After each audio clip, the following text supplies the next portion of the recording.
കാരണം എന്താണ്? നമുക്കൊരു 3 കാരണങ്ങളിലേക്ക് പോകാം. ഇവിടെ ബഹുമാനായ ജസ്റ്റിസ് എസ് ഷംനാസ് സാർ ഇവിടെ എത്തിയിട്ടുണ്ട്, മറ്റ് ഉദ്യോഗസ്ഥർ നമ്മളോടൊപ്പം ചേരുന്നുണ്ട്. എന്നാൽ അതിലേക്കുള്ളൊരു കാരണം നമ്മളൊരു പാനലിസ്റ്റിലേക്ക് മുജാഹിദ് ബാലശ്ശേരി, കഴിഞ്ഞ നമ്മുടെ കേരള സലഫി സെന്ററിന്റെ മുൻ ഇമാമായിരുന്ന അദ്ദേഹത്തിന്റെ ഉസ്താദ്, എന്തുകൊണ്ട് ഈ കുട്ടികൾ ഈ കാരണത്തിൽ ഇതിലേക്ക് വരാനുണ്ടാകുന്ന കാരണം, ആ ഒരു വിഷയത്തിലേക്കാണ് നമ്മൾ ഈ ചർച്ച കൊണ്ടുപോകുന്നത്. അസ്സലാമു അലൈക്കും വറഹ്മത്തുള്ളാഹി വബറകാതുഹു.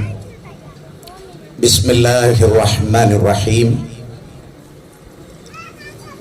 തിരുവനന്തപുരത്ത് ആളുകൾ കടൽക്കാറ്റ് കൊള്ളുന്നതിനും അല്പസമയം തള്ളി നീക്കുന്നതിനൊക്കെ വേണ്ടി സന്തോഷത്തോടെ വരുന്ന ശംഖുമുഖം. ഇവിടെ കുടുംബം തകർക്കുന്ന ലഹരി എന്ന ടോപ്പിക്കിൽ ഒരു വലിയ ചർച്ച സംഘടിപ്പിച്ചിരിക്കുകയാണ്. സമൂഹത്തിലെ ബഹുമുഖങ്ങളായ മേഖലകളിൽ പ്രതിഭകളായിട്ടുള്ള കഴിവുള്ള ഈ വിഷയങ്ങളൊക്കെ ശ്രദ്ധിക്കുന്ന ആളുകളാണ് ഈ ചർച്ചയിലുള്ളത്. ഈ കഴിഞ്ഞ കുറച്ചു കാലമായി ഒന്നുകൂടെ നമ്മൾ ക്ലിയർ ചെയ്ത് പറഞ്ഞാൽ, കോവിഡാനന്തരം ലോകത്തു മുഴുവനും പല തിന്മകളും വ്യാപകമാണ് എന്നതിൽ നമുക്ക് സംശയമില്ല. നമ്മുടെ കേരളത്തിലേക്ക് വരുമ്പോൾ നമ്മുടെ ഒരു മലയാളികളുടെ ഒരു പശ്ചാത്തലത്തിൽ നിന്നുകൊണ്ട് നമ്മുടെ വിഷയത്തെ കാണുമ്പോൾ സമൂഹത്തെ നന്മയിലേക്ക് നയിക്കുന്ന പ്രത്യയശാസ്ത്രങ്ങളുണ്ട്, ആളുകളുണ്ട്, കൂട്ടായ്മകളുണ്ട്. സമൂഹത്തെ തിന്മയിലേക്ക് തള്ളിവിടുന്ന ആളുകളുമുണ്ട്. അപ്പൊ വളർന്നു വരുന്ന കുട്ടികൾ എന്തുകൊണ്ട് കേടുവരുന്നു എന്ന് സമഗ്രമായി പഠിക്കുകയാണെങ്കിൽ, സത്യസന്ധമായി വിലയിരുത്തുകയാണെങ്കിൽ, ആ കുട്ടി ജനിക്കുന്നത് ഒരു വീട്ടിലാണ്, ഒരു മാതാവിന്റെയും പിതാവിന്റെയും സംരക്ഷണത്തിലാണ്. അപ്പൊ അവരിൽ നിന്ന് കുട്ടി നല്ലത് പഠിക്കുന്നുണ്ടോ ചീത്ത പഠിക്കുന്നുണ്ടോ എന്ന വിഷയം വളരെ പ്രാധാന്യത്തോടുകൂടി ചർച്ച ചെയ്യേണ്ടതാണ്. സമയത്തിന്റെ പരിമിതിയിൽ നിന്നുകൊണ്ട് കൂട്ടുകാരാൽ കേടുവരുത്തപ്പെടുന്നുണ്ട്. അതാണല്ലോ കോൺഗ്രസിന്റെ പ്രതിനിധി ആദ്യമായ അദ്ദേഹത്തിന്റെ ഏറ്റവും വലിയൊരു കൂട്ടുകാരനാണ് മയക്കുമരുന്ന് ഉപയോഗിക്കാൻ അദ്ദേഹത്തെ ക്ഷണിച്ചത് എന്നതാണല്ലോ. അപ്പൊ കൂട്ടുകാരനും മാതാപിതാക്കളും സമൂഹവും എല്ലാം ചേർന്ന് സമൂഹത്തെ കേടുവരുത്തുന്നുണ്ട്. ഇപ്പൊ ലിബറലിസം ലോകത്ത് നിന്ന് ഏറ്റവും കൂടുതൽ ചർച്ച ചെയ്യപ്പെടുന്ന ഒരു ആശയമാണ് ലിബറലിസം. ജെൻഡർ ന്യൂട്രാലിറ്റി, അതുപോലെ തന്നെ എന്റെ ശരീരമാണ്, എന്റെ തിരഞ്ഞെടുപ്പാണ്, മൈ ബോഡി മൈ ചോയ്സ് എന്നൊക്കെയുള്ള ആശയങ്ങൾ. അതിരുകളില്ലാത്ത ഒരു ലോകത്തെ കുറിച്ചാണ് അവർ പഠിപ്പിക്കുന്നത്.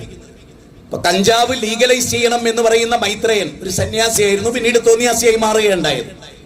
അപ്പൊ അദ്ദേഹം പറയുന്നത്, ഓരോ കടകളിലും കേക്ക് കിട്ടുന്ന പോലെ, ചോക്ലേറ്റ് കിട്ടുന്ന പോലെ കഞ്ചാവ് കിട്ടുന്ന ഒരു രാജ്യമായി ഇന്ത്യ മാറണം എന്നാണ്. ആ കഞ്ചാവിന്റെ അനന്തരഫലമാണ് സ്വന്തം മാതാവിനെ വെട്ടിനുറുക്കി കൊന്ന് കഴിഞ്ഞ ആഴ്ച കോഴിക്കോട് ജില്ലയിൽ നമ്മൾ എല്ലാവരും കണ്ടു. ഈ ചെറിയ കുട്ടി, ഇപ്പൊ നേരത്തെ പറഞ്ഞൊരു പയ്യൻ, ഏറ്റവും ശക്തമായ ഒരു നിയമം ഇന്ത്യയിൽ കൊണ്ടുവരണം എന്ന് വാദിച്ചാൽ എന്താണ് നിന്റെ അഭിപ്രായം എന്നുള്ളതാണ്. അപ്പൊ കഞ്ചാവ് ലീഗലൈസ് ചെയ്യണം എന്നാണ്. ആ കുട്ടി വളരെ ചെറിയ കുട്ടിയാണ്. അവന് ലോകത്തെ കുറിച്ചോ ഭാവിയെ കുറിച്ചോ ഏതെങ്കിലും ഒരു വസ്തു ഉണ്ടാക്കുന്ന ദുരന്തത്തെ കുറിച്ചോ ഒന്നും പഠിക്കാതെ ഒരാവേശത്തിൽ പറയുന്ന വാക്കാണ്. ചിലപ്പോൾ ക്യാമ്പസിലെ ചില രാഷ്ട്രീയ വിദ്യാർത്ഥി സംഘടനകളൊക്കെ അവർക്ക് പകർന്നു കൊടുക്കുന്ന ആശയം ഇതാണ്, മുന്തിരിച്ചാറ് പോലെ ആസ്വദിക്കണം ഈ ജീവിതം എന്നാണ്. അതുകൊണ്ട് തന്നെ ഇതിന്റെ അപകടങ്ങളെ കുറിച്ച് അവൻ അറിയില്ല. ഇപ്പൊ ആപ്പിളോ, നമ്മൾ കുറെ ഫ്രൂട്ട് വെച്ചിട്ട് ഇപ്പുറത്ത് ചോക്ലേറ്റ് വെച്ച് ചെറിയ കുട്ടികളോട് നിങ്ങൾക്ക് ആപ്പിളാണോ വേണ്ടത് ചോക്ലേറ്റ് ആണോ വേണ്ടതെന്ന് വെച്ചാൽ കുട്ടികൾ ചോക്ലേറ്റ് തിരഞ്ഞെടുക്കും. ആപ്പിളിലെ വിറ്റാമിനെ കുറിച്ചോ അതുണ്ടാക്കുന്ന ശാരീരികമായ ഗുണത്തെ കുറിച്ചോ കുട്ടിക്ക് അറിയില്ല. കുട്ടി രുചി നോക്കിയിട്ടാണ് ഇത് തിരഞ്ഞെടുക്കുന്നത്. അതുപോലെ പെൺകുട്ടികൾ വരെ പറയുന്നത് എന്താണ്, ഇത് ആസ്വദിക്കാനാണ്, സന്തോഷിക്കാനാണ്. താൽക്കാലികമായ ആസ്വാദനമാണ്, ആത്യന്തികമായ നാശമാണ്. വ്യക്തിയുടെ നാശം, കുടുംബത്തിന്റെ നാശം, സമൂഹത്തിന്റെ നാശം. ഈ വിഷയത്തിന് പ്രത്യേകതയുണ്ട്. ഇത് ഏതെങ്കിലും ഒരു മതത്തിന്റെ വിഷയമല്ല. മദ്യപിക്കുന്നു, കഞ്ചാവ് ഉപയോഗിക്കുന്നു എന്നത് ലോകത്തിന്റെ, നമ്മുടെ നാടിന്റെ നാശമാണ്. അതുകൊണ്ട് ഇവിടെ ഭൗതികവാദം, ലിബറലിസം, അതുപോലെ തന്നെ മനുഷ്യന്റെ ജീവിതത്തിന് പ്രത്യേകിച്ച് ലക്ഷ്യങ്ങളൊന്നുമില്ല എന്ന് പറയുന്ന, ഇതുപോലെ പാടി നടക്കും പറവുകളൊന്നും വേളി കഴിച്ചിട്ടില്ല, അണ്ടർ CC ബൈക്കും അതിലൊരു പൂജാവട്ടും വേണം, മുമ്പ് പാടിയതാണ്. അപ്പൊ ജീവിതം അടിച്ചു പൊളിക്കാനുള്ളതാണ് എന്നൊരു വലിയ ആശയം ലോക മീഡിയകൾ മനുഷ്യന് മുമ്പിൽ വെച്ചു കൊടുക്കുന്നുണ്ട്. ചാനലുകൾ വെച്ചു കൊടുക്കുന്നുണ്ട്, ഇവിടുത്തെ യുക്തിവാദികൾ വെച്ചു കൊടുക്കുന്നുണ്ട്, ഇവിടുത്തെ ഫ്രീ തിങ്കേഴ്സ് വെച്ചു കൊടുക്കുന്നുണ്ട്, ഇവിടുത്തെ എക്സ് മുസ്ലിം പോലെയുള്ള ആളുകൾ വെച്ചു കൊടുക്കുന്നുണ്ട്. എല്ലാവരെയും ബാധിക്കുന്ന വലിയൊരു അപകടമാണ്. നമ്മുടെ കുടുംബം ഭദ്രമാകണം, നമ്മുടെ രാഷ്ട്രം ഭദ്രമാകണം. ഗാന്ധിജി സ്വപ്നം കണ്ടത് അതാണ്, മദ്യമുക്തമായ ഒരു നാടുണ്ടാകണം എന്നതാണ് ഗാന്ധിജി പറഞ്ഞ വളരെ പ്രധാനമായ ഒരു കാര്യം. അതുകൊണ്ട് ഞാൻ എന്റെ വാക്കുകൾ ഇവിടെ വൈൻഡപ്പ് ചെയ്യാണ്. നമ്മൾ ശരിക്കും നമുക്കൊരു ലക്ഷ്യം വേണം. മനുഷ്യനായാൽ ജീവിതത്തിൽ ലക്ഷ്യം വേണം. ഇതര ജീവജാലങ്ങളെ അപേക്ഷിച്ച് മഹാബുദ്ധി അവൻ വിലയിരുത്തുന്നു, ശാസ്ത്രീയമായി പഠിക്കുന്നു. അത് നടപ്പാട്ട് എന്റെ പാൻക്രിയാസ്, അതുപോലെ 130 ഗ്രാം ഭാരമുള്ള എന്റെ കിഡ്നി, അതൊക്കെ തകർന്ന് സീറോസിസ് വരും. മദ്യം കൊണ്ട് അറിയാത്ത ഒരാളുമില്ല, അറിവില്ലാത്ത ഒരാളുമില്ല. മയക്കുമരുന്ന് ശാപമാണെന്ന് അറിയാത്ത ആരുമില്ല. പക്ഷേ അത് ജീവിതത്തിൽ നിന്ന് ഒഴിവാക്കണം എന്ന ശക്തമായ ഇച്ഛാശക്തി ഇല്ലെങ്കിൽ എത്ര വിദ്യ കൊണ്ട് അറിയേണ്ടതറിയാതെ വിദ്വാൻ എന്ന് നടിക്കുന്നു ചിലർ എന്ന് ഭക്തകവിയായ പൂന്താനം പറഞ്ഞത് എത്ര അർത്ഥവത്താണ്. ഇപ്പൊ ഇസ്ലാമിലും ലഹരിക്ക് അറബിയിൽ പറയുന്നത് ഖംറ് എന്നാണ്. ഖംറ് എന്ന് പറഞ്ഞാൽ ബുദ്ധിയെ ഇല്ലായ്മ ചെയ്യുന്നത്. ഇപ്പൊ കോവിഡ് എന്ന രോഗം നമ്മുടെ ബുദ്ധിയെ ഇല്ലായ്മ ചെയ്യില്ല. ഒരാൾക്ക് ക്യാൻസർ ബാധിച്ചാൽ അത് അവന്റെ ബുദ്ധിയെ ഇല്ലായ്മ ചെയ്യില്ല. അമ്മയാരാണെന്ന്, പെങ്ങളാരാണെന്ന് തിരിച്ചറിവ് അവനുണ്ടാകും. നേരെ മറിച്ച് ലഹരിയും പെങ്ങളെയും തിരിച്ചറിയാത്ത അവസ്ഥ ഉണ്ടാവും. അതുകൊണ്ടാണ് മദ്യപിച്ച് അമ്മയെ കെട്ടിയിട്ട് കട്ടപ്പനയിൽ മകൻ അടിമപ്പെട്ട മകൻ സ്വന്തം മാതാവിനെ കൊന്നത്. അതുകൊണ്ട് ഈ മകള് വിചാരിക്കുന്ന പോലെ അത്ര ആശ്വാസമുള്ള ഒരു പ്രതിഭാസത്തിന്റെ പേരല്ല മദ്യം, മയക്കുമരുന്ന്. വളരെ സിമ്പിളായ പോയിന്റാണ് ഞാൻ പറഞ്ഞത്. ആരുടെ തലച്ചോറിലും കൃത്യമായി സ്വാധീനിക്കുന്ന ഒരു പോയിന്റാ പറഞ്ഞത്. ഇത് മനുഷ്യന്റെ സ്വബോധത്തെയാണ് ഇല്ലായ്മ ചെയ്യുന്നത്. വേറെ ഏത് രോഗവും ശരീരത്തെ കാർന്നു തിന്നും. ഉറപ്പുള്ള ഒരു മനസ്സുണ്ടാകും. എല്ലാവരുടെയും ഒരു പ്രത്യേകത ഏതാണ്? എത്ര വലിയ സീരിയസ് ആയ രോഗവും ഇപ്പൊ വികലാംഗനായിട്ടുള്ള ഒരാള് അല്ലെങ്കിൽ ഭിന്നശേഷിയുള്ള ഒരാള്, സ്റ്റീഫൻ ഹോക്കിംഗ്, പക്ഷേ അദ്ദേഹത്തിന്റെ ബുദ്ധിക്ക് ഒരു കുഴപ്പമില്ല. നേരെ മറിച്ച് അദ്ദേഹം കഞ്ചാവ് ഉപയോഗിക്കുന്ന ഒരാളാണെങ്കിൽ ലോകത്ത് അങ്ങനെ ഒരു ശാസ്ത്രകാരൻ നമുക്ക് ലഭിക്കില്ല. അതുകൊണ്ട് നമ്മൾ മനസ്സിലാക്കണം പോയിന്റ്. ഇത് വളരെ അപകടം പിടിച്ച വാദമാണ്. നമ്മുടെ മക്കളെ ഇനി എങ്ങോട്ടാണ് നമ്മൾ ശരിക്കും നയിക്കുന്നത് എന്നുകൂടി ഗൗരവമായി മക്കളുള്ള ഏതൊരു മാതാപിതാവും ചിന്തിക്കും. നമ്മുടെ ഈ ഒരു ചർച്ച ഈ ഒരു അപകടമായ ഒരു അവസ്ഥയാണ്. പക്ഷെ എന്നാൽ ഇതും കുട്ടികളൊക്കെ ആഗ്രഹിക്കുന്നു. ഒരു തന്റെ ശരീരത്തിൽ തന്നെ പ്രശ്നങ്ങൾ ഉണ്ടാക്കുന്ന, മാനസികമായ ശാരീരികമായ ബുദ്ധിമുട്ടുണ്ടാക്കുന്നത് കുട്ടികൾ ആഗ്രഹിക്കുന്നു. എന്നാൽ ഇവിടെ ശക്തമായ ആന്റി ഡ്രഗ് നിയമങ്ങൾ നിലവിലിരിക്കെ ഇത്തരം കുറ്റകൃത്യങ്ങൾ, ഇപ്പൊ ഇത് ഉപയോഗിക്കുന്ന ആള് അതോടുകൂടി സന്തോഷിച്ചു പോകുകയല്ല ചെയ്യുന്നത്, അതിലോടുകൂടി അവർ കുറ്റം കൂടി ചെയ്യണം. ഇപ്പൊ നമ്മള് മുമ്പ് കാലങ്ങളിൽ ഇത് ഉപയോഗിച്ച് അയാൾ സന്തോഷിച്ച് ഏതെങ്കിലും പറമ്പിൽ കിടക്കുന്ന കാഴ്ചകൾ നമ്മൾ കാണും. പക്ഷെ എന്നാൽ ഇതത് ചെയ്തു കഴിഞ്ഞാൽ അമ്മയെ അറിയില്ല, പെങ്ങളെ അറിയില്ല. ഒരു മകൻ ഇത് ഉപയോഗിച്ച് വീട്ടിൽ വന്നു കഴിഞ്ഞാൽ അമ്മ ഡോർ അടച്ച് മകളെയും കൂട്ടി റൂമിനകത്തിരിക്കാം. അപ്പൊ ഇത്തരം നിയമങ്ങൾ നിലവിലിരിക്കെ ബഹുമാന്യനായ ജസ്റ്റിസ് ഷംനാസ് സാറിലേക്കാണ് നമ്മൾ പോകുന്നത്. എന്തുകൊണ്ടാണ് സാർ ഇത്തരം കുറ്റങ്ങൾ ഇവിടെ അധികരിക്കുന്നതെന്ന് ഞങ്ങൾ അറിയാൻ ആഗ്രഹിക്കാം. നമ്മുടെ ഈ രാജ്യത്ത് നിയമങ്ങൾക്കൊന്നും യഥാർത്ഥത്തിൽ കുറവില്ല. നമ്മുടെ ഭരണഘടന തന്നെ, നമ്മുടെ ഭരണഘടനയിലെ ഏറ്റവും പ്രധാനപ്പെട്ട 3 ഭാഗങ്ങൾ എന്നത് fundamental rights, directive principles of state policy and the third one is fundamental duties. അതിൽ ഫണ്ടമെന്റൽ റൈറ്റ്സ് എന്ന് പറയുന്നത് ഏറ്റവും നന്നായി ജീവിക്കാൻ കഴിയുന്ന ഒരു അവസ്ഥ സൃഷ്ടിക്കുക എന്നുള്ളതാണ്. ഈ രാജ്യത്ത്, ഈ ലോകത്ത് എല്ലാവർക്കും നല്ലതുപോലെ സമാധാനമായി ജീവിക്കാൻ കഴിയുന്ന ഒരു സംവിധാനം ഒരുക്കുകയാണ് നമ്മുടെ ഭരണഘടന ചെയ്യുന്നത്. അത് കഴിഞ്ഞാൽ പിന്നീട്, അതായത് നമുക്ക് അവകാശമുണ്ട് എന്നല്ല പറയുന്നത്, നമ്മുടെ നിലവിലുള്ള അവകാശങ്ങളെ യാതൊന്നിനെയും വയലേറ്റ് ചെയ്യുന്ന രീതിയിലുള്ള, നിഷേധിക്കുന്ന തരത്തിലുള്ള യാതൊന്നും ഉണ്ടാകാൻ പാടില്ല ഭരണകൂടത്തിന്. എന്നാൽ രണ്ടാമത്തെ ഭാഗം എന്ന് പറയുന്നത് directive principles of state policy അഥവാ നിർദ്ദേശക തത്വങ്ങൾ. അതിൽ പറഞ്ഞിരിക്കുന്നു, ഈ രാജ്യത്ത് നിങ്ങൾ നിയമങ്ങൾ നിർമ്മിക്കുമ്പോൾ സ്വാഭാവികമായും ഈ രാജ്യത്തെ ഒരു നല്ല വെൽഫെയർ സ്റ്റേറ്റ് സൃഷ്ടിക്കുന്നതിന് വേണ്ടി സംവിധാനം ഒരുക്കണം. അങ്ങനെയുള്ള നിയമങ്ങളാണ് നിങ്ങൾ ഇവിടെ നിർമ്മിക്കേണ്ടത്. അതിലൊരു ഡ്രഗ്സ്, ഇൻടോക്സിക്കേറ്റിംഗ് ഡ്രഗ്സ്, അങ്ങനെ തുടങ്ങിയിട്ടുള്ള കാര്യങ്ങൾ ഈ രാജ്യത്ത് നിരോധിക്കുന്നതിന് വേണ്ട കാര്യങ്ങൾ ഉണ്ടാക്കണം എന്ന് ആർട്ടിക്കിൾ 47 വ്യക്തമായി പറഞ്ഞിരിക്കുന്നു. എന്ന് പറഞ്ഞാൽ നമ്മുടെ ഭരണഘടന എങ്ങനെ ഈ രാജ്യം ഭരിക്കപ്പെടണം എന്ന് പറയുന്ന ഭരണഘടന ഉണ്ടാക്കുന്നതിന് വേണ്ടിയുള്ള എല്ലാ സംവിധാനവും ഭരണകൂടം ഉണ്ടാക്കണം. അപ്പൊ അതിനനുസരിച്ച് നമുക്ക് ഒരുപാട് നിയമങ്ങൾ വന്നിട്ടുണ്ട്. അതാണ് narcotic drugs and psychotropic substances act അഥവാ NDPS, പിന്നെ കോട്ട്പ, കേരള പോലീസ് ആക്ട്, അതിലെ പ്രധാനപ്പെട്ട നിയമങ്ങൾ, അങ്ങനെ തുടങ്ങി വിവിധ കാര്യങ്ങളെല്ലാം ഇവിടെയുണ്ട്. സാധാരണ നിയമങ്ങൾ എന്ന് പറഞ്ഞാൽ ഒരാൾ ആരെയെങ്കിലും ഉപദ്രവിച്ചു കഴിഞ്ഞാൽ അദ്ദേഹത്തെ സംബന്ധിച്ചിടത്തോളം അദ്ദേഹത്തെ ശിക്ഷിക്കാൻ അഥവാ കുറ്റം കണ്ടെത്തുന്നത് വരെ അദ്ദേഹം നിരപരാധിയാണ്. പക്ഷേ NDPS ആക്ട്, അതിലേതെങ്കിലും പ്രൊവിഷൻ അനുസരിച്ചുള്ള കാര്യങ്ങൾ, അതുപോലെ കുട്ടികളെ ഉപദ്രവിക്കുന്ന protection of children from sexual offences act അഥവാ പോക്സോ ആക്ട്, അങ്ങനെ തുടങ്ങിയിട്ടുള്ള നിയമങ്ങളെ സംബന്ധിച്ചിടത്തോളം അദ്ദേഹം ഒരാൾ ഒരു കുറ്റം ചെയ്തു കഴിഞ്ഞാൽ തീർച്ചയായും അദ്ദേഹത്തെ കുറ്റവാളിയായിട്ടാണ് കാണപ്പെടുക. അദ്ദേഹം തെളിയിക്കണം ഞാൻ ആ കുറ്റം ചെയ്തില്ല. അത്രത്തോളം തന്നെ പ്രാധാന്യം ഈ പറഞ്ഞ ഡ്രഗ്സുമായി ബന്ധപ്പെട്ട കാര്യങ്ങൾക്കുണ്ട്. നമുക്കറിയാം നമ്മെ സംബന്ധിച്ചിടത്തോളം ഒരു 60 വർഷം ജീവിക്കുന്ന ഒരു വ്യക്തിയെ സംബന്ധിച്ച് 8 മണിക്കൂർ ഉറങ്ങുകയാണെങ്കിൽ ഏകദേശം 20 മണിക്കൂറോളം അദ്ദേഹം ഈ ലോകത്ത് സൂര്യനെ കാണാതെ, മാതാപിതാക്കളെ കാണാതെ, മറ്റാരെയും ദർശിക്കാതെ ഉറങ്ങി തീർക്കുകയാണ്. ബാക്കിയുള്ള സമയം പ്രതിസന്ധികൾ വരുമ്പോ ആ പ്രതിസന്ധിയിൽ നാം മയങ്ങി തീർക്കാൻ തീരുമാനിക്കുന്നുള്ളതാണ്. അപ്പൊ നിയമം ഇവിടെ ഇല്ലാതെയില്ല. കർശനമായ ഒരുപാട് നിയമങ്ങൾ നമ്മുടെ മുന്നിലുണ്ട്. പലപ്പോഴും ആ നിയമങ്ങൾ പ്രകാരം ഞാൻ പലപ്പോഴും ചിലയല്ല ജയിലുകൾ സന്ദർശിക്കുന്ന ആളാണ്. ജയിലുകളിൽ ഏറ്റവും കൂടുതൽ ആളുകൾ കിടക്കുന്നത് ഈ NDPS കിടക്കുന്ന അല്ലെങ്കിൽ അങ്ങനെയുള്ള കുറ്റങ്ങൾ ചെയ്തവരും അതുപോലെ കൊച്ചുകുട്ടികളെ, പെൺകുട്ടികളെ ഒക്കെ ഉപദ്രവിച്ച പോക്സോ കേസിൽപ്പെട്ട ആളുകളുമാണ്. എന്ന് പറഞ്ഞാൽ നിയമം സ്ട്രിഞ്ചന്റ് ആണ്. വളരെ ശക്തമായ രീതിയിലുള്ള നിയമങ്ങളുണ്ട്. പക്ഷേ പലപ്പോഴും എനിക്ക് എന്റെ ഇച്ഛകളെ, എന്റെ ആഗ്രഹങ്ങളെ പലപ്പോഴും നിയന്ത്രിക്കാൻ കഴിയുന്നില്ല എന്നുള്ളതാണ്.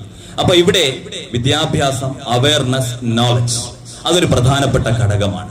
അതിൽ ഞാനെന്ന് പറയുന്ന വ്യക്തിയുടെ സ്വാതന്ത്ര്യമാണ് ഏറ്റവും പ്രധാനപ്പെട്ട കാര്യം. എനിക്ക് സ്വാതന്ത്ര്യമുണ്ട്, നടക്കാനും ഇരിക്കാനും ചിന്തിക്കാനും അതുപോലെ എന്തും ചെയ്യാനുള്ള സ്വാതന്ത്ര്യമുണ്ട്.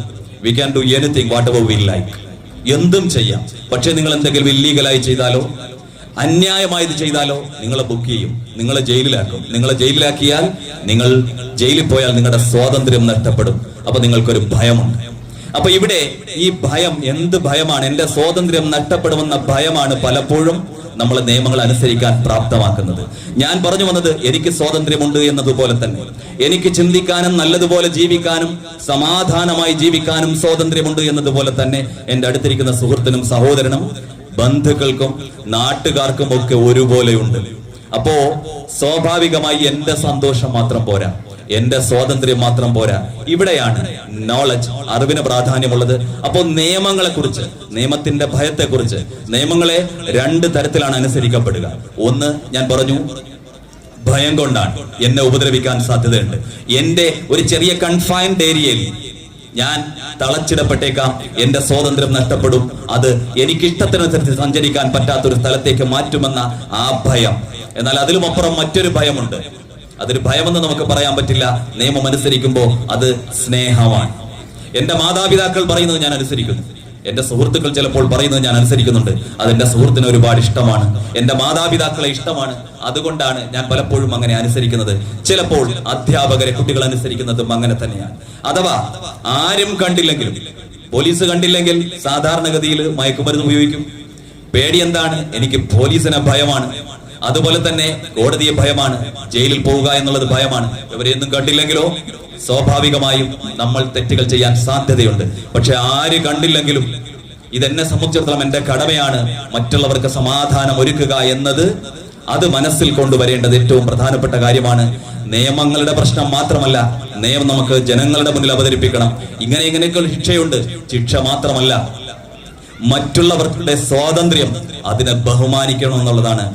നമ്മൾ മറ്റുള്ളവരുടെ അവകാശങ്ങളെ ബഹുമാനിക്കണം എന്നതാണ് ഏറ്റവും പ്രധാനപ്പെട്ട കാര്യം. അപ്പൊ ഇവിടെ നിയമത്തിന്റെ പ്രശ്നം മാത്രമല്ല, നിയമത്തിന്റെ പ്രശ്നം മാത്രം, നിയമമുണ്ട്. പക്ഷെ ആളുകളുടെ മനസ്സിൽ വീണ്ടും ആ കുറ്റകൃത്യങ്ങൾ ചെയ്യാൻ അവർ മാനസികമായി അങ്ങനത്തെ പ്രശ്നങ്ങളിലേക്ക് നീങ്ങുന്നു എന്നൊരു ഇതിലേക്കാണ് പോകുന്നത്. സാർ, നമ്മള് ചർച്ച തുടരുമ്പോഴുള്ള സെഷനിൽ നമ്മുടെ ബഹുമാന്യ ജഡ്ജ് വരാനിരുന്നത് കൊണ്ട് പൊതു ഓഡിയൻസിൽ നിന്നുള്ള ഒരു ക്വസ്റ്റ്യൻ നമ്മൾ പ്രതീക്ഷിച്ചിട്ടുണ്ടായിരുന്നു, ഈ ഒരു പ്രോഗ്രാമിൽ ചെയ്തിരുന്നു. അപ്പോൾ ഒരു പൊതുരംഗത്ത് ഈ വിഷയങ്ങൾ കൈകാര്യം ചെയ്യുമ്പോൾ എത്രത്തോളം നമുക്ക് ഈ വിഷയങ്ങളെ കൈകാര്യം ചെയ്യണമെന്ന് നമ്മൾ മനസ്സിലാക്കേണ്ടതുണ്ട്. പൊതു ഓഡിയൻസിലേക്ക് പോകുന്നതിന് മുമ്പ് ബഹുമാനായ സംസ്ഥാന ജനറൽ സെക്രട്ടറി KTയുടെ AB ഇന്ദുലാൽ സാറിനെ കൂടി പാനലിസ്റ്റിലേക്ക് വലിയ പ്രശ്നം ക്ഷണിക്കുന്നു.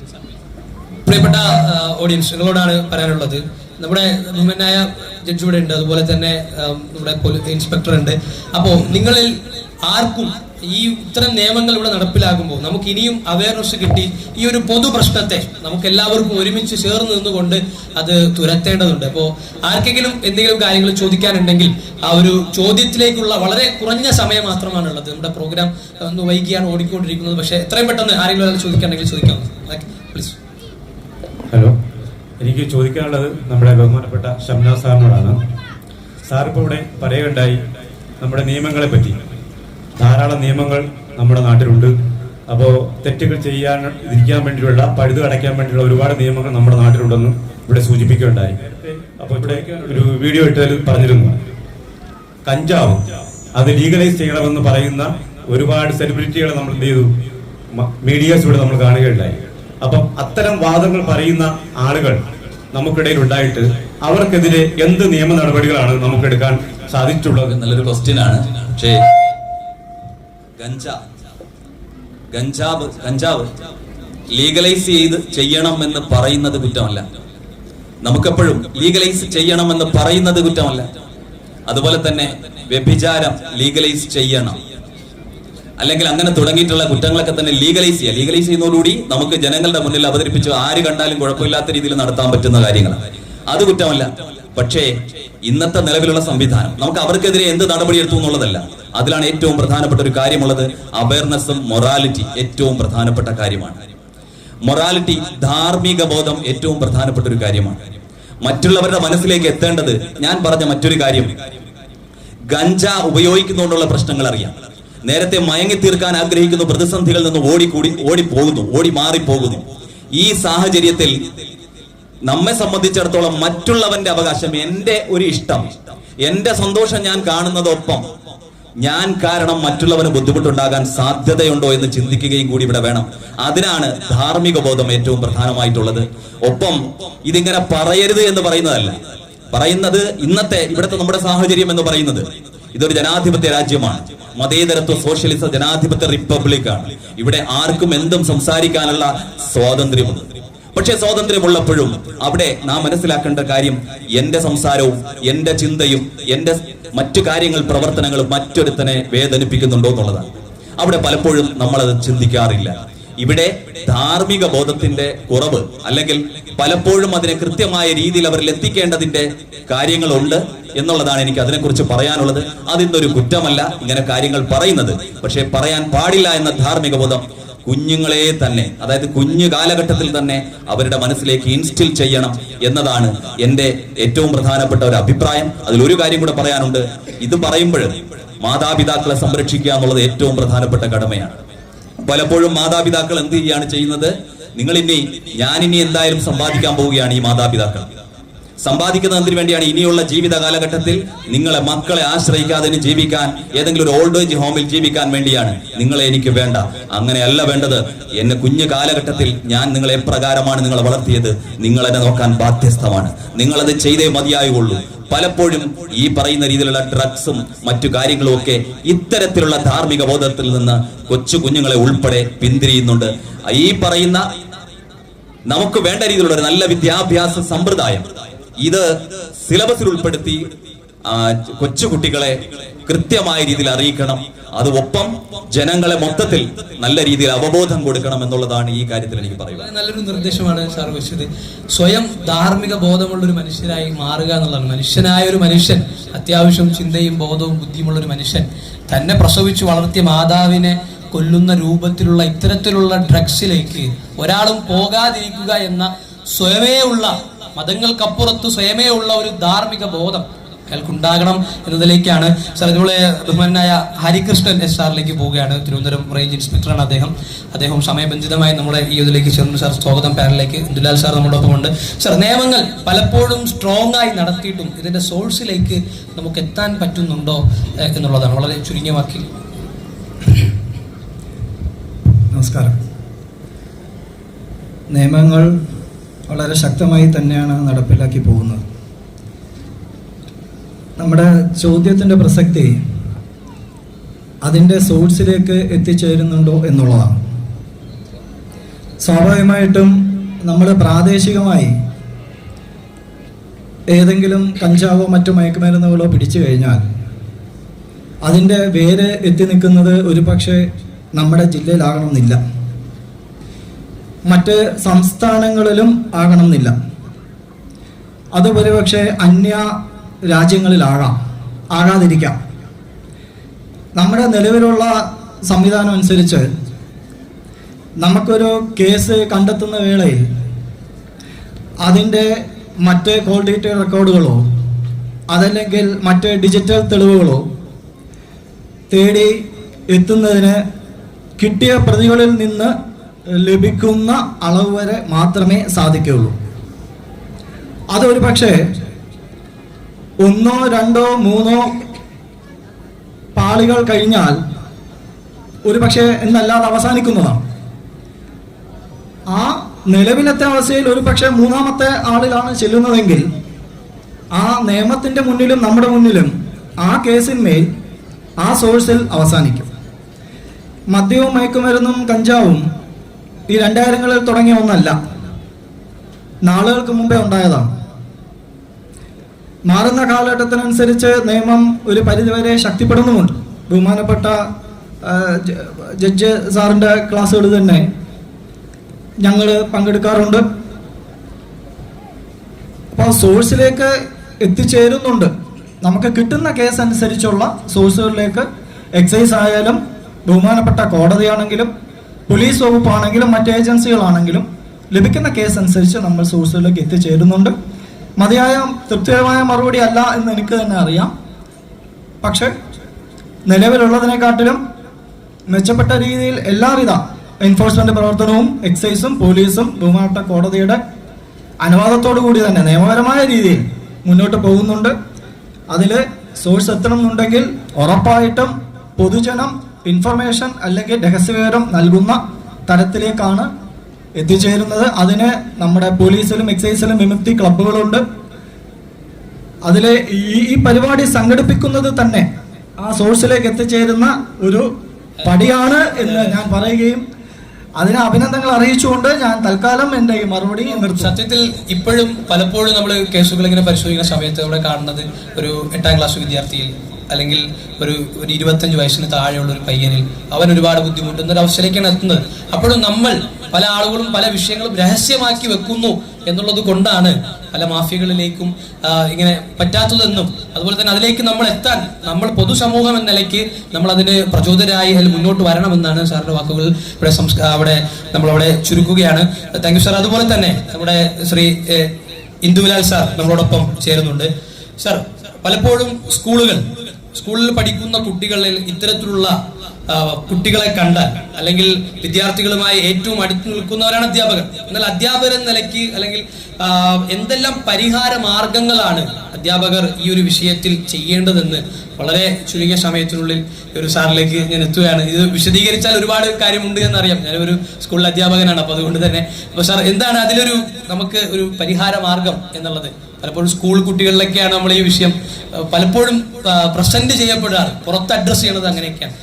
എന്തൊക്കെ പരിഹാര മാർഗങ്ങളാണ് സാറിന്റെ ഭാഗത്ത് നിന്ന് നിർദ്ദേശിക്കുന്നത്? ബഹുമാനീയരായിട്ടുള്ള പാനൽ അംഗങ്ങളെ, ഇവിടെ ഇത് ശ്രവിക്കാനെത്തിയിരിക്കുന്ന ബഹുമാനീയരെ, സുഹൃത്തുക്കളെ, ഒരുപക്ഷെ വിസ്ഡം ഇസ്ലാമിക് ഓർഗനൈസേഷൻ ഈ വളരെ കാലികമായിട്ടുള്ള ഒരു വിഷയത്തിന്മേൽ, അതായത് വളർന്നു വരുന്ന ഒരു തലമുറയെ ഏത് നിലയ്ക്ക് മുന്നോട്ട് നയിക്കാം എന്ന നിലയിലുള്ള ഒരു ചർച്ച സംഘടിപ്പിക്കുക എന്ന ഒരു സാമാന്യ ബോധം തന്നെ സമൂഹത്തോടുള്ള പ്രതിബദ്ധതയാണ് സൂചിപ്പിക്കുന്നത്.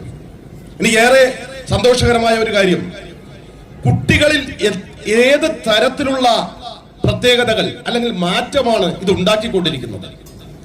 ലഹരി എന്ന് പറയുന്ന വിപത്ത് കാലികമായിട്ട് ബാധിച്ചിരിക്കുന്നത് ഒരു പക്ഷേ ഏറ്റവും കൂടുതൽ നമ്മുടെ സ്കൂളുകളിലും കോളേജുകളിലും പഠിക്കുന്ന ടീനേജുകാരെയും അതിനേക്കാൾ ചെറുപ്പക്കാരെയുമായിട്ടുള്ള കുട്ടികളെയാണ്, ചെറുതായിട്ടുള്ള കുട്ടികളെയാണ് നമ്മൾ മനസ്സിലാക്കേണ്ടത്. എനിക്കിതില് ഒറ്റ വാക്കിൽ ഉത്തരം പറയാൻ അങ്ങ് പറഞ്ഞു കഴിഞ്ഞാൽ, ചോദിച്ചു കഴിഞ്ഞാൽ ഞാൻ പറയും, കുട്ടികളെ അടുത്തറിയുക. സ്വന്തം രക്ഷിതാക്കൾ, മാതാപിതാക്കൾ കുട്ടികളെ അടുത്തറിഞ്ഞാൽ ഈ വിഷയത്തിന് ശാശ്വത പരിഹാരം ഉണ്ടാക്കാം. നമ്മുടെ കുടുംബങ്ങളിൽ എത്രമാത്രമാണ് നമ്മുടെ കുട്ടികളെ അറിയുന്നു, നമ്മുടെ കുട്ടികളുടെ ആ പ്രവർത്തനങ്ങളുടെ പരിണിത ഫലമാണ് സ്കൂളുകളിൽ എത്തുന്നത്. ഏറെ ബഹുമാനീയനായിട്ടുള്ള ഷംനാസ് സാറിനെ പോലെയുള്ളവരും അതോടൊപ്പം തന്നെ ശ്രീ മുജാഹിദ് ബാലുശ്ശേരിയെ പോലെയുള്ള പണ്ഡിതന്മാരും ഒക്കെ സാറും ഒക്കെ തന്നെ ഇവിടെ സംസാരിച്ചു. അപ്പൊ നമ്മള് മനസ്സിലാക്കുന്ന ഒരു കാര്യം, ഇവിടെ കുട്ടികൾ സമൂഹത്തിന്റെ പതിപ്പായിട്ട് വരുമ്പോൾ അവർക്ക് ഇതിന്റെ സോഴ്സ് കിട്ടുന്നതിനെ കുറിച്ച് സാറ് പറഞ്ഞു. ആ സോഴ്സിനെ കണ്ടെത്തുന്നു. ആ സോഴ്സ് മാത്രം കണ്ടെത്തിയാൽ പോരാ, നമ്മുടെ വീടുകളിൽ ഈ കുട്ടികൾ ഇതിന്റെ ഉപയോഗം ഉണ്ടോ? സ്വന്തം മാതാപിതാക്കൾ സമ്മതിക്കില്ല. സ്കൂളുകൾ വന്നു കഴിഞ്ഞാൽ എന്റെ കുട്ടി, എന്റെ മകൻ, എന്റെ മകൾ അങ്ങനെയല്ല. അവരുടെ വിശ്വാസം അതാണ്. കാരണം അവർക്ക് അവരുടെ സ്വന്തം കുട്ടികൾ ഒറ്റയ്ക്ക് നിൽക്കുമ്പോൾ ഒരു കുട്ടിയുടെ ചെയ്തികളല്ല കൂട്ടമായി വരുമ്പോൾ ഉള്ളത്. കുട്ടികൾ കൂട്ടുകൂടുമ്പോൾ, കുട്ടികളുടെ സംഘം ചേരുമ്പോൾ ഉണ്ടാവുന്ന പ്രവർത്തനം മാറിപ്പോവുകയാണ്. അപ്പൊ ആ നിലയ്ക്ക് വരുമ്പോൾ തീർച്ചയായിട്ടും സ്കൂളുകളിൽ ഇന്നെത്തുന്ന കുട്ടികളിൽ ഇത്തരത്തിലുള്ള പ്രവണത കൂടിക്കൂടി വന്ന് അത് സമൂഹത്തിന്റെ ഒരു പരിച്ഛേദമായി മാറുകയാണ്. സമൂഹം തന്നെ മറ്റൊരു ദിശയിലോട്ട് മാറുന്നു. ഞാനിത് ഈ ഒരു കാര്യം ചോദിച്ചാൽ തന്നെ ഞാൻ പറയും, ഗവൺമെന്റ് തലത്തിലും അതോടൊപ്പം തന്നെ സർക്കാർ തലത്തിലും സന്നദ്ധ സംഘടനകൾ തലത്തിലും ഒക്കെ തന്നെ ശക്തമായിട്ടുള്ള മെസ്സേജ് അതിന് കൊടുക്കണം. മെസ്സേജ് മാത്രം പോരാ, നിയമനിർമ്മാണം തന്നെ ഇതിന് വേണം.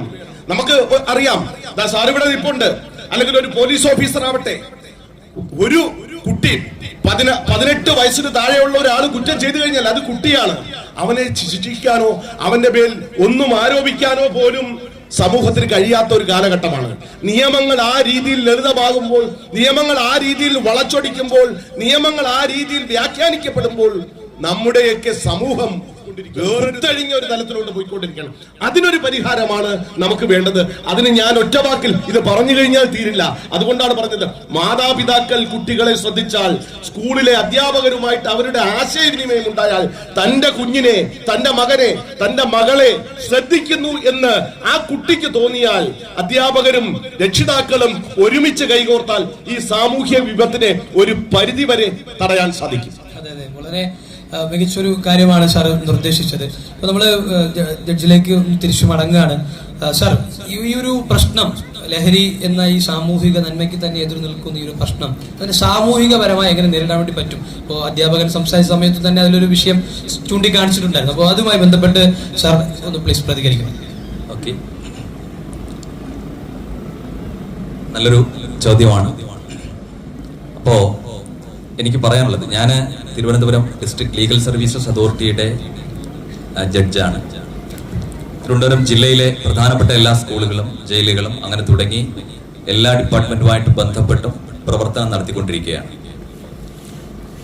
ഇന്ന് ഏറ്റവും കൂടുതൽ, അതായത് നമ്മുടെ കേന്ദ്ര ഗവൺമെന്റ് ഉൾപ്പെടെ, കേന്ദ്ര ഗവൺമെന്റും സ്റ്റേറ്റ് ഗവൺമെന്റും വിദ്യാഭ്യാസ വകുപ്പും എല്ലാവരും പിന്നിലുള്ളത്, അതായത് നല്ല രീതിയിൽ ഒന്ന് സപ്പോർട്ട് ചെയ്തുകൊണ്ടിരിക്കുന്നത് ഈ പറഞ്ഞ ഡ്രഗ്സുമായി ബന്ധപ്പെട്ട കാര്യങ്ങളിലാണ്. അത് നിയമങ്ങൾ ഉള്ളത് ഒരു ഭാഗത്ത് ഉള്ളതോടൊപ്പം തന്നെ കുട്ടികൾക്ക് കൃത്യമായ രീതിയിലുള്ള അവയർനെസ് കൊടുക്കണം. അവയർനെസ് കൊടുത്താൽ മാത്രം പോരാ, അതിന് Thiruvananthapuram district legal services authority ഒരു റീകണക്റ്റിംഗ് യൂത്ത് എന്ന് പറയുന്ന ഒരു പ്രോഗ്രാം തന്നെ സംഘടിപ്പിക്കുന്നു. നമുക്കറിയാം, കണക്ഷൻ എവിടെയോ വിട്ടുപോയി. ആ കണക്ഷൻ വിട്ടുപോയത് മയങ്ങിപ്പോയത് കൊണ്ടാണ്. ആ കണക്ഷനെ ഒന്ന് റീകണക്ട് ചെയ്യുക, അതാണ് പ്രധാനപ്പെട്ട ലക്ഷ്യം എന്ന് പറയുന്നത്. കാര്യം അവിടെ റീകണക്ഷൻ എന്ന് പറയുന്ന സ്വന്തം കുടുംബത്തോടാണ്, ഈ സമൂഹത്തോടാണ്, ഈ രാജ്യത്തോടാണ്. നമ്മുടെ സമൂഹത്തിൽ വീണ്ടും നല്ല രീതിയിൽ കുഞ്ഞുങ്ങൾ നന്നായി കുടുംബത്തിൽ നിൽക്കുന്ന രീതിയിൽ എല്ലാവരെയും ഒരുപോലെ സ്നേഹിക്കുന്ന രീതിയിലുള്ള ഒരു സമൂഹം കെട്ടിപ്പടുക്കുകയാണ് പ്രധാന ലക്ഷ്യം എന്ന് പറയുന്നത്. അപ്പൊ ഇവിടെ റീകണക്റ്റിംഗ് യൂത്തിലൂടെ ചെയ്തുകൊണ്ടുവരുന്നത് എല്ലാ 5ാം ക്ലാസ് മുതലുള്ള കുട്ടികൾക്ക് ഓരോ ക്ലാസ്സിലും ആഴ്ചതോറും കൃത്യമായ രീതിയിലുള്ള അവയർനെസ് കൊടുക്കുകയാണ്. അത് ഡ്രഗ്സുമായി ബന്ധപ്പെട്ട കാര്യങ്ങൾ പറയും. മാത്രവുമല്ല, അത് വന്നാൽ, അത് ഉപയോഗിച്ചാൽ എന്തൊക്കെ പ്രശ്നങ്ങൾ ഉണ്ടാകും, അത് ഉപയോഗിച്ചാൽ മറ്റു രീതിയിൽ കുറ്റമുണ്ടാകുമോ, ശിക്ഷയുണ്ടാകുമോ തുടങ്ങി. മാത്രവുമല്ല, പേരൻസിനെ വിളിക്കുന്നു. പേരൻസ് പലപ്പോഴും, നമ്മുടെ ബഹുമാനപ്പെട്ട അധ്യാപകൻ പറഞ്ഞൊരു കാര്യമുണ്ട്, എന്റെ മകൻ യാതൊരു തെറ്റും ചെയ്യില്ല.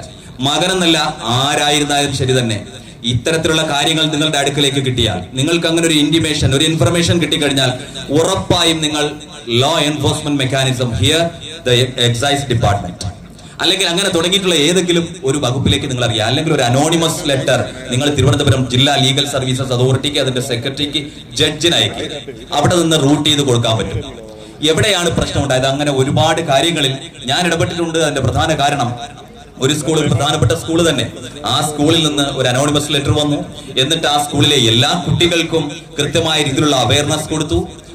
എന്നിട്ട് എന്താണ് പ്രശ്നം എന്നുള്ളത് മനസ്സിലാക്കി എക്സൈസും വകുപ്പുമായി ബന്ധപ്പെട്ട് അവരോട് കാര്യങ്ങൾ പറയുകയും, അവരുടെ പ്രശ്നം വേറൊന്നുമല്ല, സാധാരണഗതിയിൽ ഡ്രഗ്സ് ഉപയോഗിച്ചാൽ അത് തന്നെ കുറ്റമാണ്, ഡ്രഗ്സ് ഉപയോഗിക്കുന്നത് തന്നെ കുറ്റമാണ്, പിന്നല്ലേ സെയില്. അപ്പൊ സ്വാഭാവികമായും അമ്മയും അച്ഛനും ഒക്കെ തന്റെ മകൻ വീണ്ടും ഈ കുറ്റത്തിൽ ശിക്ഷ കിട്ടുന്ന രീതിയിലേക്ക് പോകരുത് എന്നുള്ളതാണ്. പലപ്പോഴും സെന്റിമെന്റ്സ് ഉള്ളത് കൊണ്ട് അങ്ങനെ പ്രശ്നം വരാറില്ല. മാത്രവുമല്ല, എക്സൈസ് ഡിപ്പാർട്ട്മെന്റ് ഒരു വിമുക്തി ക്ലബ്ബ് അത് എല്ലാ സ്കൂളുകളിലും വന്നിട്ടുണ്ട്. എന്താണ് ഈ സ്കൂളുകളെ പറയുന്നത്? കുഞ്ഞു കുട്ടികളിലാണ് നമുക്ക് ഈ കാര്യങ്ങൾ പറഞ്ഞു കൊടുക്കേണ്ടത്. എല്ലാവരിലും പറയാം, കതിരിന്മേൽ വളം വെക്കാൻ പാടില്ല എന്ന് പറയും, കതിരിന്മേൽ വളം വെക്കുക എന്ന് പറയുമല്ലോ പലപ്പോഴും നമ്മൾ. അതുകൊണ്ട് കാര്യമില്ല എന്ന് പറയാറുണ്ട്. അപ്പോ കൊച്ചു കുഞ്ഞുങ്ങൾ മുതൽ തന്നെ അവർക്ക് ഈ ധാർമ്മിക ബോധം, ഇതിൽ ഈ അവയർനെസ് എന്ന് പറയുന്ന ധാർമ്മിക ബോധം എന്ന് പറയുന്നത് അതിനകത്ത് നിയമം ഉൾപ്പെടും. അതിനകത്താണ് ഈ പറയുന്ന എല്ലാ കാര്യവും. നിങ്ങൾ എങ്ങനെ സമൂഹത്തോട് പെരുമാറണം, നിങ്ങൾ എങ്ങനെ ജീവിക്കണം എന്നതിനെ കുറിച്ച് പറയുന്നു. ഡ്രഗ്സ് മാത്രമായ ഒരു ക്ലാസ് ഇല്ല, ഡ്രഗ്സ് മാത്രമാണ് ഏറ്റവും പ്രധാനപ്പെട്ടതെന്നല്ല. അതിന്റെ പിന്നിലാണ് പലപ്പോഴും ഈ രാജ്യത്തിന്റെ സമാധാനം എന്ന് പറയുന്നത്. പ്രശ്നങ്ങൾ ഉണ്ടാകുന്നത് നിസ്സാരമായ കാര്യമാണ്. അതിലാണ് സ്ട്രെസ് ഉണ്ടാകുന്നത്, മാനസിക അസുഖം ഉണ്ടാകുന്നത്. ഇന്ന് കാണുന്ന, അതായത് മെന്റൽ ഹെൽത്ത് സെന്ററിൽ പോയാൽ അറിയാം. ഞാൻ സ്ഥിരമായി സന്ദർശിക്കുന്ന ആളാണ്. അവിടെ പോയി കഴിഞ്ഞാൽ നമുക്കറിയാം കുറെ കുട്ടികൾ ഇപ്പോഴും ഡ്രഗ് അഡിക്റ്റഡ് ആയിട്ടുള്ള ആൾക്കാരുണ്ട്. അപ്പോ അവരെ ഡി അഡിക്ഷൻ വേണ്ടി കാര്യങ്ങൾ ചെയ്യുന്നു. മാത്രവുമല്ല, ഇന്ന് തിരുവനന്തപുരം ജില്ലയിലെ വിവിധ കേന്ദ്രങ്ങളിൽ ഡി അഡിക്ഷൻ സെന്റേഴ്സ് ഉണ്ട്. ഒരു അമ്മ വന്നിട്ട് പറഞ്ഞത്, എനിക്ക് ജീവിക്കാൻ കഴിയുന്നില്ല, എന്റെ മകൻ ഡ്രഗ് ഉപയോഗിച്ച് വന്ന് ഭാര്യയെയും സ്വന്തം സഹോദരിയെയും എല്ലാവരെയും ഉപദ്രവിച്ചു കൊണ്ടിരിക്കുന്നു, ഞങ്ങൾക്ക് യാതൊന്നും ചെയ്യാൻ കഴിയില്ല എന്ന് പറഞ്ഞു. അദ്ദേഹത്തെ വിളിച്ചു വരുത്തി. സാധാരണഗതിയിൽ വരിയിൽ അച്ഛൻ പറഞ്ഞാലും അമ്മ പറഞ്ഞാലും എത്താത്ത ആളിനെ പല രീതിയിൽ സോഴ്സുകളിലൂടെ അദ്ദേഹത്തെ വിളിച്ചു വരുത്തി. എന്നിട്ട് അദ്ദേഹത്തെ ആദ്യം ഉപദേശിച്ചു. നിങ്ങൾക്കറിയാം, ഉപദേശം കൊണ്ട് യാതൊരു കാര്യവുമില്ല. എന്നിട്ട് അദ്ദേഹത്തെ കൊണ്ട് പ്രതിജ്ഞ ചൊല്ലിപ്പിച്ചു. പ്രതിജ്ഞയിലും ഒരു കാര്യവും സംഭവിച്ചില്ല. എന്തായാലും കുറച്ചു കഴിഞ്ഞപ്പോ ഡി അഡിക്ഷൻ വേണ്ടി വിട്ടു. ആ ഡി അഡിക്ഷന് പോയപ്പോ ഒരു ആദ്യത്തെ 15 ദിവസത്തെ പ്രശ്നം ഉണ്ടായെങ്കിലും വീണ്ടും ഒരു ആഫ്റ്റർ 45 ഡേയ്സ് അദ്ദേഹം ഒരു 45 ദിവസം കഴിഞ്ഞപ്പോ ഇപ്പൊ നല്ല രീതിയിൽ ആ മാതാപിതാക്കളെ നോക്കുന്ന മകനായി ജീവിക്കുന്നു, ഭാര്യയെ നോക്കുന്ന ആളായി ജീവിക്കുന്നു. എന്ന് പറഞ്ഞാൽ നമ്മളൊന്ന് ബുദ്ധിമുട്ടണം. ഒരു നാണക്കേടെന്നും തോന്നേണ്ട കാര്യമില്ല, ലജ്ജയുടെ കാര്യമല്ല. മക്കളെ കൃത്യമായി വളർത്തുന്ന ഒരു പ്രധാനപ്പെട്ട കാര്യമാണ്. അതിനുവേണ്ടി നാം പ്രവർത്തിക്കുക. ഒപ്പം ആന്റി ഡ്രഗ് ക്ലബ്ബ്, അതുപോലെ പേരൻസ് എപ്പോഴും കുട്ടികളെ നമ്മുടെ കയ്യിലുണ്ടല്ലോ, അവർ ചെയ്യുന്ന കാര്യങ്ങൾ പറയാം. അതുപോലെ സ്കൂളുകളിൽ ഏറ്റവും കൂടുതൽ പകൽ സമയം കുട്ടികളെ കിട്ടുന്നത് അധ്യാപകർക്കാണ്. അപ്പൊ അധ്യാപകരും ഇതിനു വേണ്ടി പരിശ്രമിക്കണം. ഇതൊരു സമൂഹ വിപത്താണ്. നേരത്തെ പറഞ്ഞൊരു കാര്യമുണ്ട്, ഇന്ന് തുടങ്ങിയതല്ല. ശ്രീ ഹരികൃഷ്ണൻ പറഞ്ഞൊരു കാര്യം, ലഹരി എന്നേ ഉണ്ട്. പക്ഷെ ലഹരി എന്താകണം എന്നുള്ളതാണ്. മയങ്ങി തീർക്കാനോ ഉറങ്ങിക്കിടക്കാനോ ഉള്ളതല്ല, മറിച്ച് സ്നേഹമാകണം ലഹരി എന്ന് പറയുന്നത്. മറ്റുള്ളവരെ സഹായിക്കുന്നതാകണം ലഹരി എന്നുള്ളതാണ്. അതാണ് നമ്മുടെ സമൂഹ ബാധ്യത. നമ്മുടെ ബാധ്യത എന്ന് പറയുന്നത് എനിക്ക് മാത്രമായി ഒരു നിലനിൽപ്പില്ല എന്നുള്ളതാണ്. ഞാൻ മാത്രമായി, ഞാൻ എന്നത് എന്റെ കാര്യം, എന്റെ വീട്, എന്റെ മക്കൾ എന്നത് മാത്രമല്ല, മറിച്ച് ഞാനല്ലാത്തൊരു സമൂഹം ഇവിടെ ഉണ്ട്. അവരുടെ സന്തോഷം കണ്ട് എനിക്ക് സ്വാഭാവികമായും ചിരിക്കാനും ആഹ്ലാദിക്കാനും കഴിയുന്ന ഒരു സംവിധാനം ഉണ്ടാക്കണം. അവിടെയാണ് സ്വാർത്ഥതയുള്ളപ്പോഴാണ് ലഹരി കൂടുന്നത്. അഥവാ ഡ്രഗ്സ് ഉപയോഗിച്ച് വരുന്നത് സ്വാർത്ഥതയിലാണ്. ആ സ്വാർത്ഥതയല്ല നമുക്ക് വേണ്ടത്. നല്ലൊരു ആശ്രയം, അങ്ങോട്ടും ഇങ്ങോട്ടും കാര്യങ്ങൾ സംസാരിച്ച് നല്ലൊരു സമൂഹത്തെ സൃഷ്ടിക്കുകയാണ്. ഇവിടെ ഗവൺമെന്റിനൊപ്പം, പോലീസിനോടൊപ്പം, അതുപോലെ എക്സൈസിനോടൊപ്പം മാത്രവുമല്ല ഇവിടുത്തെ ജനങ്ങൾ ഒന്നടങ്കം നിൽക്കേണ്ടതുണ്ട്. നമുക്കറിയാം, ഇന്ന് റോഡിൽ ഇറങ്ങിയാൽ ഇത്തരത്തിലുള്ള പ്രശ്നങ്ങൾ ഒരുപാട് നമ്മൾ കാണുന്നുണ്ട്. അതിൽ നമ്മൾ കയ്യും കെട്ടി നോക്കി നിൽക്കരുത്. നമ്മളെ കൊണ്ട് കൈകൊണ്ട് ചെറുക്കാൻ കഴിയുമെങ്കിൽ തീർച്ചയായും നിങ്ങൾ കൈകൊണ്ട് ചെറുക്കുക. അതുപോലെ തന്നെ മനസ്സുകൊണ്ടെങ്കിലും അതിനെ വെറുക്കാൻ ശ്രമിക്കുക. അതിനുവേണ്ട സംവിധാനങ്ങൾ നമ്മൾ ഒരുക്കി കൊടുക്കുക എന്ന് മാത്രമാണ് ഈ അവസരത്തിൽ എനിക്ക് പറയുവാനുള്ളത്. നമ്മള് മുജദ്ദിഖയിലേക്ക് പോവാണ്. മുജദ്ദിഖക്ക് ഇതിനോടൊപ്പം ചേർത്ത് വെക്കാൻ നമ്മുടെ ഈ ഒരു മതപരമായി ഈ ഒരു മാനസിക പ്രശ്നങ്ങൾ കൊണ്ട് ചിലപ്പോൾ ഒരു പക്ഷെ ഇതിനെ ഒരു മാനസികമായ ഒരു മനുഷ്യൻ തയ്യാറായാൽ ഇതിനെ മാറ്റിയെടുക്കാൻ വേണ്ടി പറ്റും. അപ്പൊ അതിന് ഒരു മതം എന്ന വിഷയത്തിൽ നൽകുന്ന പ്രാധാന്യം എത്രത്തോളം ഉണ്ട് എന്നതിലേക്ക് ഒന്ന് പോകാം. പ്രവാചകന്റെ അതിമനോഹരമായ ഒരു വചനമുണ്ട്. എല്ലാ ആളുകളും കുട്ടികളിലാണ് ഫോക്കസ് ചെയ്തിട്ടുള്ളത്. ചെറിയ കുട്ടികളെ, അല്ലെങ്കിൽ അവരെ ചെറുപ്പം മുതലേ അവരെ ശ്രദ്ധിക്കണമെന്ന കാര്യമാണ് സൂചിപ്പിച്ചത്. പ്രവാചകന്റെ ഒരു വചനം, കുല്ലു മൗലൂദി യൂലദു അലൽ ഫിത്ര, എല്ലാ മനുഷ്യക്കുഞ്ഞും ജനിക്കുന്നത് പരിശുദ്ധരായിട്ടാണ്. ആരും പാപികളായിട്ടല്ല, പരമപരിശുദ്ധരായിട്ടാണ് ജനിക്കുന്നത്. പിന്നെ അവർ കേടുവരാനുള്ള കാരണം ഒന്നുകിൽ അവരുടെ മാതാപിതാക്കൾ, അല്ലെങ്കിൽ അവരുടെ കൂട്ടുകെട്ട്, അല്ലെങ്കിൽ അവരുടെ ചുറ്റുപാട്. ഇത് വളരെ പ്രധാനമായ ഒരു പോയിന്റ് ആയിട്ടാണ് ഇസ്ലാം കാണുന്നത്. കാരണം താരാട്ടുപാടി മാറോട് ചേർത്ത് അമ്മിഞ്ഞപ്പാല് നുകർന്ന് നമ്മൾ വളർത്തുന്ന ഈ മക്കളാണ് കൊട്ടേഷൻ പാർട്ടിയാകുന്നത്. ഈ മക്കളാണ് മാഫിയ സംഘത്തിന്റെ ആളുകളാകുന്നത്. ഈ മക്കളാണ് പിന്നീട് നശിച്ചു പോകുന്നത്. അതെങ്ങനെ സംഭവിക്കുന്നു? ഏറ്റവും കൂടുതൽ വാത്സല്യം നൽകി, അച്ഛനും അമ്മയും വാത്സല്യം നൽകി വളർത്തിയ ഈ മകന് അവർ പകർന്നു കൊടുത്തത് എന്താണ്? അച്ഛന്റെ മടിയിലിരിക്കുന്ന കുട്ടിക്ക് അച്ഛൻ സിഗരറ്റ് വലിച്ചു കാണിച്ചു കൊടുക്കുന്നു. അതിലെ അവനും സ്പിരിറ്റ് ഉണ്ടാക്കുന്നു, അവനത് വലിക്കാരനാകുന്നു, അവൻ ഉപയോഗിക്കുന്നു, കഞ്ചാവ് ഉപയോഗിക്കുന്നു. അത് എപ്പോഴെങ്കിലും കുട്ടിക്ക് കൊടുക്കുന്ന ഒരവസ്ഥ ഉണ്ടാകുന്നു. അപ്പൊ മാതാപിതാക്കൾക്ക് ഇതിൽ വലിയൊരു പങ്കുണ്ട്. ഇവിടെ ഇരിക്കുന്ന എല്ലാവരോടും ഞാൻ വളരെ ഗൗരവം പറയും, ഞങ്ങളൊന്നും ഇതൊന്നും ഉപയോഗിച്ചിട്ടേ ഇല്ല, ഞങ്ങളൊന്നും ചിന്തിച്ചിട്ടില്ല. ഈ പ്രസ്ഥാനത്തിലെ യങ്ങായിട്ടുള്ള യുവത്വമായിട്ടുള്ള വിദ്യാർത്ഥികളായിട്ടുള്ള ആരും ഒരു പുകവലി പോലും ചെയ്യുന്നില്ല. അതിന്റെ അടിസ്ഥാന കാരണം ഞങ്ങൾ കിട്ടുന്ന മതപരമായ ബോധമാണ്. കാരണം കുല്ലു മുസ്കിരിൻ ഹറാം, ലഹരി ഉണ്ടാക്കുന്നതൊക്കെ നിഷിദ്ധമാണ്. അപ്പൊ ലഹരി ഉണ്ടാക്കുന്ന ഉപയോഗിക്കരുത്. വലാ തഖ്തുലു അൻഫുസക്കും, സ്വന്തം ശരീരത്തെ കൊല്ലരുത്. ശരീരത്തിന് വലിയ വാല്യൂ കൊടുക്കാൻ കഴിയണം. നമ്മുടെ ശരീരം ഈശ്വരന്റെ വരദാനമാണ്. നിങ്ങൾ ആലോചിച്ച് നോക്കൂ, ഒരു കിഡ്നി 130 ഗ്രാം ഭാരമാണുള്ളത്. 1000 വർഷം അരിക്കാനുള്ള ശേഷിയുള്ള അരിപ്പ് കൊടുത്തിട്ടുണ്ട് കിഡ്നിക്ക്. അത് എത്രയും വേഗത്തിൽ കേടുവരുന്നത് എന്തുകൊണ്ടാണ്? ശരീരത്തിന് ഹാനികരമായ ഇത്തരത്തിലുള്ള കാര്യങ്ങൾ നമ്മുടെ ശരീരത്തിൽ എത്തുന്നു. അത് നമ്മുടെ ശരീരത്തിന്റെ അവയവങ്ങളെ നശിപ്പിക്കുന്നതാണ്. അത് ചെയ്യരുത് എന്ന് ശക്തമായി മതം ഇടപെടുന്നു. അർണോൾഡ് ടോയംബിയുടെ വളരെ വലിയൊരു ഉദ്ധരണിയുണ്ട്, ദ സിവിലൈസേഷൻ ഓൺ ട്രയൽ എന്ന് പറയുന്ന ഗ്രന്ഥത്തിൽ. അർണോൾഡ് ടോയംബി പറയുന്നുണ്ട്, മദ്യത്തെക്കുറിച്ച് അഥവാ ലഹരിയെ കുറിച്ച് പ്രസംഗിക്കുകയും ലഹരി മുക്തമായ ഒരു സമൂഹത്തെ സൃഷ്ടിക്കുകയും ചെയ്തതിൽ മുഹമ്മദ് നബി വിജയിച്ച പോലെ ലോകത്തൊരാളും വിജയിച്ചിട്ടില്ല എന്നാണ്. അത് വളരെ പ്രധാനം. നമ്മൾ പരിഹാരമാണ് നോക്കുന്നത്.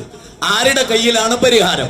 അത് യുക്തിവാദികളുടെ കയ്യിലാണെങ്കിൽ നമുക്ക് എടുക്കാം, അത് ഭൗതികവാദികളുടെ കയ്യിലാണ് നമുക്ക് എടുക്കാം, അത് ഡിപ്പാർട്ട്മെന്റിന്റെ കയ്യിലാണ് നമുക്ക് എടുക്കാം, അത് മതഗ്രന്ഥങ്ങളിലാണെങ്കിലോ നമുക്കതെടുക്കാം. കാരണം നമ്മെ സംബന്ധിച്ചിടത്തോളം നമുക്ക് എങ്ങനെ നിലനിൽക്കാൻ കഴിയും? ഒരു നല്ല ആരോഗ്യമുള്ള ഒരു സമൂഹം, നല്ല ആരോഗ്യമുള്ള ഒരു രാഷ്ട്രം, ഏറ്റവും കൂടുതൽ ഹ്യൂമൻ റിസോഴ്സ് ഉള്ള ഒരു രാജ്യമാണിത്. ഈ രാജ്യത്തിന്റെ യുവത്വത്തെ നശിപ്പിക്കുന്നത് നേരത്തെ ഡിപ്പാർട്ട്മെന്റിൽ നിന്ന് പോലീസ് സാർ പറഞ്ഞ പോലെ അത് ഏതെങ്കിലും ഒരു ജില്ലയിലോ സ്റ്റേറ്റിലോ മാത്രം ഒതുങ്ങുന്നതല്ല. നേരെ മറിച്ച് കടൽ കടന്ന് ഇവിടെ എത്തുന്നുണ്ട്. അപ്പൊ മനുഷ്യരിതെല്ലാം ലോകം ഒരു ആഗോള ഗ്രാമം എന്ന നിലയിൽ ഇതിലൊക്കെ ബന്ധവും അതുപോലെ ഇവരൊക്കെ കണക്ഷനും ഉണ്ട്. ഇവിടെ മനുഷ്യന്റെ മൂല്യം, ഞാനത് കഴിക്കില്ല, എനിക്ക് ഹാനികരമാണ്, ഞാനത് കഴിച്ചാൽ എന്റെ ബുദ്ധി നഷ്ടപ്പെടും, എന്റെ വിദ്യാഭ്യാസം കൊണ്ട് പിന്നെ എനിക്ക് കാര്യമില്ല, ഞാൻ അമ്മയും പെങ്ങളെയും തിരിച്ചറിയാത്തവനാകും, ഈ രാഷ്ട്രത്തോട് ഞാൻ ചെയ്യുന്നത് വലിയൊരു കുറ്റമാണ്. നേരത്തെ പറഞ്ഞല്ലോ, മൈ ബോഡി മൈ ചോയ്സ്. നമുക്കറിയാം, ഒരുപാട് ഇഷ്ടികകൾ ചേർന്നതാണ് ഒരു കെട്ടിടം. കുറെ ഇഷ്ടികകൾ തറയിൽ കിടന്ന് പറയാണെന്ത്, എന്റെ ഇഷ്ടമാണ്, ഞാൻ തറയിൽ കിടക്കും എന്ന് തീരുമാനിച്ച എളുപ്പത്തിൽ മനസ്സിലാക്കാൻ ഒരു ഉദാഹരണം പറഞ്ഞാണ്. അവയെല്ലാം ചേർന്ന് നിൽക്കുമ്പോഴാണ് ഒരു വലിയ ബിൽഡിംഗ് ഉണ്ടാകുന്നത്. അതുപോലെ ഞാൻ എന്ന വ്യക്തി എന്റെ ഇഷ്ടം ചെയ്താൽ, എനിക്ക് അടിച്ചു പൊളിച്ച് നശിക്കാനാണ് ഇഷ്ടമെങ്കിൽ ഞാനെന്ന പൗരനില്ല. അങ്ങനെ എല്ലാരും ചെയ്താൽ പിന്നെ രാഷ്ട്രമില്ല. അതുകൊണ്ട് എല്ലാവരും കൂടി ചേർന്നതാണ് രാഷ്ട്രം. അങ്ങനെ ഒരു കുടുംബം ഉണ്ടാകുമ്പോഴാണ് വലിയൊരു രാഷ്ട്രം ഉണ്ടാകുന്നത്. അതാണ് ഇസ്ലാം വ്യക്തിയിലൂടെ, വ്യക്തി ശുദ്ധീകരണത്തിലൂടെ, കുടുംബത്തിന്റെ വിപുലീകരണത്തിലൂടെ രാഷ്ട്രത്തിന്റെ ശക്തിമത്തായ നിലനിൽപ്പിനെ ഇസ്ലാമിക പ്രമാണം മുന്നോട്ട് വെക്കുന്നത് അതുകൊണ്ടാണ്. അതുകൊണ്ട് തന്നെ ഒരു വാട്ടർ ടാങ്കിൽ നല്ല തെളിഞ്ഞ വെള്ളമാണെങ്കിൽ ടാപ്പ് തുറക്കുമ്പോൾ നല്ല വെള്ളം കിട്ടും. മാതാപിതാക്കൾ നല്ലവരാണെങ്കിൽ ഇൻഷാ അല്ലാഹ് അവരുടെ സത്സ്വഭാവം കുട്ടികളേക്ക് വരും. ഒരു പോയിന്റ് കൂടെ പറഞ്ഞ് അവസാനിപ്പിക്കാം. ഗാന്ധിജിയോട് 9ാമത്തെ വയസ്സിൽ അമ്മ പറയുന്നുണ്ട്, മോനെ, നിനക്ക് മാത്രം സുഖമുള്ള കാര്യങ്ങൾ നീ ചെയ്താൽ നീ ഒരിക്കലും ഒരു നല്ലൊരു വ്യക്തിയാകുന്നില്ല. അപരന്റെ സുഖത്തിന് വേണ്ടി നീ ജീവിക്കുകയും ത്യാഗം ചെയ്യുമ്പോഴാണ് നീ ഒരു നല്ല പൗരനായി തീരുന്നത്. ഈ ബോധം അമ്മ നൽകിയതാണ്. മൗലാന മുഹമ്മദ് അലി ജൗഹറിന് വിധവയായ, അദ്ദേഹത്തിന്റെ മാതാവ് വിധവയായിരുന്നു, അവർ നൽകിയ മൂല്യവത്തായ, ഗാന്ധിജി അത് എടുത്തു പറയുന്നുണ്ട്, അബുൽ കലാം ആസാദിന് ഒരു നല്ല മാതാവ് ഉണ്ടായിരുന്നു. അൽ ഉമ്മു മദ്രസത്തു എന്നാണ് പ്രവാചകന്റെ അധ്യാപനം. ഉമ്മയാണ് മടിത്തട്ട്, മാതാവിന്റെ മടിത്തട്ടിലാണ് ഒരു കുഞ്ഞു വളരുന്നത്. അതുകൊണ്ട് തന്നെ മാതാവിനും പിതാവിനും വലിയ പങ്കുണ്ട്, അവർ കഴിഞ്ഞിട്ടേ ബാക്കി എല്ലാവർക്കും ഉള്ളൂ എന്ന ആശയമാണ് പ്രവാചകൻ വേദഗ്രന്ഥത്തെ വ്യാഖ്യാനിച്ചു. കാര്യമാണ് മുജാഹിദ് നമ്മളോട് വിശദീകരിച്ചത്. നേരത്തെ ബഹുമാനായ ഷംനാസ് സാർ പറഞ്ഞതിന്റെയും മുജാഹിദ് പറഞ്ഞതിന്റെ ഒരു തുടർച്ചയിലേക്ക് സംസാരം പോവുകയാണ്. കാരണം ഈ ഒരു അടുത്ത് നമ്മളെല്ലാവരും കണ്ടൊരു വാർത്തയിലേക്ക് നമ്മൾ പോവുകയാണ്. അവിടെ ഈ നമുക്ക് ഒരുപാട് സംവിധാനങ്ങളുണ്ട്, പക്ഷെ എന്നാലും പല മാഫിയ സംഘങ്ങൾ വളഞ്ഞിട്ട് ആക്രമിക്കപ്പെട്ട ഒരു വാർത്തയിലേക്ക് നമ്മളതിനെ പോവാണ്. ആദ്യമായിട്ട് MDM ഉപയോഗിച്ചിട്ട് നാട്ടിലെ കൂട്ടുകാർ സിദ്ദീഖ് എന്ന വ്യക്തിയാണ്. എന്നെ ഞാൻ കൊല്ലും തന്നെ പറഞ്ഞിട്ടുണ്ട്. എന്നെ കൊല്ലും തന്നെ നിലത്തിട്ട് ചോക്കുന്നത്. ഞാൻ എന്തായാലും പിന്മാറാൻ ഉദ്ദേശിച്ചിട്ടില്ല. ഞാനൊരു 22 വയസ്സ് വരെ ഞാനൊരു സിഗരറ്റ് പോലും വലിച്ചിരുന്നില്ല. ഒരു ദിവസം 2021 ലാസ്റ്റ് സെപ്റ്റംബർ മാസത്തിൽ ഞാനും എൻ്റെ ഫ്രണ്ട്സും കൂടി കോഴിക്കോട് ബീച്ച് വരെ പോയി. നാട്ടിലെ ഫ്രണ്ട്സ് തന്നെ. എനിക്ക് വണ്ടികളെ പരിപാടി എപ്പോഴും ഫ്രീ ടൈം ആയതുകൊണ്ട് ഇങ്ങനെ കറങ്ങി നടക്കുന്നത്. അന്ന് ബീച്ചിലൊരു ഞായറാഴ്ച പോയപ്പോൾ എൻ്റെ ഫ്രണ്ട്സിന്റെ കയ്യിൽ ഇത് ഉണ്ടായിരുന്നു. എനിക്കറിയില്ല, MDM സാധനം കണ്ടിട്ടില്ല ഇത്രയും കാലമായിട്ട്, അന്ന് കണ്ടിട്ടില്ല. അങ്ങനെ ഇവരെന്നോട് പറഞ്ഞു, സമയം ഇത് ചെറിയൊരു സാധനമാണ്, ഇതൊന്ന് ജസ്റ്റ് ഒന്ന് ഉപയോഗിച്ച് നോക്ക്, ഇത് ഉപയോഗിച്ച് കഴിഞ്ഞാൽ ഭയങ്കര ധൈര്യമായിക്കാരും, ഭയങ്കര കാര്യങ്ങൾ അങ്ങനെ ഇങ്ങനെ കുറെ ക്ലാസ് എടുത്തു. എനിക്ക് വേണ്ട എന്ന് തന്നെ പറഞ്ഞുകൊണ്ടിരുന്നു. പക്ഷെ എനിക്ക് പിന്നെ ഇതിങ്ങനെ നിർബന്ധിച്ച് ഞാനത് ഉപയോഗിപ്പിച്ച് കാരണം ഞാൻ ഉപയോഗിച്ച് ടെസ്റ്റ് പറഞ്ഞത് ഇത് അഡിക്ഷൻ ആവുന്നില്ല. ഇപ്പൊ ഉപയോഗിച്ച് ടെസ്റ്റ് ചെയ്ത് നോക്കുക, എല്ലാ കാര്യം അറിയണത് നല്ലതല്ലേ വെച്ചിട്ട് ഞാൻ ടെസ്റ്റ് ചെയ്ത് പിന്നെ അത് ഉപയോഗിച്ച് കഴിഞ്ഞിട്ട് ഞങ്ങൾ കാറിലിരുന്ന ഉപയോഗിച്ചു. പിന്നെ ഞങ്ങൾ ബീച്ചിലിറങ്ങി നടക്കും. എന്നോട് പറഞ്ഞു ഒരു സിഗരറ്റ് വലിക്കണം. ഞാൻ സിഗരറ്റ് പോലും വലിക്കുന്ന സ്മെല്ല് തന്നെ എനിക്ക് പറ്റില്ല. അങ്ങനെ എന്നോട് പറഞ്ഞു സിഗരറ്റ് ഒന്ന് വലിക്കുക, അത് ഭയങ്കര സ്മൂത്ത് ആയിക്കാരം, ഇത് ഉപയോഗിച്ച് കഴിഞ്ഞാൽ സിഗരറ്റ് വലിക്കണം അറിയില്ല, ഇതൊന്ന് വലിച്ചു കാരണം സിഗരറ്റ് ഒന്ന് വലിച്ചു. ജീവിതത്തിൽ ആദ്യമായിട്ട് ഉപയോഗിച്ചത് MDM, അത് കഴിഞ്ഞ് പിന്നെ സിഗരറ്റ്. അത് കഴിഞ്ഞിട്ട് പിന്നെ അങ്ങനെ അവിടെ നാട്ടിൽ നിന്ന് എന്നോട് പറഞ്ഞു ഇത് നമ്മൾ തമ്മിൽ 3 ആളെ മാത്രമേ അറിയുള്ളൂ, വേറെ ആരും അറിയില്ല എന്ന് പറഞ്ഞിട്ടാണ് അതൊക്കെ നടന്നു. പിന്നെ നാട്ടിൽ വന്നിട്ട് ഇവരെന്നെ അത് നാട്ടിൽ ഓരോരുത്തർ ഗ്യാങ്ങിലൊക്കെ പറഞ്ഞ് പബ്ലിസിറ്റി ആവാൻ തുടങ്ങി. പിന്നെ ഇത് അഡിക്ഷൻ ആവില്ല എന്ന് വെറുതെ പറയണം, അഡിക്ഷൻ ആയി. ഇതിന്റെ ഫസ്റ്റ് ഘട്ടം എന്ന് പറയുമ്പോൾ നമുക്ക് ധൈര്യം, സെക്കൻഡ് ഘട്ടം എന്ന് പറഞ്ഞാൽ സംശയമല്ല. നമ്മൾ ഉപയോഗിച്ച് എനിക്കിത് പിന്നെ ഇല്ലാതെ എനിക്ക് കഴിയാതായി. അപ്പൊ ഇങ്ങനെ വീട്ടുകാർക്കും നാട്ടുകാർക്കും ആർക്കും പിന്നെ വേണ്ട. അങ്ങനെ ചിന്തിച്ചിട്ടാണ് ലാസ്റ്റ് എല്ലാവരും കയറെടുക്കുക അല്ലെങ്കിൽ ബ്ലേഡ് വെക്കുക അല്ലെങ്കിൽ ട്രെയിനിന്റെ മുന്നിൽ പോയി വെക്കുക, ഒരുപാട് നടക്കണം. അത് അങ്ങനെയാണ്. അങ്ങനെ ഒരു വീട്ടിൽ പോയിട്ട് ഞാൻ അവിടെ കൊടുത്തപ്പോൾ അവരെ ഹസ്ബൻഡും വൈഫും ഒരുമിച്ചിരുന്ന് അടിച്ചു. പിന്നെ ആങ്ങളും പെങ്ങളും അടിക്കും, പിന്നെ ഒരു വീട്ടിൽ ഉപ്പടിക്കും, മക്കളും അടിക്കും. അത് അവർ തമ്മിൽ അറിയില്ല, ഇപ്പൊ അറിയുന്നുണ്ടാവും. ഒരുപാട് കുടുംബങ്ങൾ തെറ്റിയിട്ടുണ്ട്. എന്റെ ഫ്രണ്ട്സ് നമ്മള് ഹരികൃഷ്ണൻ സാറിലേക്ക് പോവാണ്. സാർ, ഇവിടെ നമ്മൾ കണ്ടത് ഒരു കുട്ടി ഇത് ഉപയോഗിക്കാതെ പോയി അവനെ ഒരു മാഫിയ സംഘം പിടിച്ചു കുടുക്കി അതിനകത്ത് ഉൾപ്പെടുത്തി. പക്ഷെ ഇവന് വെളിപ്പെടുത്താതിരുന്നിട്ട് ഒരു പക്ഷെ അവന്റെ ഭാഗത്ത് നിന്ന് വെളിപ്പെട്ടു എന്ന് അറിഞ്ഞപ്പോ അവനുണ്ടായ ഒരു അപകടമാണ്. അപ്പൊ ഇങ്ങനെയാണ് പല സമൂഹത്തിൽപ്പെട്ട ആളുകളും ഇത്തരത്തിലുള്ള വിഷയങ്ങൾ വരുമ്പോൾ ഒരു മറച്ചു വെക്കാൻ വേണ്ടി ശ്രമിക്കുന്നത്. അവിടെ എന്ത് നിയമ പരിരക്ഷയാണ് അവിടെയുള്ളത്? ഇങ്ങനത്തെ ആളുകൾ ഇപ്പോൾ നേരത്തെ ഷംനാസ് സാർ സൂചിപ്പിച്ചിട്ടുണ്ടായിരുന്നു. അപ്പൊ അതിനെ ഒന്നുകൂടി ഒന്ന് വിശദീകരിച്ച് പറയാം സാറിന് ക്ഷണിക്കും. നമുക്ക് പൊതുനിരത്തുകളിൽ ഒരു വാഹന അപകടം ഉണ്ടാകുമ്പോഴും അടി ഉണ്ടാവാറുണ്ട്. വസ്തുതർക്കത്തിന്മേൽ കൊലപാതകം നടക്കാറുണ്ട്, തർക്കങ്ങൾ ഉണ്ടാവാറുണ്ട്, ഇതുപോലെ തന്നെ ഉപദ്രവിക്കാറുമുണ്ട്. മറ്റ് ഭാര്യാഭർത്ത ബന്ധങ്ങളിലും ഇമാതിരി പ്രശ്നങ്ങളുണ്ട്. കോളേജുകളിലുള്ള അശ്ലീല സന്ദേശങ്ങളിലും വാട്സാപ്പ് മെസ്സേജുകളിലും ഒക്കെ ഇതുപോലെ അടിയും മറ്റും ഉണ്ടാവാറുണ്ട്. അവിടെയൊന്നും നമ്മുടെ പൊതുസമൂഹം ഇമാതിരി ചോദ്യങ്ങൾ ഉന്നയിക്കാറില്ല. പക്ഷേ ലഹരിയുടെ വിഷയം വരുമ്പോൾ അത് ഉന്നയിക്കുന്നുണ്ട്. ലഹരി ആയതുകൊണ്ട് മാത്രമാണ് പൊതുസമൂഹം അത് ഉന്നയിക്കുന്നത്. ഇവിടെ ലഹരിയുടെ ഇമാതിരിയുള്ള ഏതെങ്കിലും ഒരു പ്രവർത്തനം ഒരു രഹസ്യവിവരം നൽകുന്നത് കൊണ്ടോ അതല്ലെങ്കിൽ അതിൻ്റെ ഒരു വിഷയത്തിന്മേൽ ഒരു പ്രതി പിടിക്കപ്പെടുകയോ അല്ലെങ്കിൽ ഇന്നതാണ് പ്രതി, ഇന്ന ആളാണ് അതിൻ്റെ പിറകിൽ എന്ന് പറയുമ്പോൾ ഉണ്ടാവുന്ന ഒരു അപകടത്തിന്മേൽ എന്ത് സംരക്ഷണം എന്നാണ് ചോദ്യകർത്താവ് ഉദ്ദേശിച്ചത്? ലോ ആൻഡ് ഓർഡറിൽ പെട്ട ഒരു വിഷയമാണ് ഇതെങ്കിലും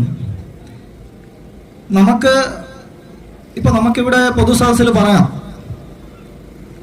ഈ വഴക്കുണ്ടാകുന്ന വീട്ടിൽ എക്സൈസിനെയോ പോലീസിനെയോ ഏത് ഡ്യൂട്ടിക്ക് ഇടാം അല്ലെങ്കിൽ വീട്ടിൽ വന്നിരിക്കാം എന്ന് ഞാൻ മറുപടി തന്നാൽ ചോദ്യകർത്താവിനെയും ബഹുമാനപ്പെട്ട ജഡ്ജി ഉൾപ്പെടെ നിൽക്കുന്ന എല്ലാവരെയും പൊതുജനങ്ങളെയൊക്കെ പരിഹസിക്കുന്നതിന് തുല്യമായിരിക്കും. അത് നടക്കില്ല എന്നറിയാം. അതുകൊണ്ട് അങ്ങനെ ഒരു മറുപടിയിലേക്ക് ഔദ്യോഗികമായി പോകുന്നില്ല. എന്നിരുന്നാലും ഒരു പ്രതി പിടിക്കപ്പെട്ട് കഴിഞ്ഞാൽ പരമാവധി അയാൾക്ക് ശിക്ഷ വാങ്ങിച്ചു കൊടുക്കുകയോ അല്ലെങ്കിൽ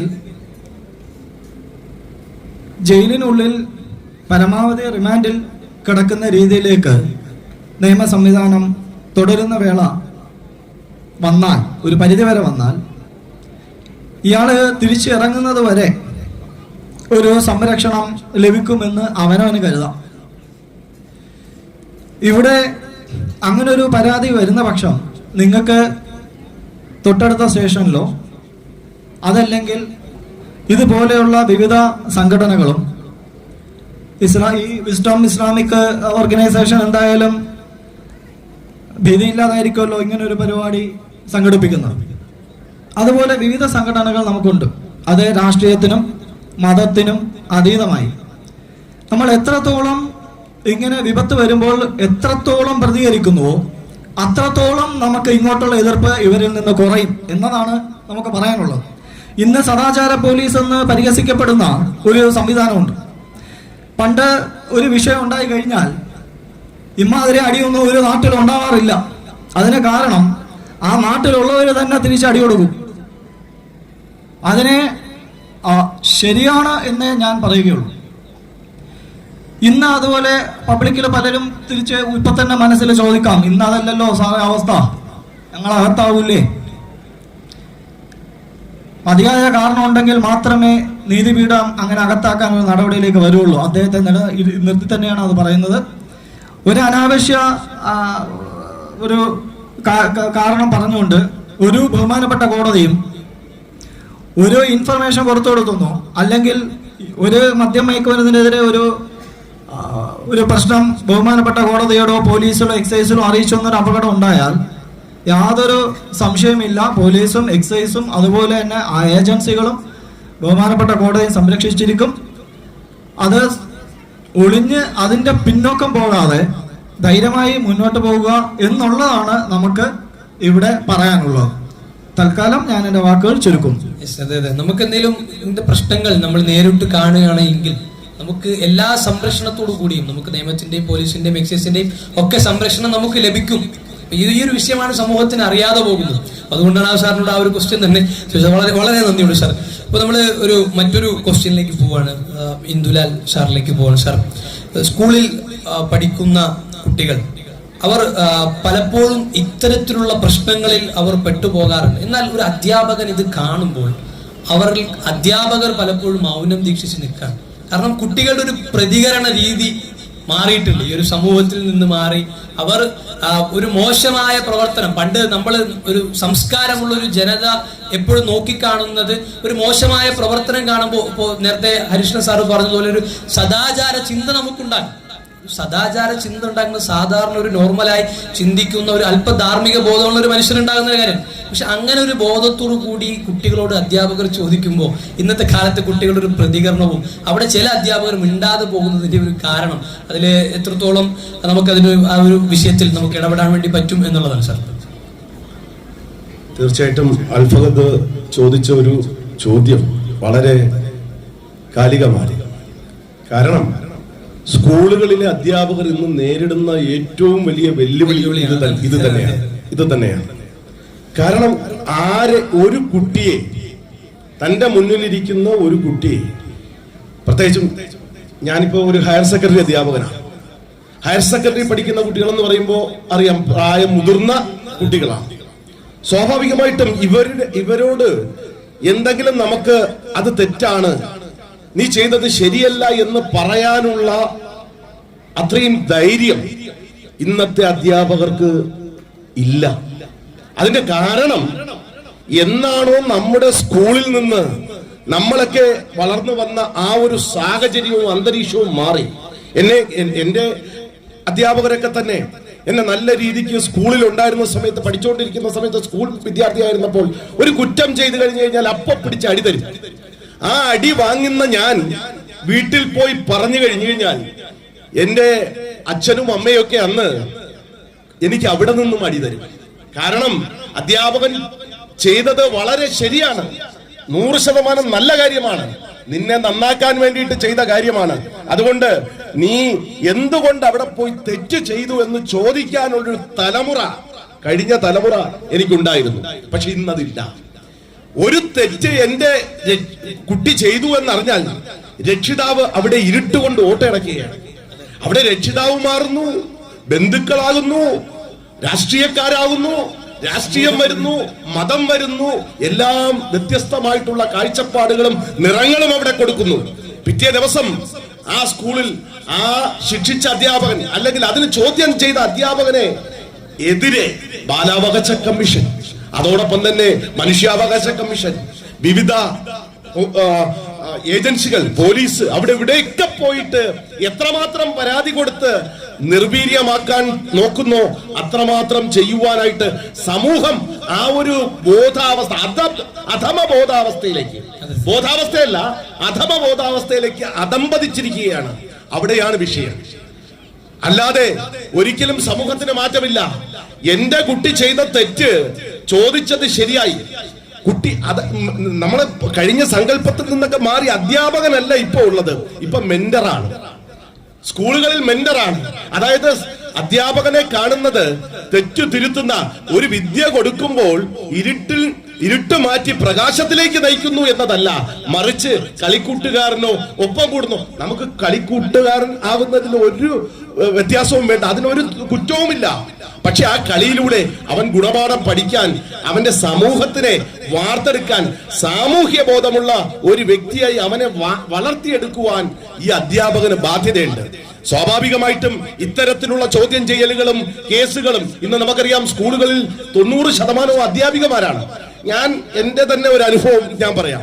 തിരുവനന്തപുരത്തെ തന്നെ ഒരു പ്രശസ്തമായിട്ടുള്ള ഒരു ഗവൺമെന്റ് വിദ്യാലയത്തില് ഒരു കുട്ടി ഇത്തരത്തിലുള്ള പ്രശ്നങ്ങൾ ഉണ്ട് എന്ന ഒരു 3 വർഷത്തിന് മുന്നേ ആ കുട്ടി ചെയ്ത ഒരു തെറ്റ് ഞാൻ അറിഞ്ഞു. അതിന്റെ 1-2 ബന്ധുക്കളാണ് എന്നോട് പറഞ്ഞത്. ഇങ്ങനെയാണ്, അവന് വഴിതെറ്റി പോവുകയാണ്. ആ കുട്ടിയുടെ മാതാവ് മരിച്ചുപോയി. അപ്പൊ കുട്ടി വീട്ടിൽ ആരും ശ്രദ്ധിക്കാനില്ല, വയസ്സായ അതിന്റെ അമ്മൂമ്മ മാത്രമേ ഉള്ളൂ. അപ്പൊ ആ കുട്ടിയെ ശ്രദ്ധിക്കാൻ ആളില്ല.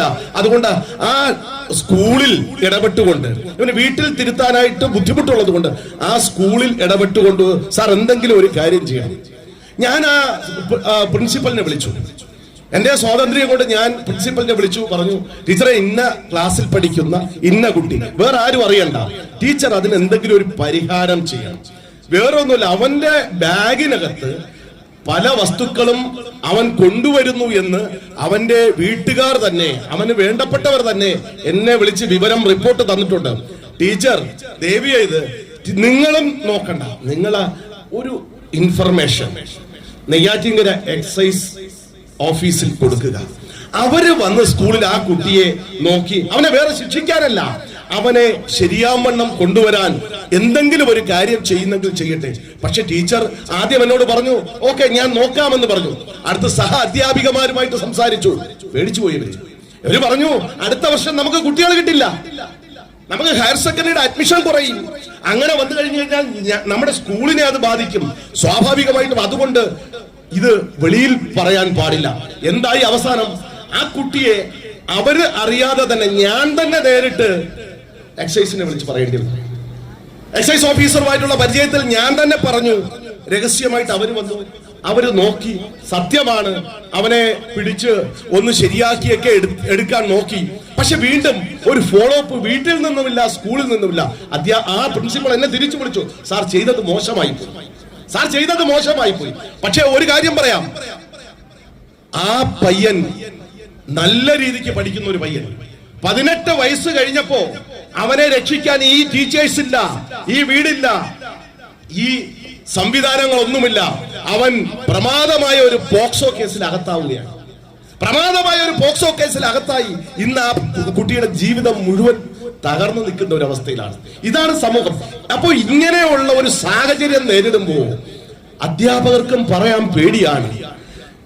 അതായത് സമൂഹം എങ്ങനെ നമ്മളെ കാണും? നമുക്കൊക്കെ തന്നെ നമ്മുടെ ഓരോരുത്തരുടെയും നിലനിൽപ്പ്, സാമൂഹിക ബോധം അവിടെ വരുന്നില്ല. സാമൂഹിക നന്മയല്ല, മറിച്ച് എന്റെ തൊഴിൽ സംരക്ഷിക്കുക, എന്റെ ജീവിതം നോക്കുക, എനിക്ക് എന്ത് സംഭവിക്കുന്നു, എന്നെ ഒന്നും ബാധിക്കുന്ന വിഷയമല്ല. ഇവിടെ ആ കുട്ടിയെ പറഞ്ഞു കഴിഞ്ഞാൽ ആ സ്കൂളിന് നാളെ കുട്ടികൾ കുറഞ്ഞാലോ എന്ന ഒരു മിഥ്യാധാരണ, ആ രീതിയിലേക്ക് ബഹുമാനപ്പെട്ട ഹരീഷ് സാറുണ്ട്, ബഹുമാന്യനായിട്ടുള്ള ജഡ്ജുണ്ട്. അപ്പൊ തീർച്ചയായിട്ടും ആ രീതിയിലേക്ക് നമ്മുടെ സ്കൂളുകളിലും ഒരു ബോധവൽക്കരണം നിർബന്ധമായിട്ടും വിദ്യാഭ്യാസ വകുപ്പിനെ കൊണ്ട് തന്നെ ചെയ്യിക്കാൻ ഒരു പൊതുധാരണ ഉണ്ടാക്കിയെടുക്കാൻ നിങ്ങളൊക്കെ ഏറെ ശ്രമിക്കണം, സഹായിക്കണം. അതിനുവേണ്ടിയുള്ള മുന്നൊരുക്കമാവട്ടെ വിശുദ്ധത്തിന്റെ ഈ ഒരു തുടക്കം എന്നുകൂടെ ഞാൻ ഇവിടെ പറയുകയാണ്. വളരെ ഒരു അധ്യാപകന്റെ മനസ്സിലുള്ള ഒരു വികാരമാണ് ഇവിടെ. നമ്മളെ ഒരു ധാർമ്മിക ബോധമുള്ള ഒരു വിദ്യാർത്ഥിയെ വളർത്തിയെടുക്കുന്ന വിഷയത്തിൽ ഒരു അധ്യാപകന് പങ്കുണ്ട്. പക്ഷേ പലപ്പോഴും മൗനം ദീക്ഷിച്ചു പോകുന്നു. സാർ വളരെയധികം നന്ദിയുണ്ട് ഈ ഒരു സംഗമത്തിൽ സാർ പങ്കെടുക്കുകയും ഇതിൽ താങ്കളുടെ തുറന്ന അഭിപ്രായങ്ങൾ സംവദിച്ചതിന് വേണ്ടി പ്രത്യേകം നന്ദി രേഖപ്പെടുത്തുന്നു. താങ്കളുടെ വിലപ്പെട്ട സമയം നൽകിയതിന് പ്രത്യേകം നന്ദി ഇന്ദുലാൽ സാർ. Thank you. നമ്മൾ ചർച്ച തുടരുകയാണ്. ശരി സാർ, ഓക്കെ. നമ്മൾ ചർച്ച തുടരുകയാണ്. നമ്മൾ ബഹുമാനായ ജഡ്ജിലേക്ക് പോവുകയാണ്.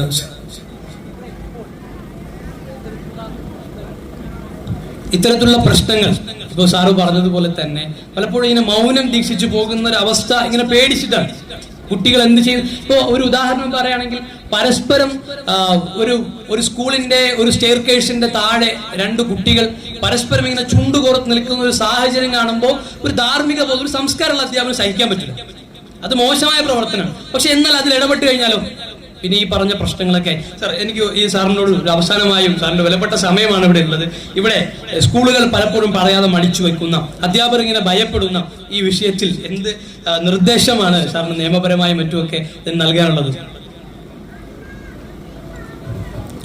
തീർച്ചയായും നമ്മുടെ അധ്യാപകൻ നേരത്തെ പറഞ്ഞൊരു കാര്യമുണ്ട്, എൻ്റെ സ്കൂളിനെ ബാധിക്കും, എൻ്റെ സ്കൂൾ ഒരു പ്രധാനപ്പെട്ട സ്കൂളാണ്, ഇവിടെ ഡ്രഗ്സ് ഉണ്ട്, അല്ലെങ്കിൽ ഇവിടെ ഇത്തരത്തിലുള്ള കുറ്റങ്ങളുള്ള അതുമായി ബന്ധപ്പെട്ട് നിൽക്കുന്ന കുട്ടികളുണ്ട്, ആ കുട്ടികളൊക്കെ ഉള്ള ഈ സ്കൂളിലേക്ക് മറ്റ് കുട്ടികളെ അഥവാ മാതാപിതാക്കൾ അയക്കില്ല എന്നുള്ളൊരു ഭയം പൊതുവെ ഉണ്ട്. പക്ഷേ ഒരു ലാർജർ ഇൻട്രസ്റ്റ്, ഒരു പബ്ലിക് ഇൻട്രസ്റ്റ്, ഏറ്റവും ഇന്ന് ആ കുഞ്ഞിനെ അഥവാ ഏതെങ്കിലും ഒരു കുട്ടിയെ എപ്പോഴെങ്കിലും നമ്മൾ മറച്ച് അവൻ ചെയ്ത കുറ്റത്തെ മാറ്റി നിർത്തുകയാണെങ്കിൽ സ്വാഭാവികമായും ഇന്നല്ലെങ്കിൽ നാളെ ഈ സമൂഹത്തിനെതിരായ ഒരു വലിയ സംഭവമായിട്ട് തന്നെ വരും. അത് പലപ്പോഴും വന്നിട്ടുണ്ട്. ഇവിടുത്തെ ഏകദേശം ഒരു 120-ലധികം വിദ്യാലയങ്ങളിൽ ഞാൻ പോയിട്ടുണ്ട്.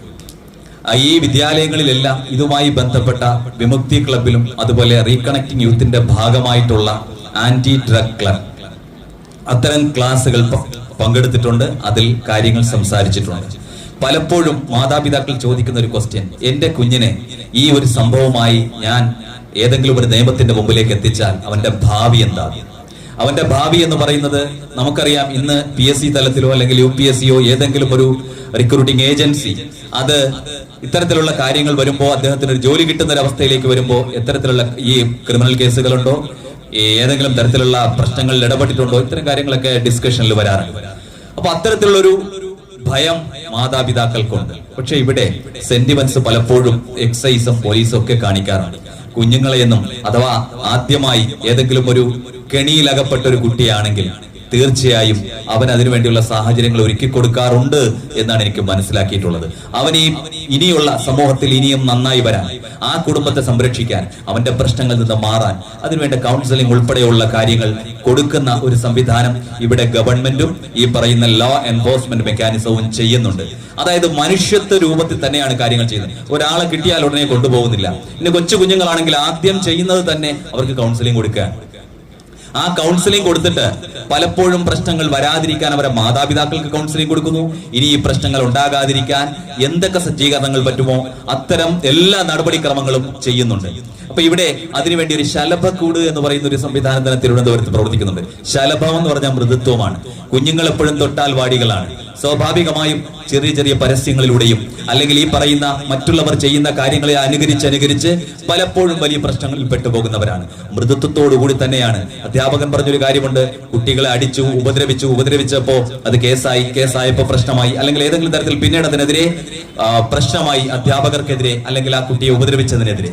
പക്ഷെ കുട്ടികളെ ഉപദ്രവിക്കാൻ പാടില്ല, അടിക്കാൻ പാടില്ല എന്നുള്ളത് തന്നെയാണ് ഏറ്റവും പ്രധാനപ്പെട്ട കാര്യം. അതായത് ശിക്ഷാ നടപടികൾ അല്ല വേണ്ടത്, നമുക്ക് ശിക്ഷണ നടപടികളാണ് വേണ്ടത്. അത് പൊതുസമൂഹത്തിന്റെ മുന്നിൽ ഏറ്റവും പ്രധാനമായി ഉണ്ടാകേണ്ടതാണ്.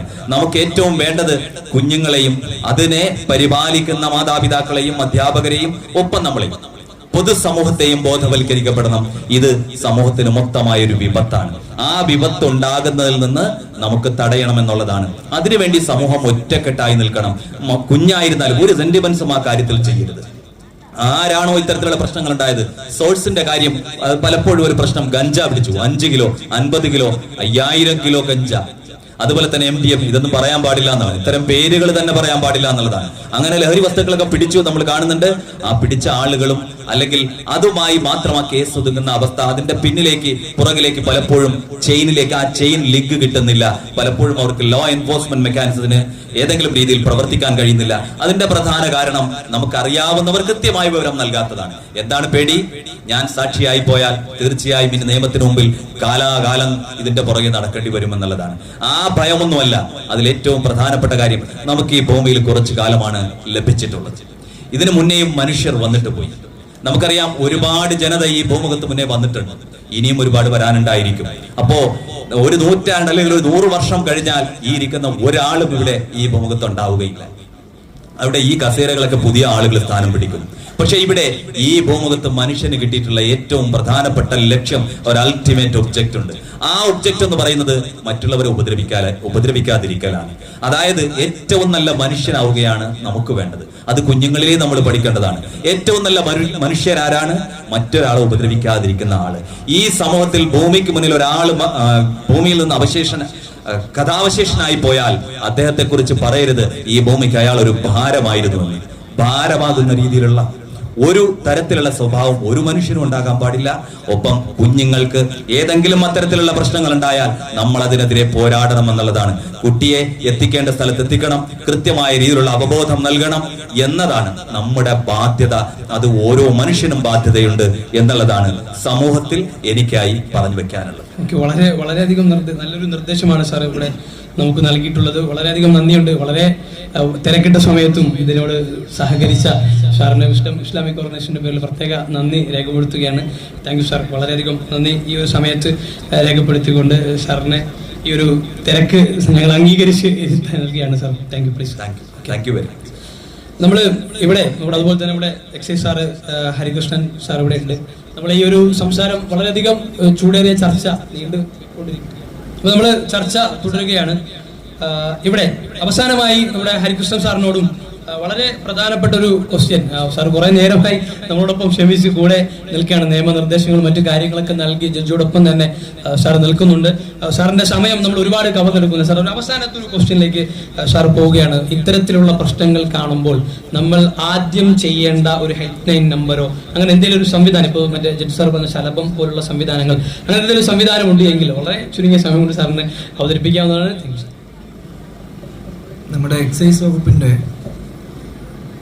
വിമുക്തി സംവിധാനവും അതുപോലെ തന്നെ എക്സൈസ് കമ്മീഷൻ ഓഫീസിലെ ലാൻഡ് ഫോൺ, അതുപോലെ തന്നെ മൊബൈൽ നമ്പറുകൾ, ഹെൽപ്പ് ലൈൻ നമ്പറുകൾ എന്നിവ നമ്മൾ പല വിദ്യാഭ്യാസ സ്ഥാപനങ്ങളിലും അതുപോലെ തന്നെ റെസിഡൻസ് അസോസിയേഷനും നൽകിയിട്ടുണ്ട്. അതിപ്പോൾ നമ്മൾ പറഞ്ഞ് ഇപ്പോൾ 155358 അതുപോലെ ലാൻഡ് ഫോണൊക്കെ ഇപ്പോൾ ഒരു 0471233225 ഇങ്ങനെയൊക്കെ പറഞ്ഞ് നിങ്ങൾ എഴുതിയെടുത്ത് അത് പോസിബിൾ അല്ല. അപ്പോൾ നമ്മൾ പരമാവധി സ്ഥലത്ത് ഇത് ഇങ്ങനെയുള്ള നമ്പറുകൾ അറിയിച്ചിട്ടുണ്ട്. പത്രങ്ങളിലൂടെ നമ്മൾ ഈ ഫോൺ നമ്പറുകളും വിമുക്തി സെൻ്ററുകളുടെ വിവരങ്ങളും നൽകിയിട്ടുണ്ട്. നമ്മുടെ ബഹുമാനപ്പെട്ട ഡോക്ടർ ആണെന്ന് തോന്നുന്നു, അദ്ദേഹത്തിനും ഈ വിവരങ്ങൾ അറിയാവുന്നതാണ്. കാര്യം പല വിമുക്തി സെൻ്ററുകളിലും ഞങ്ങളുടെ എക്സൈസിലെ ഉദ്യോഗസ്ഥർ ചിലരുണ്ട്. ബഹുമാന ഡോക്ടർ അതിൽ പങ്കുചേർന്നിട്ടുണ്ടെന്നാണ് എൻ്റെ വിശ്വാസം. ഒരു പേര് പറയുന്നില്ല, മദ്യമോ മയക്കുമരുന്നോ അതിൻ്റെ ദുരുപയോഗമോ കച്ചവടമോ അങ്ങനെ എന്തെങ്കിലും ഉണ്ടെങ്കിൽ നിങ്ങൾക്ക് തൊട്ടടുത്ത എക്സൈസ് റേഞ്ചിൽ അറിയിക്കാം. നമ്മൾ ഈ മേഖലയിൽ തന്നെ ഇപ്പോൾ ശംഖുമുഖമായാലും തിരുവനന്തപുരം റേഞ്ചിൽ ഉൾപ്പെടെ പല സ്ഥലത്തും നമ്മൾ കേസ് എടുത്തിട്ടുള്ളതാണ്. ഇനിയും വിവരങ്ങൾ കിട്ടിയാൽ കേസെടുക്കും. അതിൽ രാഷ്ട്രീയമോ ഏതെങ്കിലും മതത്തിൻ്റെ ഭാഗമായോ യാതൊരുവിധ നമ്പർ എന്തുണ്ടല്ലോ നമ്മൾ സാധാരണ എപ്പോഴും ഇങ്ങനെ ടൈപ്പ് ചെയ്ത് ഒരു 10 ലാൻഡ് ഫോൺ നമ്പറാണ് അവിടെ കൊടുത്തിരിക്കുന്നത്. അത് ഞാൻ ലാൻഡ് ഫോൺ നമ്പർ ഇവിടെ പറഞ്ഞിട്ട് വസ്തുതയില്ല. എന്തായാലും 2322 825 ഇത് നമ്മുടെ കമ്മീഷൻ ഓഫീസ് ലാൻഡ് ഫോൺ നമ്പറാണ്. ഇതിൽ വിളിച്ചു കഴിഞ്ഞാൽ അതിൽ ഇൻഫർമേഷനോ അതിൽ ആര് വിളിക്കുന്നു എന്ന് ചോദിക്കാറില്ല, ധൈര്യമായിട്ട് കൊടുക്കാം. അത് മാത്രമല്ല, അതിൽ 5 രൂപ നിങ്ങൾക്ക് വിളിച്ചു പറയാൻ ബുദ്ധിമുട്ടാണെങ്കിൽ ഒരു 5 രൂപ സ്റ്റാമ്പ് ഒട്ടിച്ച് വിവരം പേര് വെക്കാതെ കമ്മീഷൻ ഓഫീസിൽ അറിയിക്കാം. നിങ്ങൾക്ക് ഇനി ഫോൺ നമ്പറിൽ പേടിയാണ്, അങ്ങനെയാണെങ്കിൽ അങ്ങനെ അറിയിക്കാനുള്ള സംവിധാനമുണ്ട്. അപ്പോൾ ഞങ്ങൾക്ക് പേടിയാണ് എന്ന് പറയുന്നതിൽ 5 രൂപ ചിലവേ ഉള്ളൂ പേടി മാറ്റി. ഒരു കവർ വാങ്ങിച്ച് ഇട്ടാൽ മതി. പിന്നെ 2 വിമുക്തി സെൻ്ററുകൾ. അപ്പോൾ ഇങ്ങനെയുള്ള മരുന്ന് ഉപയോഗിച്ച് അഡിക്റ്റ് ആവുന്ന വിദ്യാർത്ഥികളുണ്ട്, പുരുഷന്മാരും സ്ത്രീകളുമുണ്ട്, കുട്ടികളുമുണ്ട്. അതെല്ലാം അംഗീകരിക്കുന്നുണ്ട്. നേരത്തെ നമ്മുടെ ബഹുമാനപ്പെട്ട ജഡ്ജി പറഞ്ഞ പോലെ ചാടിക്കേറി പെട്ടെന്ന് ഒന്ന് കേസാക്കി ജയിലിലടയ്ക്കുക എന്നുള്ളൊരു നയം ശരിയല്ല. അപ്പം നമുക്ക് സംരക്ഷിക്കുക എന്നുള്ളതും കൂടെ നമ്മളുടെ ഭാഗമാണ്. ഒരാൾ മനഃപൂർവ്വം രാവിലെ എഴുന്നേറ്റ് ഇന്നത് ഉപയോഗിക്കാം, ഇന്ന് ചായക്ക് പകരം മദ്യം കഴിക്കാം എന്ന് പറഞ്ഞ ആരും വരുന്നില്ല. സമൂഹത്തിൽ പല പല പ്രശ്നങ്ങളിൽ ഏർപ്പെട്ടിട്ടാണ് ഇവർ ഇതിൻ്റെ ഇരയാവുന്നത്. അത് അംഗീകരിക്കുന്നുണ്ട്. അപ്പം അതുകൊണ്ട് എല്ലാവരെയും പിടിച്ച് കേസാക്കുക, എല്ലാവരെയും പിടിച്ച് ജയിലിലടയ്ക്കുക എന്ന് പറഞ്ഞ നയത്തോട് ആ നയം നമുക്ക് സ്വീകരിക്കാൻ പറ്റില്ല. അങ്ങനെയാണെങ്കിൽ ഇവിടെ മറ്റ് ഡോക്ടറും ഈ സൈക്കോളജിസ്റ്റും ഇതിലോ ഒന്നും വേണ്ടല്ലോ. എക്സൈസും പോലീസും നിയമവും മാത്രം മതിയല്ലോ, ആശുപത്രികളൊന്നും വേണ്ട ഇതുപോലെ. അപ്പം എന്തായാലും ഒരുപാട് ഇതിൽ പ്രസംഗത്തിലേക്കൊന്നും പോകുന്നില്ല. ഇസ്ലാമിക് ഈ ഓർഗനൈസേഷൻ വിസ്ഡം സംഘടനയുടെ ഇതുപോലെയുള്ള പ്രോഗ്രാമുകൾ ഇനിയും വയ്ക്കുക.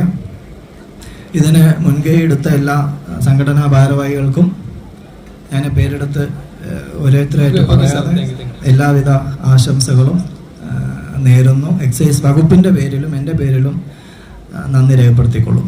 വളരെയധികം നന്ദി സാർ. ഈ ഒരു ചോദ്യം കൂടെ ചോദിക്കട്ടെ. ഈ അപകീർത്തി ഭയന്ന് ഇതൊക്കെ മറച്ചു വെക്കുന്ന സ്കൂളുകൾക്കെതിരെ എന്തെങ്കിലും കേസെടുക്കാൻ പറ്റും? അപകീർത്തി ഭയന്ന് മറച്ചു വെക്കുന്ന സ്കൂളുകൾക്കെതിരെ ഇന്ന സെക്ഷൻ പ്രകാരം നടപടിയെടുക്കണം എന്നൊരെണ്ണം നിയമസംഹിതയിൽ ഇല്ല. കാര്യം അതേസമയം 10 പേര് ആ സ്കൂളിൽ ഉണ്ടെങ്കിൽ 10 പേരും പേടിക്കുന്നവരായിരിക്കില്ല. നമുക്ക് ഒരു ചൊല്ലുണ്ട്, നമുക്ക് ക്വാണ്ടിറ്റി വേണ്ട ക്വാളിറ്റി മതി എന്നാണ്. അതായത് നമുക്ക് ആ 10 പേരിൽ ഒരാൾക്കേ ധൈര്യമുള്ളൂ എന്നുണ്ടെങ്കിൽ നമുക്ക് ആ ഒരാളെ മതി എന്ന് മാത്രമേ നമുക്ക് പറയാനുള്ളൂ. അതുകൊണ്ട് കേസിലേക്ക് ഞാൻ ബഹുമാനപ്പെട്ട അങ്ങ് ചോദിച്ചാൽ ഇവിടെ എല്ലാവരും കേസെടുക്കുക, ജയിലിലാക്കുക എന്നുള്ളൊരു നടപടിയാണ് അതിനകത്ത് വരുന്നത്.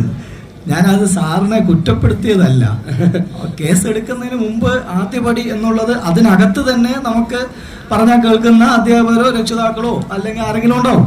അവരെ ആദ്യം കണ്ടെത്തിയാൽ 100% എന്തായാലും ഇതിനെ കൂട്ടിക്കുന്നവരുണ്ടാവില്ല. ഇതെൻ്റെ അനുഭവം വെച്ച് പറഞ്ഞാൽ അങ്ങ് എന്തെങ്കിലും വിഷമം ഉണ്ടായിട്ടുണ്ടെങ്കിൽ ക്ഷമിക്കുക, ഞാൻ എതിർത്തല്ല.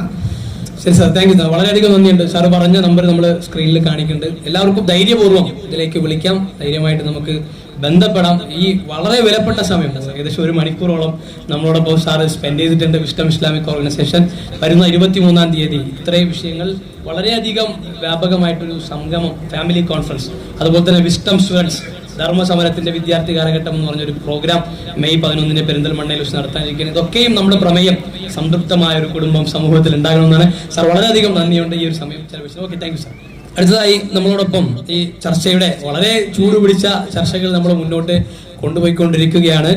ഈ ഒരു വിഷയം അങ്ങനെ വെറുതെ വിടേണ്ടതല്ല. നമ്മൾ കൃത്യമായി കാര്യങ്ങൾ പഠിച്ചു മനസ്സിലാക്കി, എല്ലാ നിയമവശങ്ങളും എല്ലാ നിയമസംഹിതകളും കൃത്യമായി പഠിച്ചു മനസ്സിലാക്കി അതിൽ ഓരോ സമൂഹത്തിലെ വ്യക്തിയും, മാതാവും പിതാവും മകനും സഹോദരനും എല്ലാം ബോധവാന്മാരാകണം എന്ന ലക്ഷ്യത്തോടു കൂടിയാണ് വിസ്ഡം ഇസ്ലാമിക് ഓർഗനൈസേഷൻ അതിന്റെ പ്രവർത്തനങ്ങൾ എല്ലാ പോഷക ഘടകവും, യൂത്ത് ആകട്ടെ, സ്റ്റുഡൻസ് ആകട്ടെ, ഓർഗനൈസേഷൻ ആകട്ടെ, എല്ലാ പദ്ധതികളുമായി മുന്നോട്ട് പോകുന്നത്. നമ്മൾ ഈ ഒരു ചർച്ചയുടെ മറ്റൊരു മേഖലയിലേക്ക് പോവുകയാണ്. ബഹുമാനായ ഡോക്ടർ അഖീൽ നമ്മളോടൊപ്പം ചേരുന്നുണ്ട്. MBBS മണിപ്പാൽ മെഡിക്കൽ കോളേജിൽ നിന്ന് കഴിയുകയും ഇപ്പോൾ ഡോക്ടർ രംഗത്ത് സേവനം അനുഷ്ഠിച്ചുകൊണ്ടിരിക്കുകയും ചെയ്യുന്ന ബഹുമാനായ ഡോക്ടർ അഖീലാണ് നമ്മളോടൊപ്പം ചേരുന്നത്. വളരെ ചുരുങ്ങിയ വാക്കിൽ ഡോക്ടർ, എന്തൊക്കെ പ്രശ്നങ്ങളാണ് ഒരാൾക്ക് ഈ ഒരു പ്രശ്നം, ഈ ഒരു സാധനം ഉപയോഗിച്ചു കഴിഞ്ഞാൽ അയാൾക്കുണ്ടാകുന്ന ഒരു രോഗലക്ഷണങ്ങൾ അല്ലെങ്കിൽ ഒരു രോഗം എന്തൊക്കെയാണ്, അയാളുടെ മാനസികമായി ശാരീരികമായി പറ്റുന്ന എന്തെല്ലാം രോഗമാണ്? കുറേ സമയം ഡോക്ടർ നമുക്ക് കൊണ്ട് വെയിറ്റ് ചെയ്തു. വളരെ ചുരുങ്ങിയ സമയം കൊണ്ട് സാർ ഈ ഒരു സമയം നമുക്ക് പൂർത്തീകരിക്കണമെന്നുള്ളതുകൊണ്ട് വളരെ പരിഹാര മാർഗത്തിലേക്ക് നമുക്ക് പോകാനുണ്ട്. ചുരുങ്ങിയ സമയം കൊണ്ട് സാറിനത് വിശദീകരിക്കാവുന്നത്. ഡോക്ടർ അതിനു മുമ്പ് ഇടപെടുകയാണ്. സമയത്തിന്റെ കുറവുള്ളതിനാൽ ഒരുമിച്ച് പറയാം എന്നുള്ളതുകൊണ്ട്. ഇപ്പോൾ നമുക്ക് ലഹരി പലതരത്തിലുണ്ടല്ലോ. മദ്യപിക്കുന്ന ഒരാളിനെ നമുക്ക് കണ്ടെത്താനായിട്ട് കഴിയും, പെട്ടെന്ന് അറിയാൻ പറ്റും. ഒന്നെങ്കിൽ സ്മെല്ലോ അല്ലെങ്കിൽ എന്തെങ്കിലും ലക്ഷണങ്ങൾ. ഈ പുതിയ സിന്തറ്റിക് ലഹരി ഉപയോഗിക്കുന്ന ആളുകളെ പെട്ടെന്ന് തിരിച്ചറിയാൻ കഴിയുന്നില്ല എന്നുള്ളതാണ് ഏറ്റവും വലിയൊരു അധ്യാപകരും എല്ലാവരും വീട്ടുകാരും എല്ലാം നേരിടുന്ന വലിയൊരു വെല്ലുവിളി. അപ്പം അങ്ങനെ വരുമ്പോൾ അത് തിരിച്ചറിയാൻ എന്തെങ്കിലും മാർഗങ്ങളോ അടയാളങ്ങളോ ഉണ്ട് എങ്കിൽ അതുകൂടി. അസ്സലാമു അലൈക്കും. ബിസ്മില്ലാഹിർ റഹ്മാനിർ റഹീം. റബ്ബി ഇശ്റഹ് ലി സദ്രി വയസ്സിർ ലി അംരി വഹ്ലുൽ ഉഖ്ദതൻ മിൻ ലിസാനി യഫ്ഖഹു ഖൗലി. നേരത്തെ ബഹുമാനപ്പെട്ട സാറ് പറഞ്ഞതുപോലെ ലഹരി ഉപയോഗിക്കുന്നതും ലഹരിക്ക് അടിമപ്പെടുന്നതെല്ലാം ശരിക്കും ഒരു രോഗം തന്നെയാണ്. അത് മാനസികവും ശാരീരികവുമായി നമ്മളെ അഫക്റ്റ് ചെയ്യുന്ന രോഗം തന്നെയാണ്. അപ്പം മറ്റേത് രോഗത്തിനുള്ളത് പോലെയും ഇതിനും ലക്ഷണങ്ങളുണ്ട്, സൈൻസ് ആൻഡ് സിംറ്റംസ് ഉണ്ട്. അത് വെച്ചിട്ടാണ് നമ്മൾ ക്ലിനിക്കലി ഡയഗ്നോസ് ചെയ്യുക. അപ്പം ഇപ്പൊ സാറ് പറഞ്ഞ പോലെ ഒരു മദ്യപിക്കുന്ന ഒരാളെ നമുക്ക് പെട്ടെന്ന് കണ്ടാൽ അറിയാൻ പറ്റും. അയാളുടെ നാക്ക് കുഴയും, അല്ലെങ്കിൽ കണ്ണ് ചുവന്നിരിക്കും, അല്ലെങ്കിൽ ആടി ആടി നടക്കും. പക്ഷെ ഇപ്പോഴത്തെ സിന്തറ്റിക് ഡ്രഗ്സ്, ഇല്ലീഗൽ ഡ്രഗ്സ് ആയിട്ടുള്ള MDMA, LSD അങ്ങനെയുള്ള സാധനങ്ങൾ ഉപയോഗിക്കുന്നവർ നമുക്ക് പെട്ടെന്ന് തിരിച്ചറിയാൻ കഴിയില്ല. സത്യം തന്നെയാണ്. നേരത്തെ മഗ്‌രിബിന് മുമ്പ് സാറ് പറഞ്ഞിട്ടുണ്ടായിരുന്നു, ക്ലാസ് റൂമിലിരുന്ന് ഒരു സ്റ്റാമ്പിന്റെ രൂപത്തിൽ വായിൽ വെച്ചിട്ട് അവർ സുഖമായിട്ട് ഇരിക്കുന്നുണ്ട്. ബുദ്ധിമുട്ട് തന്നെയാണ്, പെട്ടെന്ന് കണ്ടാൽ നമുക്ക് മനസ്സിലാവില്ല. അതിനാണ് നമ്മൾ ശരിക്കും അവരുടെ ഒരു ഹിസ്റ്ററി എടുക്കുക, അവരുടെ ലക്ഷണങ്ങൾ പ്രോപ്പറായിട്ട് അവലോകനം ചെയ്ത് തന്നെ നമുക്കിത് കണ്ടുപിടിക്കേണ്ടി വരും. മെഡിക്കലി ആണെങ്കിൽ നമുക്ക് ലാബ് ടെസ്റ്റ് ഉണ്ട്, യൂറിൻ ടെസ്റ്റ്, ബ്ലഡ് ടെസ്റ്റ് ഒക്കെ ചെയ്യാൻ കഴിയും. പക്ഷെ അതിനെയും കാട്ടി ഏറ്റവും ബെറ്റർ നമുക്ക് ഇവരുടെ കുടുംബത്തിലും ആൾക്കാർക്ക് മനസ്സിലാവും, ശരിക്കും ഇതിന്റെ ലക്ഷണങ്ങൾ ശരിക്കും മനസ്സിലാവും. പക്ഷെ മാതാപിതാക്കളായാലും സുഹൃത്തുക്കളായാലും അധ്യാപകരായാലും അല്ലെങ്കിൽ നാട്ടിലുള്ളവർ, ഇവരെ പരിചയമുള്ള ആൾക്കാർ ആരായാലും അവർക്ക് ശരിക്കും ഇവരായിട്ട് ഇടപെടുമ്പോൾ അവർക്ക് മനസ്സിലാവാൻ കഴിയും ഈ ഒരു കുട്ടി അല്ലെങ്കിൽ ഈ യുവാവിന്റെ മാറ്റങ്ങൾ മനസ്സിലാവാൻ കഴിയും. അത് ശരിക്കും തിരിച്ചറിഞ്ഞ് പെരുമാറുക, ശരിക്കും ഇതേപോലെ നിയമ സാധ്യതകൾ തിരഞ്ഞെടുക്കുക, നിങ്ങൾ അത് അറിയിക്കുക. അപ്പോ ആദ്യമായി എനിക്ക് ലക്ഷണങ്ങൾ ഞാൻ പറയാം. 1-2 കാര്യങ്ങൾ എനിക്കൊന്ന് പറയാനുണ്ട്. നേരത്തെ ഒരു വീഡിയോ കണ്ടു, അപ്പോഴാണ് ഞാൻ അതിനെപ്പറ്റി ആലോചിച്ചത്. കാരണം ഇപ്പം അധികം ആൾക്കാർക്കും അറിയാം എന്താണ് അഡിക്ഷൻ എന്നുള്ളത്. അപ്പൊ ആ വ്യക്തി പറഞ്ഞത്, ഞാൻ ഉപയോഗിച്ച് അതിനായിട്ട് അഡിക്റ്റ് ആയെന്നാണ് പറഞ്ഞത്. ശരിക്കും എന്താണ് ഈ അഡിക്ഷൻ? നമ്മൾ ഡെയിലി കേൾക്കുന്ന ഒരു സാധനമാണ് അഡിക്ഷൻ എന്നുള്ളത്. എന്താണ് അഡിക്ഷൻ? ഒന്നും വേണ്ട. ലഹരി മാത്രമല്ല അഡിക്ഷൻ. ഒരുപാട് കാര്യങ്ങളുണ്ട് അഡിക്ഷൻ ആയിട്ട്. ഞാനൊരു എക്സാമ്പിൾ പറയാം. ഇപ്പൊ എന്റെ കയ്യിലും നിങ്ങളുടെ കയ്യിലൊക്കെ ഇരിക്കുന്ന മൊബൈൽ ഫോൺ, ഇപ്പം ഈ കൂട്ടത്തിൽ ഇരിക്കുന്നവർക്ക് പോലും പലർക്കും അത് പലപ്പോഴായിട്ടും അവരുടെ മക്കളിലാണെങ്കിലും ഭാര്യമാരിലോ ഭർത്താക്കന്മാരോ ആർക്കായാലും ചിലപ്പോൾ അതൊരു അഡിക്ഷൻ ആയിട്ട് തോന്നുന്നുണ്ടാവും. അപ്പൊ നിങ്ങൾക്ക് മനസ്സിലാവും എന്താണ് ഈ അഡിക്ഷൻ കൊണ്ട് ഉദ്ദേശിക്കുക. ഓവർ യൂസ്, ഒരുപാട് അനാവശ്യമായിട്ട് ഉപയോഗിക്കുക, അതിനെ ഡിപ്പെൻഡ് ചെയ്ത് അതില്ലാതെ ജീവിക്കാൻ പറ്റില്ല എന്നൊരവസ്ഥ വരിക, അതാണ് അഡിക്ഷൻ കൊണ്ട് ഉദ്ദേശിക്കുക. ഇനി ആസ് എ ഡോക്ടർ ഞാൻ അതിന്റെ ശാരീരിക നമ്മുടെ ശരീരത്തിൽ എന്താണ് സംഭവിക്കുക, എന്ത് കാരണമാണ് ഈ അഡിക്ഷൻ ഉണ്ടാവുന്നത് ചെറുതായിട്ടൊന്ന് പറഞ്ഞുതരാം. അപ്പോ നമ്മുടെ ശരീരത്തില് ഹോർമോൺസ് ഉണ്ട്, നിങ്ങൾക്ക് എല്ലാവർക്കും അറിയാം. ഡോപ്പമിൻ നിങ്ങൾ കേട്ടിട്ടുള്ളതാവും. അപ്പൊ അതിന്റെ വിളിപ്പേര് ഹാപ്പി ഹോർമോൺ എന്നുള്ളതാണ്. കുറച്ച് സമയം എടുക്കും, ക്ഷമിക്കുക, ഇപ്പൊ പറഞ്ഞു തീർക്കാം പെട്ടെന്ന്. അപ്പം ഹാപ്പി ഹോർമോൺ എന്നാണ് അതിന് പറയാ. അപ്പൊ നമ്മുടെ ബ്രെയിനില് സബ്സ്റ്റൻഷ്യ നൈഗ്ര നൈഗ്രയിൽ നിന്നാണ് ഈ ഡോപ്പമിൻ ഉൽപ്പാദിപ്പിക്കുന്നതും റിലീസ് ചെയ്യുന്നതും. അപ്പോ ശരിക്കും നമുക്ക് ദിവസേന നമുക്ക് ഡോപ്പമിൻ ചെറിയ അളവിൽ ഉൽപ്പാദിപ്പിക്കുന്നുണ്ട്. ഇപ്പം നമുക്ക് സന്തോഷം തരുന്ന കാര്യങ്ങൾ, ഇപ്പം എനിക്കിപ്പോ ജിമ്മിൽ പോകുന്നതാണ് ഇഷ്ടം എന്നുണ്ടെങ്കിൽ ഞാൻ ജിമ്മിൽ പോവാ, എനിക്ക് ഡോപ്പമിൻ ചെറുതായിട്ട് റിലീസ് ആവും. ഇപ്പൊ ഒരാൾക്ക് ആഹാരപ്രേമിയാണ് എന്നുണ്ടെങ്കിൽ അവർക്ക് ഇഷ്ടമുള്ള ആഹാരം കഴിച്ചാൽ ഡോപ്പമിൻ റിലീസ് ആവും. ചില ആൾക്കാർക്ക് ഫ്രണ്ട്സുമായിട്ട് സംസാരിക്കാം, അങ്ങനെ ചെറിയ അളവിൽ ഡോപ്പമിൻ റിലീസ് ആവും. ലഹരി ആക്ട് ചെയ്യുന്ന എവിടെയാണെന്ന് ചോദിച്ചാല്, നമ്മൾ ഈ കഷ്ടപ്പെട്ട് ജിമ്മിലൊക്കെ പോയി കുറച്ച് ഡോപ്പമിൻ റിലീസ് ആവുന്ന സമയത്ത് ചെറിയ ഒരു അംശം ലഹരി ഉപയോഗിക്കുന്നതിലൂടെ ഒരുപാട് ഡോപ്പമിൻ നമ്മുടെ ബോഡിയിൽ റിലീസ് ആവുന്നുണ്ട്. അപ്പൊ ഈ ഡോപ്പമിൻ എന്ന് പറഞ്ഞാൽ അതിന്റെ ഡോസ്, ഈ ലഹരി അതിന്റെ ഡോസ് അനുസരിച്ചിട്ട് അതിന്റെ ഒരു ആക്ഷൻ ഇത്ര സമയത്തൊക്കെ ഉള്ളൂ. പക്ഷെ ഇത് ഉപയോഗിക്കുന്ന ആൾക്കാർക്ക് അത് മനസ്സിലാവില്ല. അവർ വിചാരിക്കും ഇത് ഉപയോഗിക്കാം, ഫുൾ ടൈം ഇതിന്റെ ഒരു സുഖം കിട്ടും. അങ്ങനെയല്ല. കാരണം ഇത് എല്ലാ മരുന്നിനും അതിന്റെ ആക്ഷൻ പീരീഡ് ഉണ്ട്. ആ പീരീഡ് കഴിയുമ്പോൾ അത് ശരിക്കും അതിന്റെ ഡോസ് പോവും, അതിന്റെ എഫക്ട് പോവും. അപ്പൊ ഇവരെന്ത് ചെയ്യും? വീണ്ടും ഇത് ഉപയോഗിക്കും. അപ്പൊ ഇതിന്റെ ആക്ഷൻ കിട്ടിക്കൊണ്ടിരിക്കാനായിട്ട് ഉപയോഗിച്ചാണ് അവസാനം ഇത് ഇതിലോട്ട് അഡിക്റ്റഡ് ആവാം. ഇനി മറ്റൊരു കാര്യം എന്ന് പറഞ്ഞാൽ ടോളറൻസ് ആണ്. അപ്പൊ അതും നിങ്ങൾ അറിഞ്ഞിരിക്കേണ്ട ഒരു സാധനമാണ്. നമ്മുടെ ബോഡിയിലുള്ള ഒരു കണ്ടീഷനാണ് ടോളറൻസ്. അപ്പം എക്സാമ്പിൾ പറയുകയാണെങ്കിൽ, മദ്യം ഉപയോഗിക്കുന്ന ഒരാൾ, ഒരു മദ്യപാനി ആദ്യമായിട്ട് കഴിക്കുമ്പോൾ ചിലപ്പോൾ ഒരു പെഗ് എടുക്കും, അത് അയാൾ കുടിക്കുന്നു, അയാൾക്കൊരു കിക്ക് കിട്ടുന്നു, അതിന്റെ ഒരു എഫക്ട് അയാൾക്ക് ഫീൽ ചെയ്യുന്നു. അപ്പൊ അത് ശരിക്കും അയാളെ ക്രമേണ അപ്പൊ അടുത്ത ദിവസം ആകുമ്പോൾ അയാൾക്ക് ആ ഒരു സുഖം കിട്ടാൻ വേണ്ടി കുടിക്കാനായിട്ട് ബോഡി പ്രേരിപ്പിക്കുന്നതായിരിക്കും. അവരത് കുടിക്കുന്നു, വീണ്ടും ഒരു പെഗ് മാത്രം കുറച്ച് നാൾ കുടിക്കുമ്പോൾ കുറച്ച് സമയം കഴിയുമ്പോൾ അവർക്ക് മനസ്സിലാവും, ഓക്കെ ഇപ്പൊ എന്റെ ബോഡി പഴയ പോലെ കിക്ക് കിട്ടുന്നില്ല എന്ന് അവർക്ക് ശരിക്കും മനസ്സിലാവും. അവരെന്ത് ചെയ്യും? 1 2 പെഗ് ആക്കും. ഇതെന്ത് ചെയ്യും? പിന്നെയും 3 പെഗ് ആക്കും. പിന്നെയും സുഖം കിട്ടാൻ വേണ്ടി, കിക്ക് കിട്ടാൻ വേണ്ടി ഇത് കൂടി. അപ്പൊ അതും അഡിക്ഷൻ തന്നെയാണ്. പിന്നെ അത് നിർത്താൻ പറ്റാത്ത രീതിയിലാവും. ഇവിടെ സംഭവിക്കുന്ന നമ്മുടെ ബോഡിയിൽ ഒരു ടോളറൻസ് ലെവൽ ഉണ്ട്. ആ ടോളറൻസ് ലെവൽ വർദ്ധിച്ചുകൊണ്ടിരിക്കുകയാണ്. അപ്പം ആദ്യം കൊടുത്ത ഒരു അളവ്, ആ ഒരു ഡോസ് ബോഡി കേൾക്കുന്നില്ല, കൂടുതൽ കൊടുക്കേണ്ടി വരുന്നു. അങ്ങനെ അവരറിയാതെ തന്നെ അവരുടെ അളവ് കൂടിക്കൊണ്ടിരിക്കുന്നു. അപ്പൊ ഈ 2 കാര്യങ്ങളാണ് എനിക്കിതിൽ പറയാനുള്ളത്. പിന്നെ ലഹരിയെ കുറിച്ച് ഡോക്ടർ അതിനോട് കൂട്ടിച്ചേർക്കാനുള്ളത്, നമ്മുടെ ലഹരി ഉപയോഗത്തിൽ നിന്ന് ഒരാൾ മാറിയാലും പിന്നീട് അവരുടെ ജീവിതയാത്രയിൽ എപ്പോഴെങ്കിലും അവർക്ക് മാനസിക സംഘർഷമോ അല്ലെങ്കിൽ എന്തെങ്കിലും പിരിമുറുക്കങ്ങളോ ഉണ്ടാകുമ്പോൾ വീണ്ടും അതിലേക്ക് തിരിച്ചു വരാൻ ഉള്ള സാധ്യത കൂടുതലാണെന്ന് സാധാരണ പറയാറുണ്ട്. എത്രത്തോളം ശരിയാണ്? വളരെ കൂടുതലാണ്. കാരണം ഒരിക്കൽ ഇത് ഇപ്പം ഞാൻ പറഞ്ഞുതരാം ഒരു എക്സാമ്പിൾ. ഇപ്പൊ എന്നെ എടുക്കാം. ഇപ്പൊ എനിക്കൊരു വിഷമം വരെയാണെങ്കിൽ ഞാൻ ശരിക്കും ചിലപ്പോൾ എൻ്റെ വാപ്പാടുത്തോ ഉമ്മാടുത്തൊക്കെ ചെന്ന് ഞാൻ കുറച്ചു നേരം സംസാരിക്കും, അല്ലെങ്കിൽ എൻ്റെ കൂട്ടുകാരെ വിളിക്കും, ഞാൻ സംസാരിക്കും. അപ്പൊ എനിക്കൊരു വിഷമം മാറിയെന്ന് വെച്ചോ. പക്ഷെ ഇതിന് സാധിക്കാത്തവരാണെങ്കിൽ അവരെന്ത് ചെയ്യും? ലഹരിക്ക് അവരിപ്പോ കൂട്ടുകാരെ നമ്മൾ നേരത്തെ കേട്ട പോലെ കൂട്ടുകാർ പറയുന്ന പോലെ ലഹരി ഉപയോഗിക്കുകയും അവർക്ക് പെട്ടെന്നൊരു സുഖം കിട്ടി. നമ്മുടെ ശരിക്കും ഇതൊരു സപ്രസന്റ് ആണ്. ഇപ്പം ലഹരിയിൽ തന്നെ പലതുണ്ട്. ഒന്ന് ഡിപ്രസന്റ് ആവാം, ചിലത് സ്റ്റിമുലന്റ് ആവാം, ചിലത് ഹാലുസിനോജൻ ആവാം. അപ്പം നമ്മൾ ഡിപ്രസന്റ് അല്ലെങ്കിൽ നമ്മളെ പെട്ടെന്ന് മറ്റ് ചിന്താശേഷിയെ അടിച്ചമർത്തുക, ചിന്താശേഷി നഷ്ടപ്പെടുക, മറ്റൊന്നിനെയും കുറിച്ച് ചിന്തിക്കുന്നതിന് അവർ സുഖിച്ചിങ്ങനെ ഇരിക്കും. അപ്പൊ ഇത് കഷ്ടപ്പെട്ട് നമ്മൾ പിന്നെ ഡി അഡിക്ഷൻ സെന്ററിലൊക്കെ വിട്ട് നമ്മൾ ഇത് മാറ്റിയും തന്നെ വെച്ചോ. ഇനി അയാൾ ഒരു വിഷമഘട്ടത്തിലേക്ക് പോകുമ്പോൾ ബോഡിയുടെ ഒരു ഇൻസ്റ്റിങ്ക്റ്റ് ഉണ്ട്, ഒരു മസിൽ മെമ്മറി എന്നൊക്കെ പറയുന്ന പോലെ പെട്ടെന്ന് അയാൾക്ക് മനസ്സിലോട്ട് വരിക, ഓക്കെ എന്നാ പിന്നെ പണ്ടത്തെ പോലെ വിഷമം സഹിക്കാൻ വയ്യ, പണ്ടത്തെ പോലെ ഒന്നും കൂടി ഇത് എടുത്താലോ എന്നായിരിക്കും ഫസ്റ്റ് ഇൻസ്റ്റിങ് അയാൾക്ക് തോന്നുന്നത്. അത് തന്നെയായിരിക്കും. അപ്പൊ അവിടെ നമുക്ക് വേണ്ടത് ഇതിനെ ഓവർകം ചെയ്യാനായിട്ട് അവർക്ക് സ്ട്രോങ് ആയിട്ടുള്ള സപ്പോർട്ട് ഗ്രൂപ്പ്സ് വേണം. ഒന്നെങ്കിൽ ഫാമിലി, അല്ലെങ്കിൽ അവരുടെ സ്പൗസ്, വൈഫോ ഹസ്ബൻഡോ, അല്ലെങ്കിൽ നല്ല ഫ്രണ്ട്സ്, നല്ല കൂട്ടുകാര്. ശരിക്കും എന്റെ പേഴ്സണൽ അഭിപ്രായം, ഞാൻ ഒരുപാട് പേഷ്യൻസിനെ ഇങ്ങനെ കാണാറുണ്ട്, അവരുടെ അനുഭവങ്ങൾ കേൾക്കാറുണ്ട്. അപ്പൊ എനിക്ക് തോന്നിയിട്ടുള്ളത് പലരും വീണ്ടും ഇതിലോട്ട് പോകുന്നത് നമ്മൾ അവരെ ഒഴിവാക്കുന്നത് കൊണ്ടാണ്. എനിക്ക് പലപ്പോഴും എനിക്ക് തോന്നിയിട്ടുള്ളത് ഇവരെ നമ്മൾ അടുപ്പിക്കുന്നില്ല, അടുത്തോട്ട് പിടിക്കുന്നില്ല, തള്ളിക്കളയാണ്. സമൂഹത്തിലേക്ക് വേണ്ട, ഇങ്ങനെയുള്ളവർ വേണ്ട, ഇനി ഇവരെ കൊന്നുകളയാൻ പറ്റുമെങ്കിൽ അതിന് വരെ റെഡിയാണ് ആൾക്കാർ. ഇവരെ വേണ്ട എന്നുള്ള മൈൻഡാണ് പലർക്കും. പക്ഷെ നിങ്ങൾ മനസ്സിലാക്കേണ്ടത് റിവേഴ്സിബിൾ കണ്ടീഷനാണ്. നമുക്ക് ഇവരെ തിരിച്ച് ജീവിതത്തിലോട്ട് കൊണ്ടുവരാം. പക്ഷെ ഇങ്ങനത്തെ ഒരു പ്രശ്നമുണ്ട്, തിരിച്ച് എന്തായാലും അത് ഉപയോഗിക്കാനുള്ള പ്രേരണ കൂടുതലായിരിക്കും. അതുണ്ട്.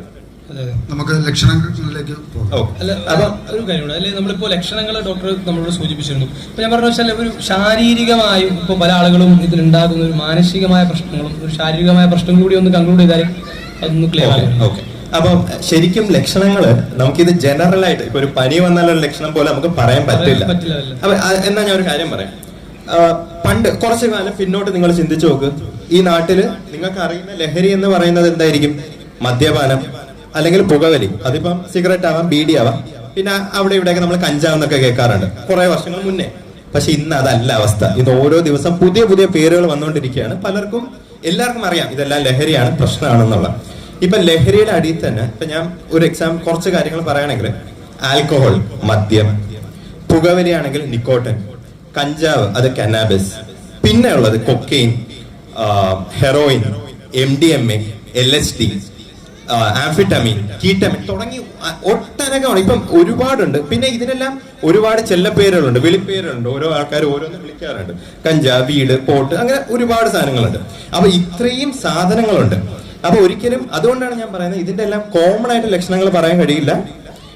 ഇപ്പൊ മദ്യപിക്കുന്ന ഒരാളുടെ ലക്ഷണങ്ങളും പുകവലിക്കുന്ന ഒരാളുടെ ലക്ഷണങ്ങളും ഡിഫറെന്റ് ആയിരിക്കും, നിങ്ങൾക്ക് മനസ്സിലാവും. അതേപോലെ തന്നെയാണ് ഇതിലും.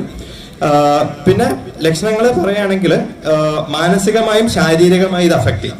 അപ്പൊ മാനസികമായിട്ട് നമുക്ക് പറയാൻ പറ്റുന്നത് അയാളുടെ സ്വഭാവത്തിലുള്ള വ്യത്യാസമാണ്. പെട്ടെന്ന് ദേഷ്യം വരിക, ആവശ്യമുള്ളതിനും ആവശ്യമില്ലാത്തതിനൊക്കെ പെട്ടെന്ന് ദേഷ്യം വരിക.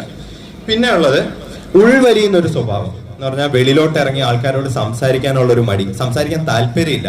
പിന്നെ റൂമിന്റെ അകത്ത് തന്നെ അടച്ചു പൂട്ടിയിരിക്കുക, അതിൽ അവരൊരു സുഖം കണ്ടെത്തുന്നു ഒറ്റപ്പെട്ടിരിക്കുന്നതിൽ. ബാത്റൂമിൽ കയറിയാൽ ഒരുപാട് സമയം ബാത്റൂമിൽ സ്പെൻഡ് ചെയ്യുക. പിന്നെ സോഷ്യൽ ആങ്സൈറ്റി ഞാൻ നേരത്തെ പറഞ്ഞ പോലെ.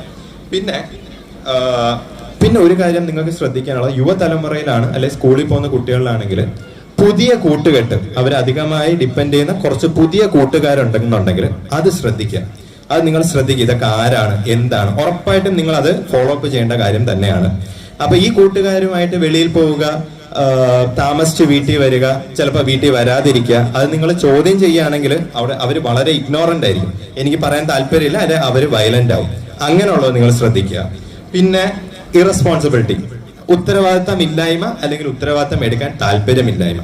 പിന്നെ വൃത്തിയില്ലായ്മ, വളരെ അൺഹൈജീനിക് ആയിരിക്കും. അവര് സ്വന്തം ശരീരത്തിലെ കുളി തന്നെ ഒന്നും കാണില്ല, സ്വന്തം ശരീരത്തിനെ പോലെ തന്നെ സറൗണ്ടിങ്സ്, അവരുടെ റൂം, വീട് ഒന്നും വൃത്തിയായിട്ട് സൂക്ഷിക്കാൻ അവർ ആഗ്രഹിക്കുന്നില്ല, അവർ ചെയ്യുന്നില്ല.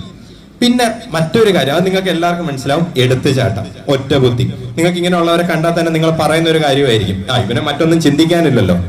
കാരണം എന്താന്ന് വെച്ചാല് അവരുടെ ചിന്താശേഷി നഷ്ടപ്പെട്ടിരിക്കുകയാണ്. ഞാൻ നേരത്തെ പറഞ്ഞ പോലെ ഇത് ബ്രെയിൻ ഫങ്ഷനിങ്ങിന്, നമ്മുടെ ബ്രെയിൻ സെൻട്രൽ നെർവസ് സിസ്റ്റത്തിനെ നന്നായിട്ട് അഫക്ട് ചെയ്യും. അപ്പം നമുക്ക് സ്വയം ചിന്തിക്കാനുള്ള കഴിവില്ല. ശരിക്കും നിങ്ങൾ ഓരോരുത്തരും ചിന്തിച്ചു നോക്കും, ശരിക്കും പടച്ചവൻ തന്ന ഏറ്റവും വലിയ അനുഗ്രഹം മനുഷ്യൻ എന്താണ്? നമുക്ക് സ്വയം ചിന്തിക്കാനുള്ള കഴിവാണ്, സ്വന്തമായി ചിന്തിച്ച് പെരുമാറാനുള്ള കഴിവാണ്. അതാണ് നമ്മളെ മൃഗങ്ങളിൽ നിന്നും ഡിഫറെന്റ് ആക്കുന്നത്. അപ്പൊ ഒരാൾക്ക് സ്വന്തം ചിന്താശേഷി നഷ്ടപ്പെടുക എന്ന് പറഞ്ഞാൽ പിന്നെ അവര് മൃഗങ്ങൾക്ക് തുല്യമാണ് അല്ലെ. അപ്പൊ ആ ഒരു കണ്ടീഷനിലാണ് അവരിപ്പോ ഡാന്ന് വിളിച്ചാൽ പോടാന്ന് പറയാം, അല്ലെങ്കിൽ അവനെ അടിച്ചു കൊല്ലുക. എന്താന്ന് വെച്ചാൽ ഇപ്പൊ നമ്മള് ഡെയിലി 2025 തുടങ്ങി ഡെയിലി നമ്മൾ ഇതിന്റെ കഥകളാണ് കേൾക്കുക.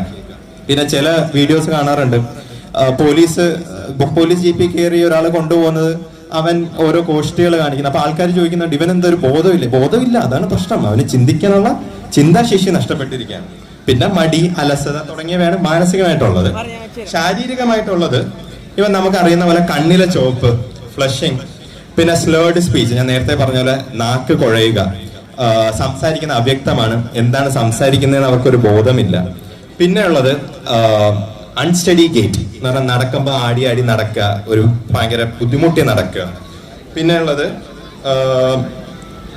ഈ ഡ്രഗ് സിറിഞ്ചും നീഡിലൊക്കെ കൊണ്ട് ഉപയോഗിക്കുന്ന ആൾക്കാരാണെങ്കിൽ അവരുടെ ശരീരത്തില് പല ഭാഗങ്ങളും ഈ സിറിഞ്ച് നീഡിൽ ഉപയോഗിക്കുന്ന നീഡിൽ കുത്തുന്നതിന്റെ പാടുകൾ കാണാം.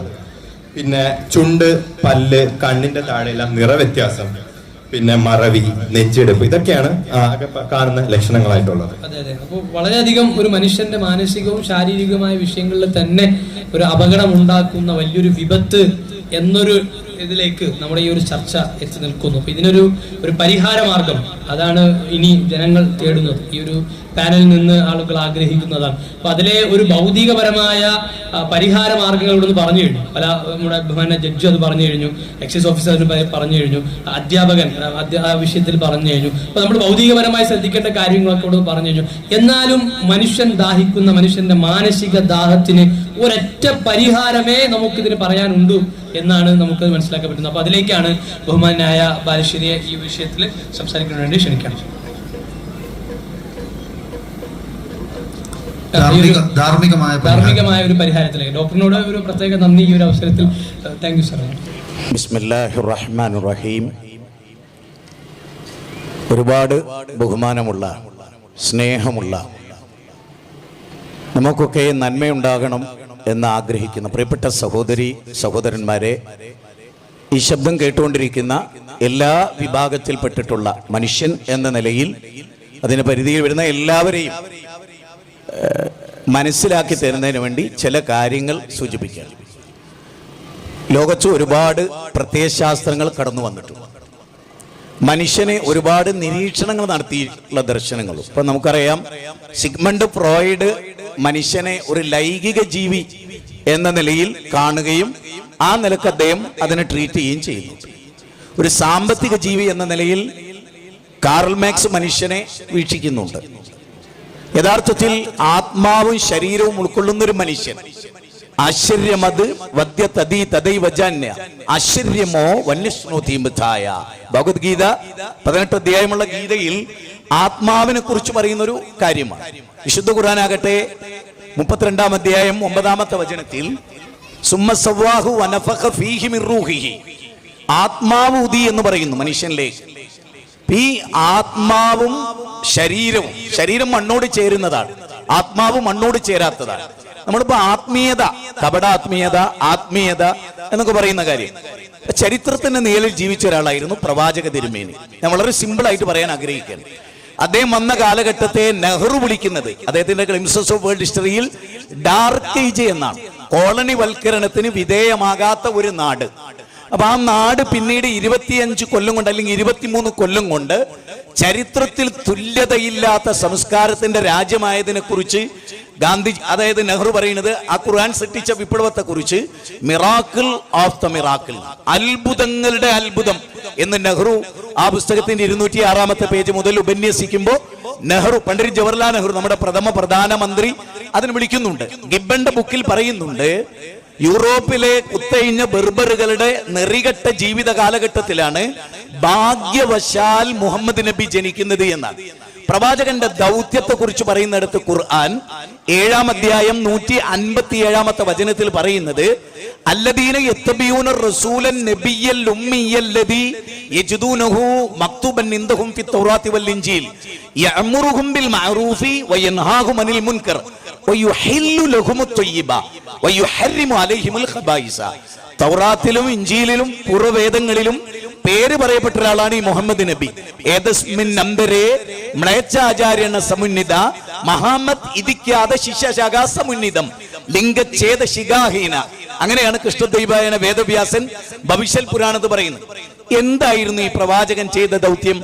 വളരെ ഇരുട്ടിലായിരുന്നു ഒരു ജനത. കല്ലും മുള്ളും മുരടും മൂർക്കൻ പാമ്പും കാഞ്ഞിരക്കുറ്റിയും ആൽത്തറുകളും അക്ബറുകളും ജാറങ്ങളും പുണ്യപുഷ്പങ്ങളും മണ്ഡപങ്ങളും ശ്രീകോവിലുകളും സൂര്യനും ചന്ദ്രനും മാലാകമാരും ജിന്നുകളും ദേവിമാരും ദേവന്മാരും എല്ലാം ആരാധിക്കപ്പെട്ടിരുന്ന ഒരു ജനത. മദ്യം മുച്ചൂടും ഒഴുകിയിരുന്ന ഒരു ജനത. സ്ത്രീയുടെ സൗന്ദര്യത്തിന്റെ അംഗലാവണ്യങ്ങൾ വർണ്ണിച്ച ഉമ്രുൽ ഖൈസിനെ പോലെയുള്ളവരുടെ, ലബീദിനെ പോലെയുള്ളവരുടെ കവിത എല്ലാവർക്കും അറിയാം. ചരിത്രത്തിന്റെ നിഴലിൽ ജീവിച്ച വിശ്വാചാര്യനാണ് മുഹമ്മദ് നബി, the most complete historical personality. ആ പ്രവാചകൻ 23 കൊല്ലത്തിലെ ആദ്യത്തെ 13 വർഷം അദ്ദേഹത്തിന്റെ പ്രിയപ്പെട്ട ഭാര്യ പറയുന്ന ഒരു വാചകമുണ്ട്.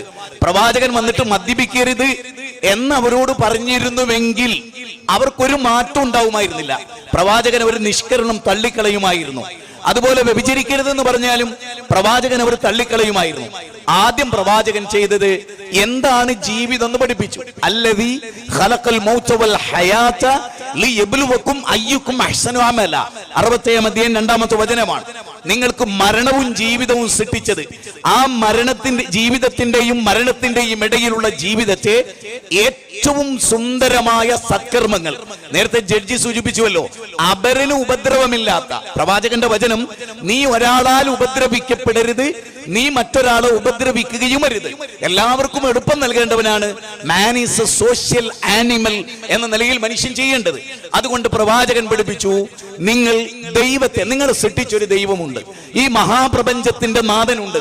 ആ നാഥനെ ശരിക്കും ഉൾക്കൊള്ളുന്ന ഒരാൾ, അവന് ഹിന്ദു ആവട്ടെ, മുസ്ലിം ആവട്ടെ, ക്രിസ്ത്യാനി ആവട്ടെ, ആരാവട്ടെ, അവന്റെ ജീവിതത്തിൽ ഒരു ധാർമ്മിക ബോധം ഉണ്ടാവും. അപ്പൊ ഭഗവത്ഗീതയുടെ 4-ാം അധ്യായം 7-8 ശ്ലോകം, യഥാഹി ധർമ്മസ്യ ഗ്ലാനിർഭവതി ഭാരത അപ്യുത്ഥാനമധർമ്മസ്യം തദാത്മാനം സൃജമ്യഹം പരിത്രാണായ സാധൂനാം വിനാശായ ചതുഷ്കൃതാം ധർമ്മസംസ്ഥാപനാർത്ഥായ സംഭവാമി യുഗേ യുഗേ. ധാർമ്മിക ബോധത്തെ കുറിച്ച് എമ്പാടും ഇവിടെ പറഞ്ഞു. എന്താണ് ധാർമ്മികത? ധർമ്മത്തിന് ചുതി സംഭവിക്കുകയും അധർമ്മം കൊടികുത്തി വാഴുകയും ചെയ്യുമ്പോൾ ധർമ്മത്തിന്റെ സംസ്ഥാപനത്തിന് വേണ്ടി ഞാൻ ഇവിടെ വരുന്നു എന്നാണ് അവതാര സങ്കല്പത്തെ കുറിച്ച് പറയുന്നത്.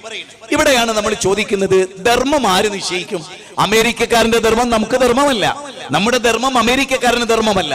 അവർക്ക് ചെയ്ത പലതും നമുക്ക് ചിന്തിക്കാൻ പോലും കഴിയാത്ത കാര്യങ്ങളാണ്. അതുകൊണ്ട് തന്നെ ധർമ്മം തീരുമാനിക്കേണ്ടത് ആരാണ്? മനുഷ്യനെ സൃഷ്ടിച്ച അവന്റെ നാഥനാണ്. ഹിരണ്യഗർഭഃ സമവർത്തദാഗ്രേ ഭൂതസ്യ ജാതപതിരേക ആസീത് സദാധാര പൃഥ്വിയും ദ്യാമുദേവായ കശ്മൈ ദേവായ ഹബിഷ വിദേമാം ഷമ്മ ഇസ്രായേല അഡോണ എലോഹിൻ അഡോണ യഹ് എന്ന് ഹീബ്രു ഭാഷയിൽ പറയുന്നു, ബൈബിൾ പറയുന്നു. ഒരു ദൈവമുണ്ടെന്ന് പറയുന്നു. ത്വമേകം ശരണ്യം ത്വമേകം വരണ്യം, അവനാണ് ത്വമേകം, അവനാണ് ഏകനായ ദൈവമാണ് ഈ പ്രപഞ്ചത്തിന്റെ. ചന്ദ്രന്റെ നിലാവലകൾ നമ്മൾ കണ്ടുകൊണ്ടേയിരിക്കുന്നു, നമ്മൾ ആസ്വദിച്ചുകൊണ്ടേയിരിക്കുന്നു. ഈ ശംഖുമുഖത്ത് ഈ ചന്ദ്രൻ യേശുവിന് മുമ്പുണ്ട്, ശ്രീകൃഷ്ണന് മുമ്പുണ്ട്, മുഹമ്മദ് നബിക്ക് മുമ്പുണ്ട്. ആരാണ് ചന്ദ്രനെ സൃഷ്ടിച്ചത്? ആരാണ് ഈ പ്രപഞ്ചത്തെ സംവിധാനിച്ചത്? ആരാണ് ഈ ഭൂമിയെ സംവിധാനിച്ചത്? ആരാണ് ഈ മണൽത്തിട്ടകളെ സംവിധാനിച്ചത്? ആരാണ് ഹീൽ മത്സ്യങ്ങളെ സൃഷ്ടിച്ചത്? ഒരേ ഒരു ഉത്തരം, ഒരൊറ്റ ദൈവം. അത് നരേന്ദ്രമോദിയെയും പിണറായി വിജയൻ സാറേയും നമ്മളെയും നിങ്ങളെയും എല്ലാവരെയും ഇവിടെയുള്ള നിരീശ്വരവാദികളെയും ഒക്കെ സൃഷ്ടിച്ച ഒരു ദൈവം. ആ ദൈവത്തിന്റെ മുമ്പിൽ ഞാൻ ചെന്നു നിൽക്കേണ്ടതുണ്ട്. എന്റെ ജീവിതത്തിന് കണക്ക് ബോധിപ്പിക്കേണ്ടതുണ്ട്. അവൻ തന്ന അവയവം കേടുവരുത്തിയതിനെ കുറിച്ച് ഞാൻ ദൈവസന്നിധിയിൽ ബോധിപ്പിക്കേണ്ടതുണ്ട്. എന്റെ യൗവനത്തെ കുറിച്ച് ബോധിപ്പിക്കേണ്ടതുണ്ട്. എന്റെ ആരോഗ്യത്തെ കുറിച്ച് ബോധിപ്പിക്കേണ്ടതുണ്ട്. എന്റെ കണ്ണുകൾ ഉറങ്ങാതിരുന്നാൽ അതെന്റെ നാശത്തിന് കാരണമാകുമെങ്കിൽ അത് ഞാൻ ശ്രദ്ധിക്കേണ്ടതുണ്ട്. ഇങ്ങനെ കടപ്പാടുകളെ, കടമകളെ കുറിച്ച് പഠിപ്പിച്ചു പ്രവാചകൻ. ആയിഷ ബീവി പറയാണ്, 13 കൊല്ലം ദൈവത്തെ ശരിക്കും അവരുടെ ഹൃദയത്തിൽ ഉറപ്പിച്ചു. ഇനി നിങ്ങൾ ഞാൻ പറയുന്ന 2 മിനിറ്റ് ഒന്ന് ശ്രദ്ധിച്ചു നോക്കിയേ. മക്ക കാലഘട്ടം കഴിഞ്ഞു മദീനയിൽ വന്നു, ഒരു ഇസ്ലാമിക രാഷ്ട്രം രൂപപ്പെട്ടു, പല നിയമങ്ങളും അവിടെ ഉണ്ടായി. ഇപ്പൊ ഖുർആനിലെ 2-ാം അധ്യായം 278-ാമത്തെ വചനം പലിശയുമായി ബന്ധപ്പെട്ടതാണ്. അപ്പൊ പ്രവാചകന്റെ പിതൃവ്യൻ അബ്ബാസ് ബിൻ അബ്ദുൽ മുത്തലിമിന് കോടിക്കണക്കിന് പലിശ കിട്ടാനുണ്ട്. ഒരു വലിയ ജനക്കൂട്ടത്തിൽ വെച്ച് പ്രവാചകൻ പറഞ്ഞു, ഈ ഖുർആനിക വചനം ഉദ്ധരിച്ചിട്ട് പലിശ നിരോധിച്ചിരിക്കുന്നു. അപ്പൊ അബ്ബാസ് ഇബ്നു അബ്ദുൽ മുത്തലിബ് എന്നെ ചോദിച്ചു, അപ്പൊ എന്റെ മുതലോ?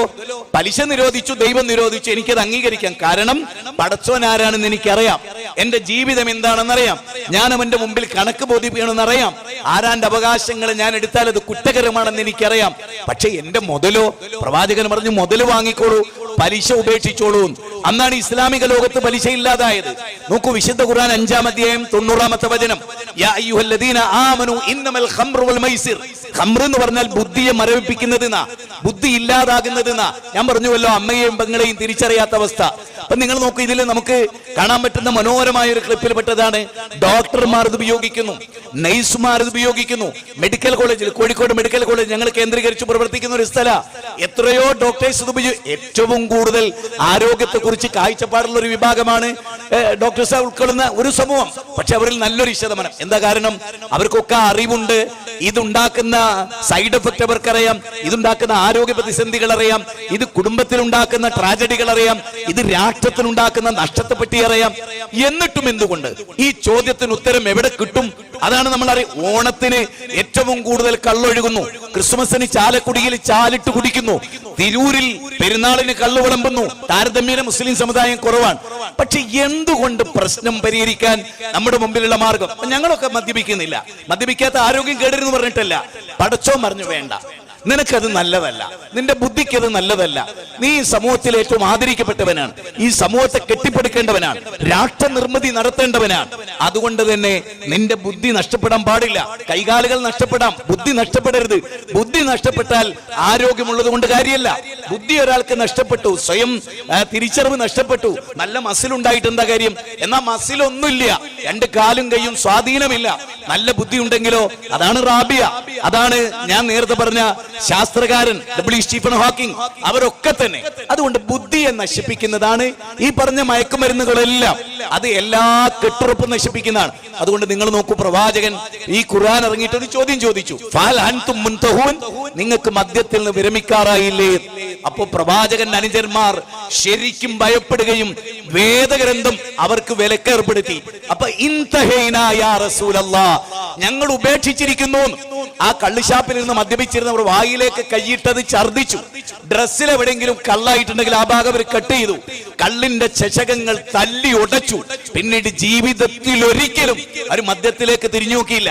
ഇപ്പൊ നിങ്ങൾ നോക്കൂ, ന്യൂ ഹോപ്പ് എന്ന് പറയുന്ന പെരിന്തൽമണ്ണയിൽ മൗലാന ഹോസ്പിറ്റലിന്റെ കീഴിൽ ഒരു ഡ്രഗ് ഇതിനൊക്കെ അടിമപ്പെട്ടവരെ ട്രീറ്റ് ചെയ്യുന്ന 21 days 3 ആഴ്ച അവരെ ചികിത്സിക്കുന്നു. ഒരു പ്യൂപ്പയ്ക്കുള്ളിൽ കയറി നിന്ന ഒരു പുഴു വർണ്ണാഭശലഭം അത് ചിത്രശലഭമാകുന്ന പോലെ അവരെ മാറ്റിവിടുന്നു. ഒരുപാട് ആളുകൾ അതിന് രക്ഷപ്പെടുന്നു. കാരണം അവിടെ ആത്മീയ ചികിത്സയും കൂടി ഉണ്ട്, ഭൗതിക ചികിത്സയും ഉണ്ട്, മതപരമായ ട്രീറ്റ്മെന്റും ഉണ്ട്. രണ്ടും അവിടെ വളരെ എഫക്റ്റാണ്. എന്നാൽ പല അഡിഷൻ സെന്ററുകളിലും അവിടെ ചെന്നിട്ട് വീണ്ടും അതിനേക്കാൾ ഉപരി മദ്യപാനിയാകും. കാരണം മുന്തിരിച്ചാറ് പോലെ ആസ്വദിക്കേണ്ട ഈ ജീവിതം ഞാൻ എന്തിന് ഇവിടെ വെച്ച് നല്ല നിരക്ക് പോകണം, എല്ലാ തിന്മയും ചെയ്ത് ആസ്വദിച്ച് ഇവിടെ ജീവിച്ചുകൂടെ എന്ന് മനുഷ്യർ ചിന്തിക്കുന്നിടത്താണ് പ്രശ്നം കുടികൊള്ളുന്നത്. നേരെ മറിച്ച് എനിക്കൊരു ജീവിതമുണ്ടെന്ന്, എനിക്കൊരു ലക്ഷ്യമുണ്ടെന്ന്, എന്നിലൂടെ സ്ത്രീകൾ ഉപദ്രവിക്കപ്പെടരുതെന്ന്. നിങ്ങൾ നോക്കൂ, ഏറ്റവും കൂടുതൽ മയക്കുമരുന്നുകളുടെ അല്ലെങ്കിൽ ഈ ലഹരി പദാർത്ഥങ്ങളുടെ എല്ലാ പ്രയാസം ഏറ്റുവാങ്ങുന്നത് അമ്മമാരാണ്, ഉമ്മമാരാണ്, ഭാര്യമാരാണ്, മക്കളാണ്. അപ്പൊ സ്ത്രീകളോട് സ്നേഹമുള്ളതാണ് ഒരു സർക്കാർ എങ്കിൽ ആ സർക്കാർ മദ്യം എന്നേക്കുമായി നിരോധിക്കുക, അതിന്റെ വരുമാനം വേണ്ടെന്ന് തീരുമാനിക്കുക. അപ്പോഴാണ് പ്രശംസനീയമായ രാഷ്ട്രീയ പ്രവർത്തനം എന്ന് നമ്മൾ അതിനെ വിളിക്കുന്നത്. അതുകൊണ്ട് തന്നെ നമുക്ക് ശരിക്കും ഇതിലേക്ക് മടങ്ങിപ്പോണം. ഒരു ചരിത്രം കൂടെ പറഞ്ഞ് അവസാനിപ്പിക്കാം സഹോദര. ഇമാം അബൂ ഹനീഫ 4 ഇമാമിങ്ങളിൽ പ്രഗത്ഭന. അദ്ദേഹത്തിന്റെ ഒരു അയൽവാസി മദ്യപാനിയായിരുന്നു. അതായത് ഇതിന്റെ സംഘാടകരും ഇവിടെ ഇരിക്കുന്ന നാം ഓരോരുത്തർക്കും വലിയ ദൗത്യങ്ങളുണ്ട്. ഇമാം അബൂ ഹനീഫയുടെ വീടിന്റെ പരിസരത്ത് ഒരു മദ്യപാനി മുഴുകുടിയനായി ചീത്ത പറയുകയും തെറി പറയുകയും ആളുകളെ ഉപദ്രവിക്കുകയും ചെയ്തു. അയാൾ ഒരു സാമൂഹിക തിന്മയായി തീർന്നു. അയാളെ മാസ് പെറ്റീഷൻ പോയിട്ട് സർക്കാർ അദ്ദേഹത്തെ അറസ്റ്റ് ചെയ്ത് ജയിലിട്ടു. അന്ന് ഞാൻ പറയുന്ന വാചകം ഒരൽപ്പം വൈകാരികമായി, അന്ന് ഇമാം അബൂ ഹനീഫ മാത്രം ഉറങ്ങിയില്ല. ആ മദ്യപാനിയുടെ ഉമ്മ സന്തോഷത്തോടെ അൽഹംദുലില്ലാ എന്ന് പറഞ്ഞുറങ്ങി. അദ്ദേഹത്തിന്റെ പ്രാണപ്രേയസി ഉറങ്ങി. അദ്ദേഹത്തിന്റെ മക്കൾ സന്തോഷത്തോടെ ഉറങ്ങി. ഞങ്ങളുടെ പിതാവില്ല, അതുകൊണ്ട് സന്തോഷത്തോടെ കിടക്കാം. അപ്പൊ ഇമാം അബൂ ഹനീഫ നേരം പുലരുന്നവരെ ഉറങ്ങിയില്ല. കാരണം അദ്ദേഹത്തിന് നേരത്തെ ജഡ്ജി പറഞ്ഞൊരു സാമൂഹ്യ ബോധം ഉണ്ടായിരുന്നു. ഉപദേശത്തിലൂടെ, നല്ല നിർദ്ദേശത്തിലൂടെ ഒരു പൗരനെ മാറ്റിയെടുക്കാൻ കഴിയുമെന്ന ഉത്തമ വിശ്വാസമാണ് ക്രിസ്ത്യൻ ഗ്ലോബൽ ഇസ്ലാമിക് മിഷനുള്ളത്. അതുകൊണ്ട് അബൂ ഹനീഫ നേരം പുലർന്നപ്പോ പ്രഭാത നമസ്കാരത്തിന് ശേഷം അദ്ദേഹം ജയിലിൽ ചെന്ന് സൂപ്രണ്ടിനെ കണ്ടു. അദ്ദേഹത്തെ കണ്ട ഉടനെ അദ്ദേഹം എഴുന്നേറ്റ് നിന്ന് ആദരിച്ചു. എന്നിട്ട് അദ്ദേഹം ചോദിച്ചു, ഇമാം അവർകളെ, നിങ്ങൾ എന്തിനാ വന്നത്? അതെ, എന്റെ ഒരു അയൽവാസി, ഞാൻ വളരെ പാണ്ഡിത്യമുള്ള ഒരാളായിട്ടും എനിക്ക് നന്നാക്കാനാകാതെ പോയ എന്റെ അയൽവാസി, ഞാൻ അത്ര ഗൗരവത്തിൽ ചിന്തിച്ചിട്ടില്ലാത്ത എന്റെ അയൽവാസി, ആ അയൽവാസി എനിക്ക് വിട്ടുതരണം, ഞാൻ അയാളെ കൗൺസിൽ നൽകി നന്നാക്കിക്കൊള്ളാം. അങ്ങനെ ഇമാം അബൂ ഹനീഫയുടെ വാക്ക് കേട്ട് അവർ ഈ മനുഷ്യനെ റിലീസ് ചെയ്തു. ഇമാം അബൂ ഹനീഫ അദ്ദേഹത്തിന്റെ ഷോൾഡറിൽ ഇങ്ങനെ കൈവച്ചിട്ട് ചോദിച്ചു, എന്ത് ജന്മമാണെടാ, എടാ നിന്നെ 10 മാസം നൊന്ത് പ്രസവിച്ച നിന്റെ ഉമ്മല്ലേ ഇന്നലെ നീ ഇല്ലാത്തതിന് വഴി ചിരിച്ചു, സന്തോഷിച്ചു, ആഹ്ലാദിച്ചു, എന്നിട്ട് കിടന്നുറങ്ങി. എടാ, ഒരു മാതാവ് ഒരു മകനെ വെറുക്കാൻ മാത്രം നിന്റെ കാരണം മദ്യപാനമാണ്. അത് നിനക്കൊരു ഉപകാരം ഉണ്ടാക്കണില്ല. നിന്റെ ബീജത്തിൽ പിറന്ന മക്കൾ ഇന്നത്തെ എത്ര സന്തോഷവാന്മാരറിയോ? ഞാനൊഴികെ നാട് മുഴുവനും സന്തോഷത്തിലാണ്. എന്തിനാണടാ അങ്ങനെ ഒരു ജീവിതം? ആർക്കും വേണ്ടാത്ത തെരുവിൽ വീണ്, ഓവചാലിൽ വീണ് നശിച്ചു പോകുന്ന ഈ ജന്മം നിനക്കെന്തിനാ? നിന്റെ യൗവനം സമൂഹത്തിന്റെ യശസ്സിന് വേണ്ടി നിനക്ക് ഉപയോഗിച്ചുകൂടെ? ആ ഉപദേശം അദ്ദേഹത്തിന്റെ ഹൃദയത്തിൽ സ്ട്രൈക്ക് ചെയ്തു. അദ്ദേഹം എന്നേക്കുമായി മദ്യം ഉപേക്ഷിച്ചു.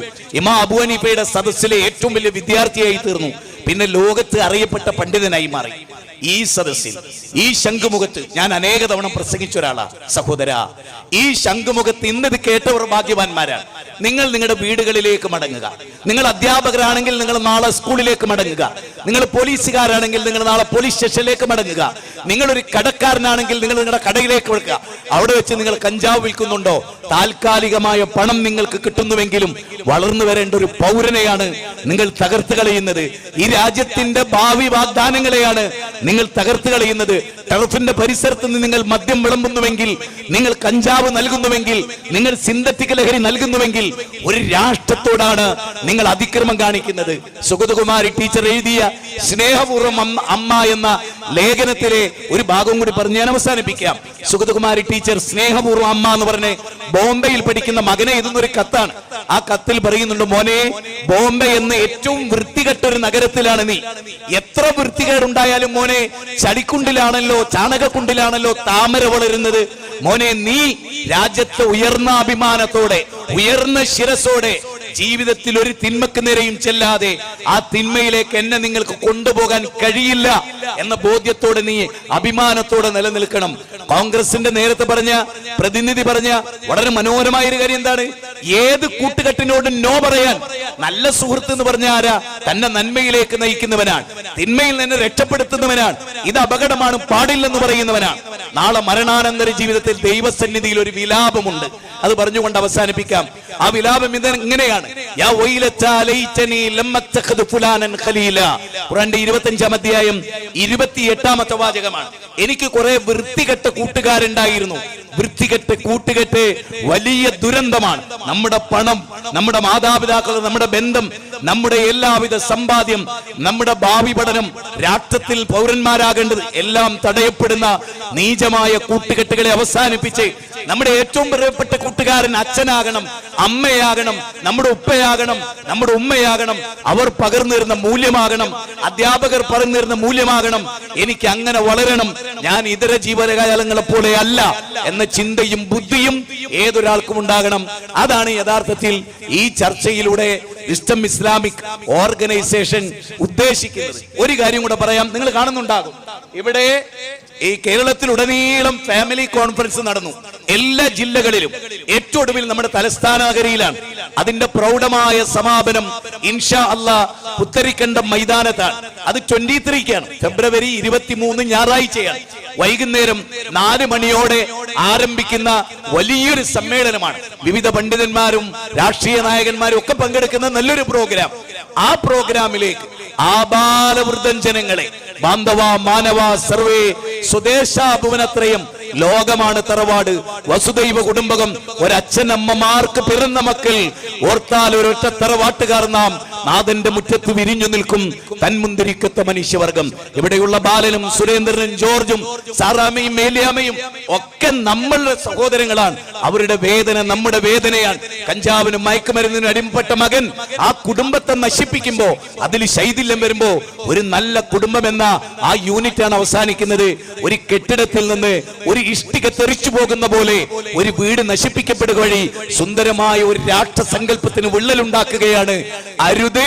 നിങ്ങൾ എല്ലാവരും ജാതി മതഭേദമന്യേ തിരുവനന്തപുരം പുത്തരിക്കണ്ടം മൈതാനത്ത് 23 തീയതി ഞായറാഴ്ച വൈകുന്നേരം വന്നാൽ ജീവിതത്തിൽ ഒരിക്കലും നഷ്ടമില്ലാത്ത ആത്മീയ പാഠങ്ങൾ നുകർന്നുകൊണ്ട്, തീരുമാനങ്ങൾ എടുത്തുകൊണ്ട്, പ്രതിജ്ഞ എടുത്തുകൊണ്ട് രാജ്യത്തിലെ ഏറ്റവും നല്ല പൗരന്മാരായി മടങ്ങാനുള്ള മാർഗനിർദ്ദേശം ലഭിച്ചുകൊണ്ട് നിങ്ങൾക്ക് മടങ്ങാം.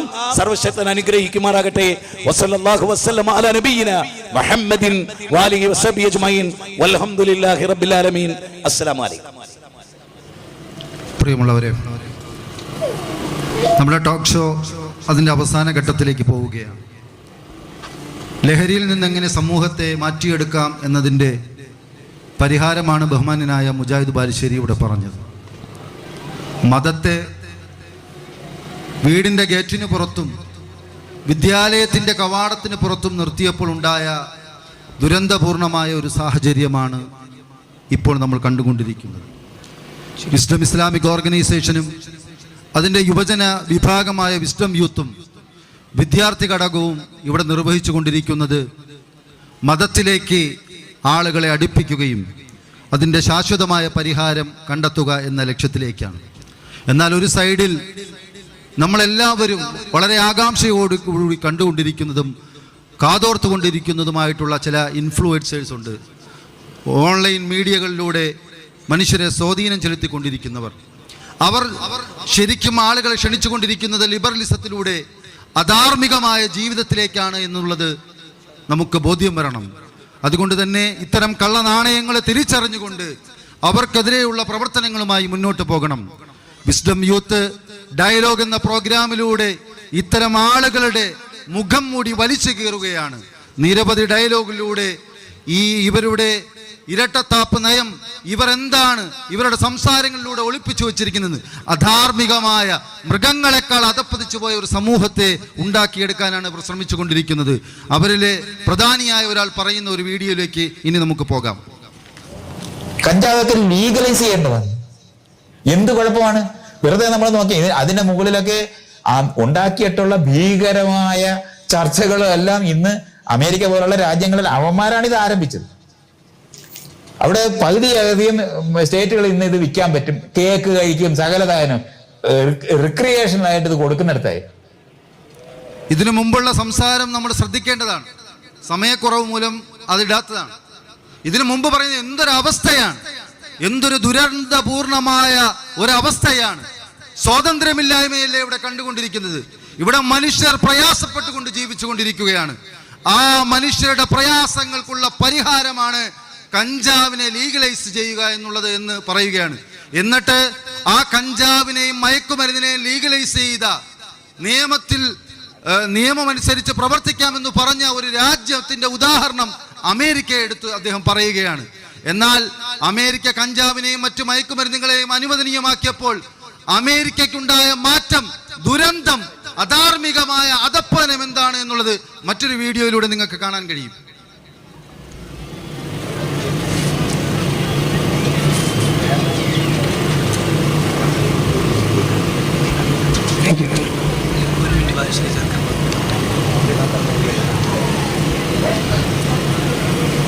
ഈ ഒരു അവസ്ഥയാണ് അമേരിക്കയിലൊരു. ഇതിനോട് എനിക്ക് തോന്നുന്നു ബാലുശ്ശേരിക്ക് ഇതിനോട് ഒരു ചുരുങ്ങിയൊരു സമയത്ത് ഒരു പോയിന്റ് കൂടി ചേർക്കാനുണ്ട് എന്ന് മനസ്സിലാക്കാൻ. സഹോദരങ്ങളെ, അമേരിക്കയിലെ ഒരു തെരുവിന്റെ അവസ്ഥയാണിത്. അപ്പൊ മൈത്രേയൻ ഒരു സന്യാസിയായിരുന്നു. മൈത്രേയൻ എന്നുള്ള സോഷ്യൽ മീഡിയയിൽ ഇടപെടുന്ന ഒരാളാണ്. മൈത്രേയൻ ഒരു സന്യാസിയായിരുന്നു. ഗുരു നിത്യ ചൈതന്യ യതിയുടെ കൂടെ ജീവിച്ച ഒരാളായിരുന്നു. പിന്നീട് അദ്ദേഹം തോന്നിയാസിയായി മാറി. ഇപ്പൊ അദ്ദേഹം പറയുന്നത് കേക്കൊക്കെ കിട്ടുന്ന മാതിരി കഞ്ചാവ് കിട്ടണതാ. അങ്ങനെ കിട്ടിയ എന്താ ഉണ്ടാവുക? അതാണ് അമേരിക്കൻ സ്ട്രീറ്റിൽ നമ്മൾ കാണുന്നത്. തല ഉയർത്തി നിൽക്കാൻ ശേഷിയുള്ള ഒരു ജനതയാണോ? നിങ്ങൾ ആലോചിച്ചു നോക്കൂ. അവരെന്തിനു ജീവിക്കുകയാണ്? മൃഗങ്ങളെ പോലെ. നാക്കാലികളെ പോലെയാണ്. അല്ല, അതിനേക്കാൾ മോശമാണ്. അപ്പോ ഒരു കാരണവശാലും കഞ്ചാവിലൂടെ ശരീരത്തിന് ആരോഗ്യമുണ്ടാകുന്നില്ല, ആത്മാവിന് ആരോഗ്യമുണ്ടാകുന്നില്ല, രാഷ്ട്രത്തിന് ആരോഗ്യമുണ്ടാകുന്നില്ല, ഒന്നിനുമില്ല. ശരിക്കും ഈ മൈത്രേയനെ പോലെയുള്ള ആളുകളെയല്ലേ നിയമത്തിന് മുമ്പിൽ കൊണ്ടുവരേണ്ടതും തുറങ്കലിൽ അടിക്കേണ്ടതും എന്ന് ആരെങ്കിലും ചിന്തിച്ചാൽ അവരെ കുറ്റം പറയാൻ സാധിക്കുമോ? അതെ അതെ, ആ ഒരു അവസ്ഥയിലേക്കാണ് നമ്മൾ ഇൻഷാ അല്ലാഹ് ഇവിടെ ഒരു പരിഹാരം ഇവിടെ നിർദ്ദേശിക്കപ്പെട്ടത്. ഇത്തരത്തിൽ ഒരു അവസ്ഥ കേരളത്തിന് സംഭവിച്ചാൽ ചിന്തിച്ചു നോക്കാൻ പറ്റുമോ? നമ്മുടെ ഈ ശംഖുമുഖം ബീച്ചിൽ ഓരോ സൈഡിലും ബോധമുള്ള ധാർമ്മികമായി വളരേണ്ട യുവാക്കൾ ഇങ്ങനെ കിടക്കുന്ന ഒരു അവസ്ഥ വന്നാൽ, അമേരിക്കയിൽ ഒരു അവസ്ഥ വന്നു കുറച്ചു കാലങ്ങൾക്ക് മുമ്പ്, അവസ്ഥ വന്നപ്പോൾ അവർ യു ടേൺ ചെയ്തു. ലിബറൽ ചിന്തകൾ, ആണും ആണും വിവാഹം കഴിക്കണം, പെണ്ണും പെണ്ണും വിവാഹം കഴിക്കണം എന്ന ചിന്ത അമേരിക്ക ഉണ്ടായപ്പോൾ അവർ ഇപ്പോൾ യു ടേൺ ചെയ്തു. ആ ഒരു യു ടേൺ ചെയ്ത അവസ്ഥയിലേക്ക് അമേരിക്ക പറ്റി. പക്ഷെ കേരളത്തിന് വന്നാലോ? കേരളത്തിൽ എങ്ങനെയാണ് യു ടേൺ ചെയ്യാൻ വേണ്ടി പറ്റുക? ആ ഒരു സാമ്പത്തിക സ്ഥിതി ഒന്ന് ആലോചിച്ച് നോക്കൂ. മദ്യത്തിലൂടെ സമ്പത്തുണ്ടാക്കുന്ന കേരളം. ആ ഒരു അവസ്ഥയിൽ പ്രിയപ്പെട്ടവരെ നമുക്ക് ചിന്തിക്കാനുള്ളത്. അതുകൊണ്ട് ധർമ്മസമരത്തിന്റെ വീതിയിലാണ് നമ്മൾ മുന്നോട്ട് പോകുന്നത്. ധർമ്മസമരത്തിന്റെ വീതിയിലാണ് വിദ്യാർത്ഥി ഘടകവും യുവ ഘടകവും വിസ്ഡം ഇസ്ലാമിക് ഓർഗനൈസേഷനും മുന്നോട്ട് പോകുന്നത്. ബാലുശ്ശേരിക്ക് എന്തോ ഒന്നുകൂടി ഈ ഇപ്പൊ നമ്മളിട്ട ക്ലിപ്പും അതുപോലെയുള്ള ഇപ്പോഴത്തെ ഒരു അവസ്ഥയും അതുമായി ബന്ധപ്പെട്ട് ഡോക്ടറുടെ ഒരു പ്രതികരണം നമ്മൾ ആഗ്രഹിക്കുന്നുണ്ട്. ഇങ്ങനെയുള്ള ഒരു സമൂഹമാണോ നമുക്ക് വേണ്ടത്, അതല്ലാത്ത ഒരു ആരോഗ്യമുള്ള സമൂഹമാണോ എന്നുള്ള കാര്യത്തിൽ? ശരിക്കും ഞാൻ ഇത് ഫോളോ ചെയ്യുന്നതാണ്, ഇതൊക്കെ ഞാൻ യൂട്യൂബിൽ കാണാറുണ്ട്. ഭീതിജനകമാണ് നമ്മുടെ, കാരണം യുവതലമുറ തന്നെയാണ് നാളെ രാജ്യത്തിൻ്റെ ഒരു സ്ട്രെങ്ത് എന്ന് പറയുന്നത്. അപ്പം ഇന്നത്തെ യുവതലമുറ, അതിപ്പം ഏത് രാജ്യം എന്നില്ല, ഭൂരിപക്ഷം രാജ്യങ്ങളിലും ഇതൊക്കെ തന്നെയാണ് അവസ്ഥ. അപ്പം അവർക്കൊരു ഗോളില്ല, ഒരു ലക്ഷ്യമില്ലാതെ ഏത് രീതിയിലും പാറിപ്പറന്ന് നടക്കാം എന്നുണ്ടെങ്കിൽ ശരിക്കും നമ്മുടെ രാജ്യത്തിന് തന്നെയാണ് അത് ഭീഷണി. ഇപ്പോൾ ബാലുശ്ശേരി സാർ പറഞ്ഞ പോലെ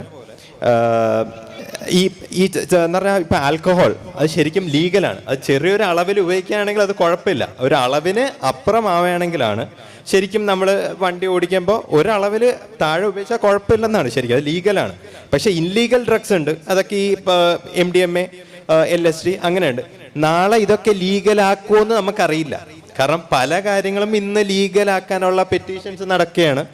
അപ്പൊ അതൊക്കെ ലീഗലാക്കുമോ ഇതൊന്നും നമുക്കറിയില്ല. അതുകൊണ്ട് എനിക്ക് പറയാനുള്ളത്, നമ്മൾ സ്വന്തം നമ്മൾ സ്വന്തമായിട്ട് നമ്മളെ കൺട്രോൾ ചെയ്താൽ നമുക്ക് രക്ഷപ്പെടാം. ആരും വന്ന് നിങ്ങളെ സഹായിക്കില്ല. നിങ്ങൾ ചീത്തായി പോയാൽ നിങ്ങൾക്ക് തന്നെയാണ്, നിങ്ങളുടെ കുടുംബത്തിന് നഷ്ടം, മറ്റാർക്കും ഒരു പ്രശ്നമില്ല. നേരെ മറിച്ച് നിങ്ങളുടെ കുടുംബങ്ങളിൽ നിന്ന് ഒരാൾ നന്നായി മതി, ആ കുടുംബത്തിലെ മൊത്തം ഒരുപാട് പേരെ നിങ്ങൾക്ക് നല്ല വഴിയിലേക്ക് കൊണ്ടുവരാം. അത് ധാർമ്മികപരമായിട്ടും മതപരമായിട്ടും എല്ലാം നിങ്ങൾക്ക് കൊണ്ടുവരാം. അപ്പൊ അത് എപ്പോഴും മനസ്സിൽ വെക്കുക. ഇതാണ്. Thank you doctor. ഇവിടെ സൂചിപ്പിക്കാനുള്ളത്, ഈ വിഷയത്തിൽ നമുക്ക് ജാഗ്രത ഉണ്ടാകണം. എൻ്റെ വീട്ടിൽ ഇത് ഇല്ലല്ലോ എന്ന് വിചാരിച്ച് നമ്മൾ മാറി നിൽക്കേണ്ടവരല്ല. നമ്മുടെ കേരളക്കരയിൽ മകൻ മയക്കുമരുന്ന് ഉപയോഗിച്ചു കൊണ്ടുവരുന്ന മകൻ വീട്ടിൽ എത്തുന്നതിന് മുമ്പായി മകളെ വാതിൽ പൂട്ടി ആ ചാവി അരയിൽ സൂക്ഷിക്കുന്ന മാതാപിതാക്കളുണ്ട്. കാരണം ആ മകൻ വീട്ടിലേക്ക് പ്രവേശിച്ചാൽ തൻ്റെ സഹോദരിയാണ് എന്ന് പോലും തിരിച്ചറിയാൻ കഴിയാതെ എന്താണ് ചെയ്യുന്നതെന്ന് ഭയപ്പെട്ടുകൊണ്ട് മുന്നോട്ട് പോകുന്നവരുണ്ട്. അതേപോലെ തന്നെ മാതാപിതാക്കൾക്ക് വീട്ടിൽ പ്രവേശിക്കാൻ കഴിയാതെ കൊത്തിക്കളയുമെന്ന് പറഞ്ഞുകൊണ്ട് കടാരയുമായി വീടിൻ്റെ അകത്ത് മാതാപിതാക്കൾ വരുന്ന പ്രതീക്ഷിച്ച് നിൽക്കുന്ന മക്കളുണ്ട്. ആ കൊലപാതകം മാത്രമാണ് പുറത്തു വരുന്നതെങ്കിൽ ഇതൊന്നും പുറത്തു പോലും പറയാൻ കഴിയാതെ നാണക്കേട് മൂലം ജീവിച്ചു പോകുന്ന ഒരുപാട് മാതാപിതാക്കളുണ്ട്. അത്തരം വാർത്തകൾ നമ്മുടെ കുടുംബത്തിൽ വരാതിരിക്കാൻ ജാഗ്രത ആവശ്യമാണ്. ഇതൊന്നോ രണ്ടോ പേർ ഏറ്റെടുക്കേണ്ട പ്രവർത്തനമല്ല. ഇസ്ലാമിക് ഓർഗനൈസേഷനും അതിൻ്റെ പോഷക ഘടകങ്ങളും ശക്തമായ ഇത്തരത്തിലുള്ള പ്രബോധന പരിപാടികളുമായി മുന്നോട്ട് പോകും. സമൂഹത്തിൻ്റെ പിന്തുണ ആവശ്യമാണ്. ഈ ശബ്ദം കേട്ട ഓരോരുത്തരുടെയും പിന്തുണ ആവശ്യമാണ് എന്ന് മാത്രം സൂചിപ്പിച്ചുകൊണ്ട് ഇതിൻ്റെ ഒരു കൺക്ലൂഷനിലേക്ക് നമ്മൾ എത്തുകയാണ്. വിസ്ഡം സ്റ്റുഡൻസിൻ്റെ സെക്രട്ടറി കൂടിയായിട്ടുള്ള, ഇതിൻ്റെ മോഡറേറ്റർ കൂടിയായിട്ടുള്ള അൽഫഹദ് പൂന്തുറയുടെ സംസാരത്തോടു കൂടി ഈ ടോക്ക് ഷോ ഇവിടെ അവസാനിക്കുകയാണ്. ഇവിടെ ടോക്ക് ഷോ അവസാനിക്കുമ്പോൾ ലഹരി തകർക്കുന്ന കുടുംബം എന്ന പ്രമേയത്തിൽ നമ്മളിവിടെ സംസാരിക്കുമ്പോൾ എപ്പോഴും കുടുംബത്തിൻ്റെ അത്താണിയായി, കുടുംബത്തിന് ഏറ്റവും പ്രതീക്ഷയുള്ള നമ്മുടെ മക്കളുടെ വിഷയത്തിൽ ആശങ്കപ്പെടുന്ന ഒരു സമൂഹത്തിന് പ്രതീക്ഷയാണ് അൽഹംദുലില്ലാ ഇവിടെ ഇന്ന് ഈ ടോക്ക് ഷോ നമ്മുടെ മുമ്പിൽ ഇവിടെ അവതരിപ്പിക്കപ്പെട്ടത്. ഇനിയും പറയാൻ ഒരുപാട് ക്ലിപ്പുകളുണ്ട്, ഒരുപാട് സംസാരങ്ങളുണ്ട്, ഒരുപാട് വിഷയങ്ങളുണ്ട്. ഈ രാത്രി അസ്തമിച്ച് പകലിന്റെ പ്രഭാതം ആ സൂര്യൻ പൊട്ടിവിടരുന്ന സമയം വരെ ഇതിന്റെ പ്രശ്നങ്ങൾ പറഞ്ഞാൽ തീരില്ല. ബഹുമാനായ മുജാഹിദ് ബാലുശ്ശേരിക്കൊക്കെ ഇതിനുമായി ബന്ധപ്പെട്ട് ഒരുപാട് പറയാനുണ്ട്. നമ്മുടെ ജഡ്ജി തന്നെ ഒരുപാട് വിഷയങ്ങൾ അതുമായി ബന്ധപ്പെട്ട് പറയുന്നുണ്ട്. പക്ഷേ നമുക്ക് ധർമ്മസമരം ആവശ്യമാണ്. ഇവിടെ വിദ്യാർത്ഥികൾ പ്രത്യേകമായി ധാർമ്മികമായ വിഷയങ്ങളിൽ നമ്മൾ ക്യാൻവാസ് ചെയ്തുകൊണ്ടേയിരിക്കുന്നു. അതിന്റെ ഓരോ മേഖലകളിൽ ബാലവേദി പ്രായം മുതൽ, ചെറിയ പ്രായം മുതൽ, ഇളം പ്രായം KG ക്ലാസ്സിൽ പഠിക്കുന്ന കുട്ടിയോട് പോലും നർമ്മം നുകരാൻ, ധാർമ്മികത നുകരാൻ പഠിപ്പിച്ചുകൊണ്ടുള്ള പദ്ധതികളുമായിട്ടാണ് വിസ്ഡം സ്റ്റുഡൻസ് മുന്നോട്ട് പോകുന്നത്. ഇൻഷാ അല്ലാഹ് വരുന്ന ഫാമിലി കോൺഫറൻസ്, ഇനി വരാനിരിക്കുന്ന മഹാസമ്മേളനത്തിന്റെ ധർമ്മസമരത്തിന്റെ വിദ്യാർത്ഥി കാലഘട്ടം എന്ന ഉറക്ക പ്രമേയം പ്രഖ്യാപിച്ച് ഓരോ സ്ട്രീറ്റുകളിലും, ഓരോ ക്യാമ്പസുകളിലും, ഓരോ വീടിന്റെ ഉള്ളിലെ വിദ്യാർത്ഥികളെ നമ്മൾ തേടിച്ചെന്ന് അവിടെ വിഷയങ്ങൾ അവതരിപ്പിച്ച് അവരെ ധാർമ്മികതയിലേക്ക് ക്ഷണിക്കുകയാണ്. പ്രിയപ്പെട്ട രക്ഷിതാക്കളെ, ഈ ശബ്ദം ശ്രവിക്കുന്നവരെ നിങ്ങളോട് എല്ലാവരോടും സൂചിപ്പിക്കാനുള്ളത്, നമുക്ക് ഇതിനുള്ള ഒറ്റ പരിഹാരം എന്നത് വിശ്വാസ വിശുദ്ധിയിലൂടെയാണ്, നമ്മുടെ വിശ്വാസം നന്നാക്കുന്നതിലൂടെയാണ്. അങ്ങനെയാണ് അതിലൂടെ സംതൃപ്തമായ കുടുംബം നമുക്ക് ലഭിക്കുക.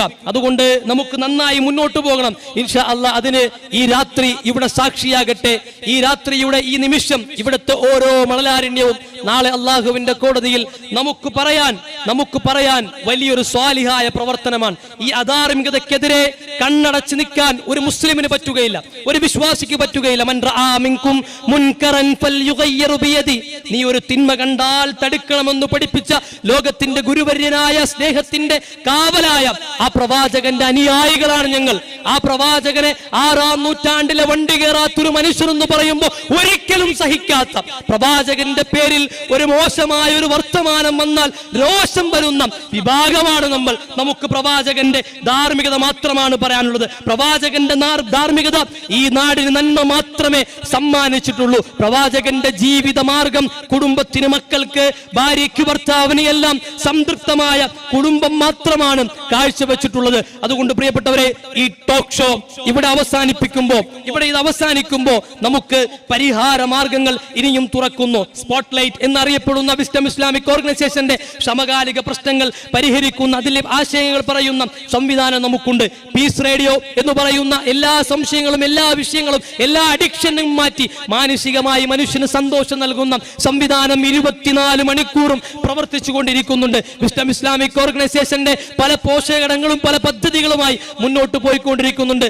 ഞങ്ങൾ നിങ്ങൾ ക്ഷണിക്കുകയാണ്. നല്ല കൂട്ടുകെട്ട്. ഈ ടോക്ക് ഷോയുടെ തുടക്കത്തിൽ ബഹുമാനായ ഈ തിരുവനന്തപുരം ജില്ലയുടെ യൂത്ത് കോൺഗ്രസിന്റെ പ്രസിഡന്റ് പറഞ്ഞതുപോലെ, നല്ല കൂട്ടുകെട്ട് അത് ഇസ്ലാമിന്റെ വക്താക്കളാണ്. ഇസ്ലാമികമായി ജീവിക്കുന്ന അദ്ദീനു ഖലീൽ എന്ന് പ്രവാചകൻ പറഞ്ഞ ആ മാർഗമാണ്. ആ കൂട്ടുകെട്ടിലേക്ക് നിങ്ങൾക്ക് സ്വാഗതം.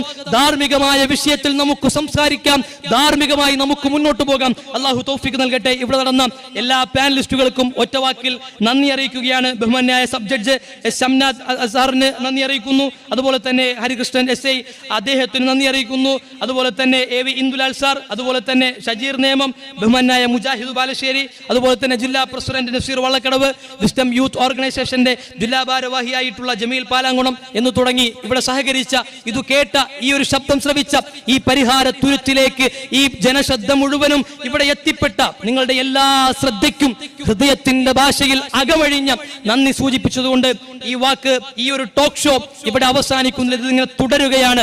ഫാമിലി കോൺഫറൻസിലൂടെ ധർമ്മസമരത്തിന്റെ വിദ്യാർത്ഥി കാലഘട്ടം എന്ന ശീർഷകത്തിൽ നടക്കുന്ന സമ്മേളനങ്ങളിലൂടെ പാതയിൽ ഇതിങ്ങനെ തുടർന്നുകൊണ്ടിരിക്കും. നിങ്ങൾ അണിചേരുക. അള്ളാഹു തൗഫീഖ് പ്രദാനം ചെയ്യുമാറാകട്ടെ. വസല്ലല്ലാഹു അലാ നബിയിന മുഹമ്മദ് വഅലാ ആലിഹി വസഹ്ബിഹി അജ്മഈൻ വൽഹംദുലില്ലാഹി റബ്ബിൽ ആലമീൻ.